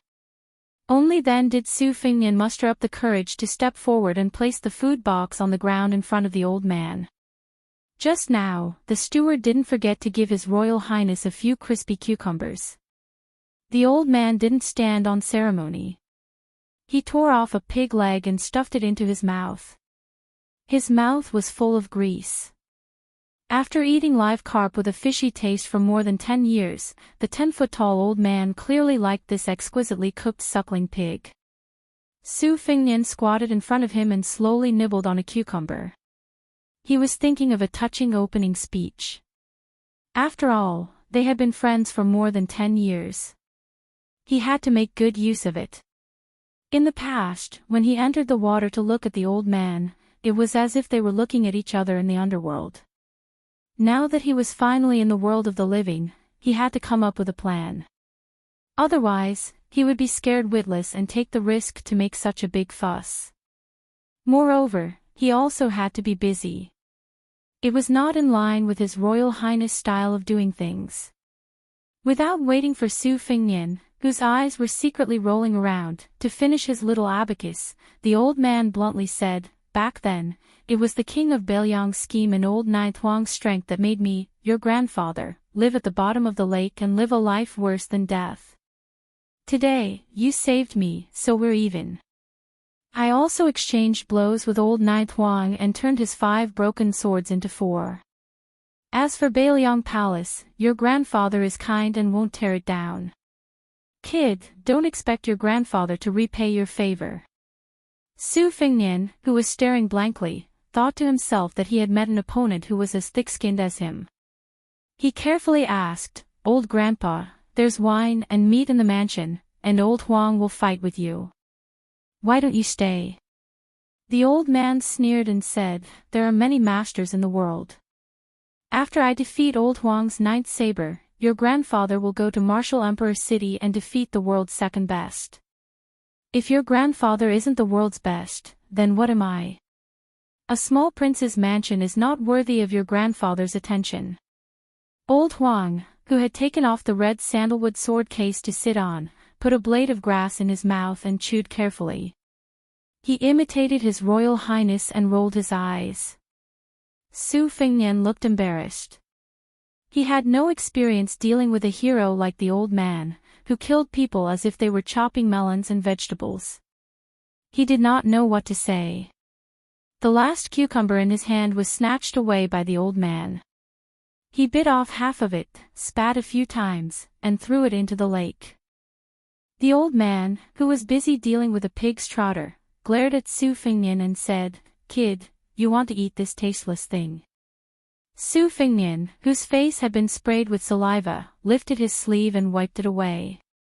He asked tentatively, "Old grandpa, can you help me teach someone a lesson? He's a martial granduncle from Mount Wudong, a master." The old man thought for a moment and nodded. "I've been indebted to you all these years. I've tasted some cooked food, but if you ask for more, your grandfather will beat you up. But if you want to fight and kill, your grandfather is willing. Wait until I defeat old Nai Thuong, then I'll leave immediately." Old Huang did not give him any face and slanted his mouth. He held the stalk of grass in his mouth and his old face was full of ridicule. The old man angrily shouted, "Old Nai Thuong, you don't accept it. If you don't accept it, let's fight again." Old Huang simply turned his body around and turned his back to the old man, out of sight, out of mind. Su Fengnian, who was covering his ears, felt a headache. If the old man had not promised to go to Mount Wudong to teach that bastard Taoist priest a lesson, he would have let old Huang beat this untactful old man to the bottom of the lake. In this lifetime, other than those servants who jumped into the lake to commit suicide, there would be no hope of seeing another living person again. Su Fengnian softly exclaimed in surprise. Since old Huang's skills were so valiant, why did he choose to go to Mount Wudong with the sword case on his back? Wouldn't it be easier to just bring old Huang, who was carrying the sword case, to Mount Wudong? Why did he have to look at the old man's face and listen to his roar? Su Fengnian weighed the pros and cons, his face was gloomy and uncertain. The old man's appearance was boorish, but his mind was as meticulous as hair. The whole suckling pig, including the meat and bones, entered his stomach. He patted his stomach in satisfaction and said with a hee-hee, "Child, as soon as I saw your eyes turn, Grandpa knew that you were thinking of something. What, you want old Nai Thuong to throw me back to the bottom of the lake? To tell you the truth, it's easier to invite Buddha than to send Buddha away. If I hadn't fallen into Li Yuaning's evil scheme, even if I didn't defeat old Nai Thuong, Grandpa would still be able to come and go as I please." At the bottom of the lake, there were 4 iron balls weighing 4,000 caddies. 2 of the twin sabers were poured into the balls, and that was how Grandpa was trapped. Now that I have the twin sabers in my hands, the world is mine. Waha, child, aren't you afraid? His Royal Highness, who was being roared and spat again, squeezed out a smile and muttered, how could I? Fengnian's admiration for old Grandpa is like the great river flowing east, like the stars in the plains. The old man said with a smile that was not a smile, child, you're different from that butcher Sue, you're more to my liking. Arrange a comfortable room for Grandpa, and prepare a table full of wine and meat. Su Fengnian stood up and said, this is a small matter. Chapter 27. Old Huang spat out the grass root and said, not fighting anymore. The old man said arrogantly, what's the hurry? You'll get to fight later. Old Huang carried the sword case on his back and said flatly, forget it if you don't want to fight. I'm going to the martial emperor's city to get the yellow cottage back. The old man was shocked, really? Old Huang nodded. The old man sighed and shook his head with a bitter smile, then I won't fight anymore. It's a waste of my energy. Su Fengnian was confused. He arranged the huge old man Yuanzhuazong, who was more than 9 feet tall, to stay in a yard. Su Fengnian went to the stable. Old Huang was carrying the sword case and a cloth bag. He was chatting with the date red horse as if he was saying goodbye. Su Fengnian was surprised, Old Huang, what's going on? The old groom said softly, I've been watching Chu Kuangnu at the bottom of the lake all these years. Since he's been released by the young master, there's nothing for me to do. I was defeated by the old monster Wang Xianji and left the yellow cottage sword in the martial emperor's city. I couldn't let it go these years and wanted to get it back. Su Fengnian said bitterly, is it the giant sword stuck in the wall of the martial emperor's city? The yellow cottage that ranks 4th in the top 10 famous swords? Old Huang smiled and nodded. The martial emperor's city was located at the edge of the eastern sea. The city was built with stones to watch the sea. Wang Xianji was almost 100 years old, but he had been famous for 80 years. He was a martial arts genius that only appeared once in 100 years. He was famous for not carrying any weapons when he was young. He always fought with one hand. At 25, he was promoted to the ranks of the Peerless Masters. At 40, he challenged the sword god Li Chungang and broke the wooden ox and horse that could cut iron like mud with 2 fingers. He was famous all of a sudden. Wang Xianji obviously had the qualifications to be the first in the world, but he claimed to be the second. This made the top 10 masters in the Wulin Jianghu ranked 11th. The first place had been vacant for 20 years. In the past 50 years, there were 2 peerless masters who used swords. The new sword god Dong Tai held a peach branch and fought with Wang Xianji 3 times. He neither won nor lost. He was ranked 3rd in the top 10 masters. The other one was elusive. People only knew that he was from Western Shu. He was a nameless swordsman. After 30 years of swordsmanship, he comprehended the way of the sword and traveled Jianghu alone. He collected all the famous swords in the world and put them into his sword box. The world only knew that he fought with someone and became famous. Although he lost and left a sword on the city wall, no one doubted that this mysterious swordsman did not lose honorably because he lost to the old and strong martial emperor city's master Wang Xianji. Who would have thought that such a swordsman who could shake 40 provinces with one sword was a coachman in Bailiang Palace? He talked and chatted with horses all day long. At most, he would ask His Royal Highness for a pot of yellow wine to satisfy his cravings. Therefore, when the old man heard that 9th brother Huang had returned to the martial emperor's city to challenge Wang Xianji, he knew that he could not beat him 10 years ago. Su Fengnian, who was holding a cucumber, smiled bitterly and said, Old Huang, tell me, how many swords are in this sword box? Everyone in the world is guessing. Old Huang, who had a few stalks of horse grass stuck to his head after lying in the stable for a while, scratched his head and said, "There are 3 levels and 6 compartments in the sword box. Originally, there were 6 of the 10 famous swords in the world, but now there are only 5. Su Fengnian was speechless. "Old Huang, you're an expert. Can you be any better?" Old Huang said naively, "If young master wants to play with swords, I'll leave 3 or 4 for you." Su Fengnian shook his head and said, "No, I'd rather you carry 180 swords and stab that Wang Xianji into a hornet's nest. Then, when you go out to flirt with the heroines of Jianghu, I'll be proud to say that I stole chickens and ducks with you, Old Huang. Isn't that right, Old Huang?" Old Huang grinned foolishly. Old Huang, who had no front teeth, was so cute. How could it be the 9th saber, who was thousands of miles above an expert? Su Fengnian could not figure it out, so he decided not to think about it anymore. He asked the servants to prepare a pot of Dragon Cliff's sunken vat yellow wine and brought an inferior horse over. Su Fengnian personally held the reins and sent them off to the outside of the prince's mansion. He even stuffed a few banknotes of small denominations into Old Huang's hands. Old Huang did not refuse and said, "Young master, please go back. I know the way." Su Fengnian did not agree and said, "At least send it to the city gate, right?" The horse was an inferior horse. It was not that His Royal Highness was stingy, but whether it was the multicolored horse that had its mane cut into petals to look like celestial objects or the rarer and more precious Fergana horse, they did not conform to the principle of not being a fat sheep when going out. Moreover, Old Huang probably would not really ride a horse. Su Fengnian was just finding him a companion to talk to.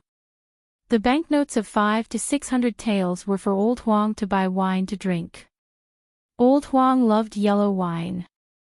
It was not known whether it was because his surname was Huang that he liked to drink it, or because he loved yellow wine that his surname was Huang. Old Huang always had some sort of secret on him. However, in Su Fengnian's eyes, Old Huang was just the old coachman who carried him forward with difficulty. Huang Jianzhou was secondary. These were his thoughts, but he did not dare to say them out loud for fear of appearing pretentious. From Bailiang Palace to Lingzhou's main city gate, there was an end no matter how far it was. The captain of the city gate saw His Royal Highness's heavy expression and did not dare to go forward to flatter him. He only hurriedly chased everyone who was queuing up to leave the city to the side, making way for the empty city gate. Su Fengnian, who was leading the horse for Old Huang, stood under the wall of the inner city gate. He passed the reins to the old coachman and said sentimentally, "We'll stop here, I won't send you off." "Old Huang, is it boring to interact with a wastrel like me, a frog at the bottom of a well?" Old Huang shook his head and stared at His Royal Highness's young and handsome face. He chuckled and said, "It's very interesting. Really, Old Huang doesn't know how to flatter. Doesn't young master often say that I speak honestly?" Su Fengnian smiled faintly. Old Huang took out a stack of silk and used charcoal to draw sword forms. There were not many words on each piece, only 2. From Sword 1, Sword 2, to Sword 9. They were crooked like earthworms crawling on mud. He passed it to Su Fengnian and said, "Young master, keep it. In the future, if you see a child with spiritual energy, help me take him in as a disciple. It's more appropriate to snatch a virgin on the streets." Su Fengnian carefully kept it. Old Huang thought for a moment and said with a troubled expression, "Young master, Old Huang is not cultured. I don't know how to name my sword. I only know 9 moves. From Sword 1 to Sword 9, the first 8 moves have been named by the people of the Jianghu on their own. I feel uncomfortable when I hear them. Young master, can you think of one for me?" Su Fengnian did not know whether to laugh or cry. He thought seriously for a moment and said, "The 2 of us walked 6,000 miles and you call it 6,000 miles. If you don't think it's vulgar and not imposing, you can use this."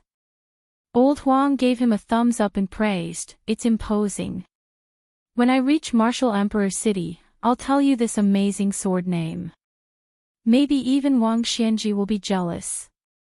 In the end, old Huang still led the horse and left with the pot hanging from his waist. Su Fengnian climbed up the wall and looked at old Huang's lonely figure.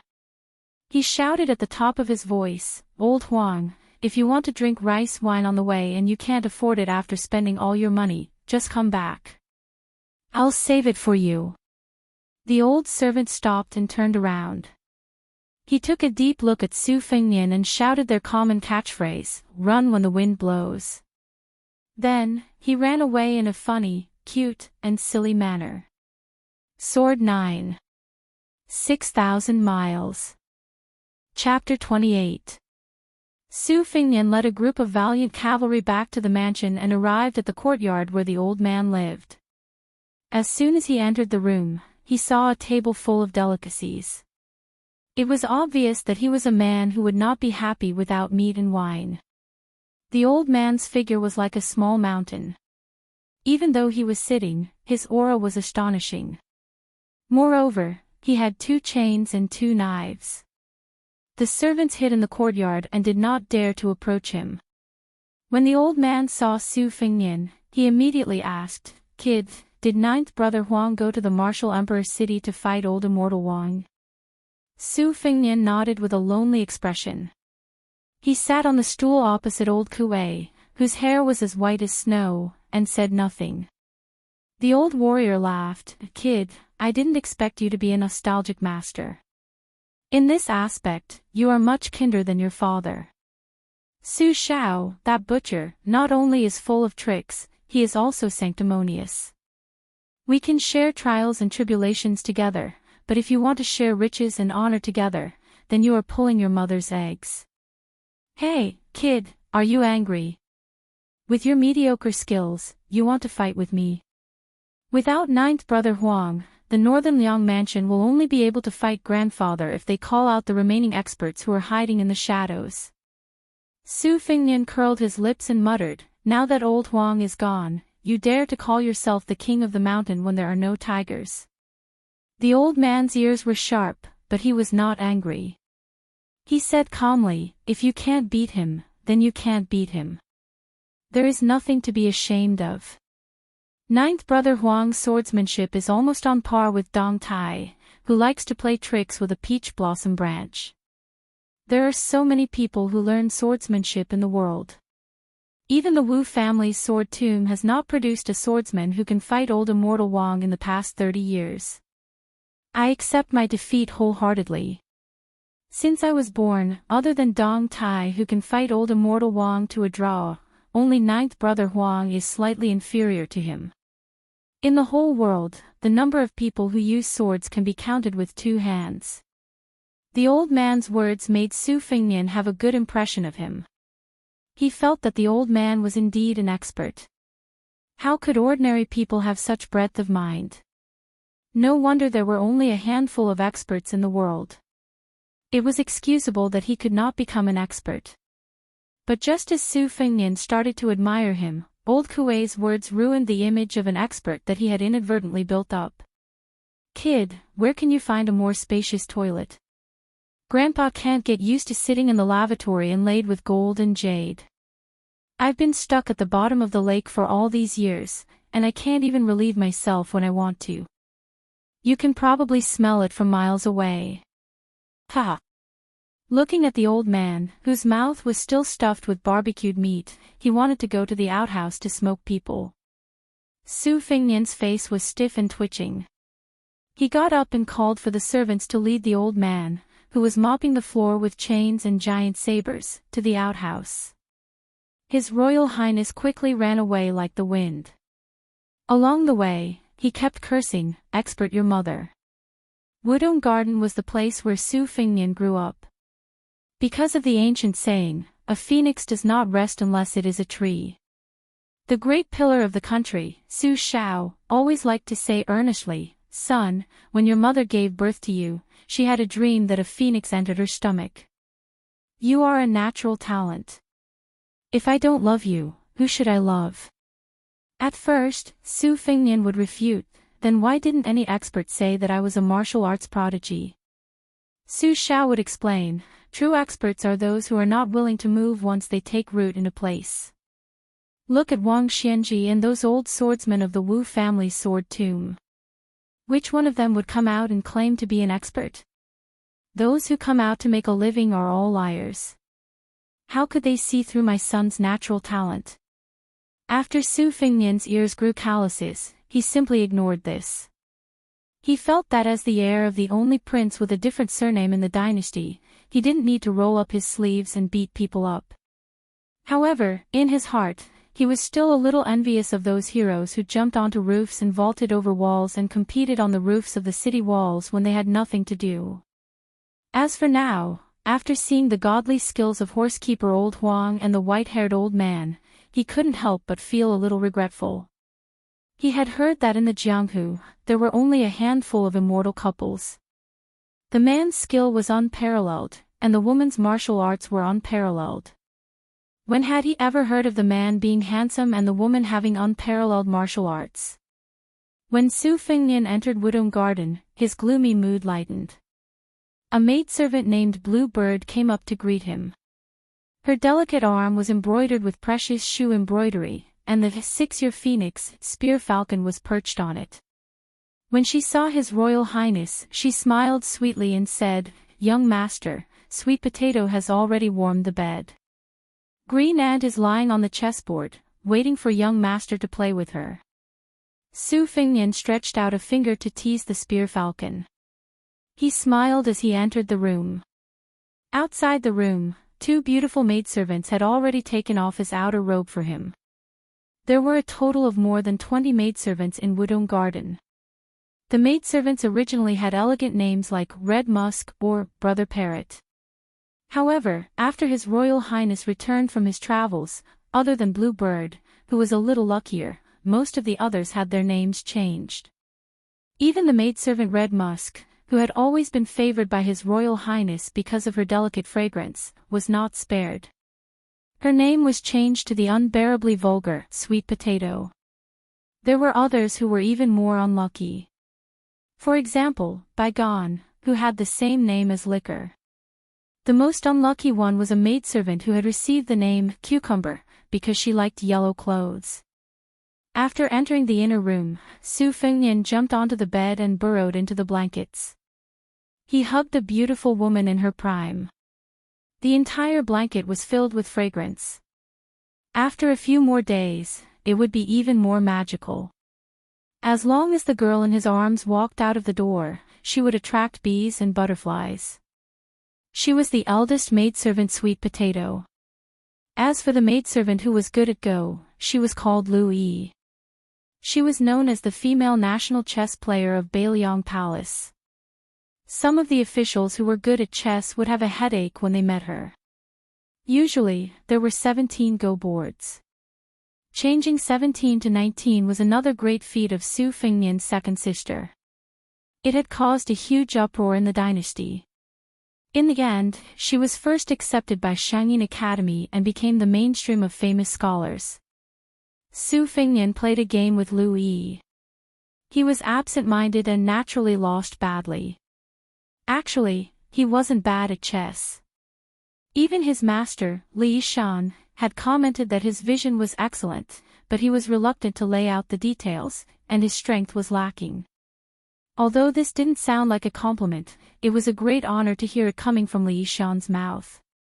Of course, Su Fengnian could not be considered a Go master. The true national chess player was Su Fengnian's second sister, Su Weisheng. She was a valiant figure who made the so-called famous scholar, Mu Yehu, feel ashamed of his inferiority. Su Fengnian pushed away the game that had already ended and lay on the bed. He let the head maidservant, Sweet Potato, rub his temples. The second maidservant, Lu Yi, saw that her master was not in a good mood and did not dare to disturb him. Su Fengnian stood up and said, "All of you leave first. Without my permission, no one is allowed to enter, not even Su Xiao." Sweet Potato was born with a voluptuous body and fair skin.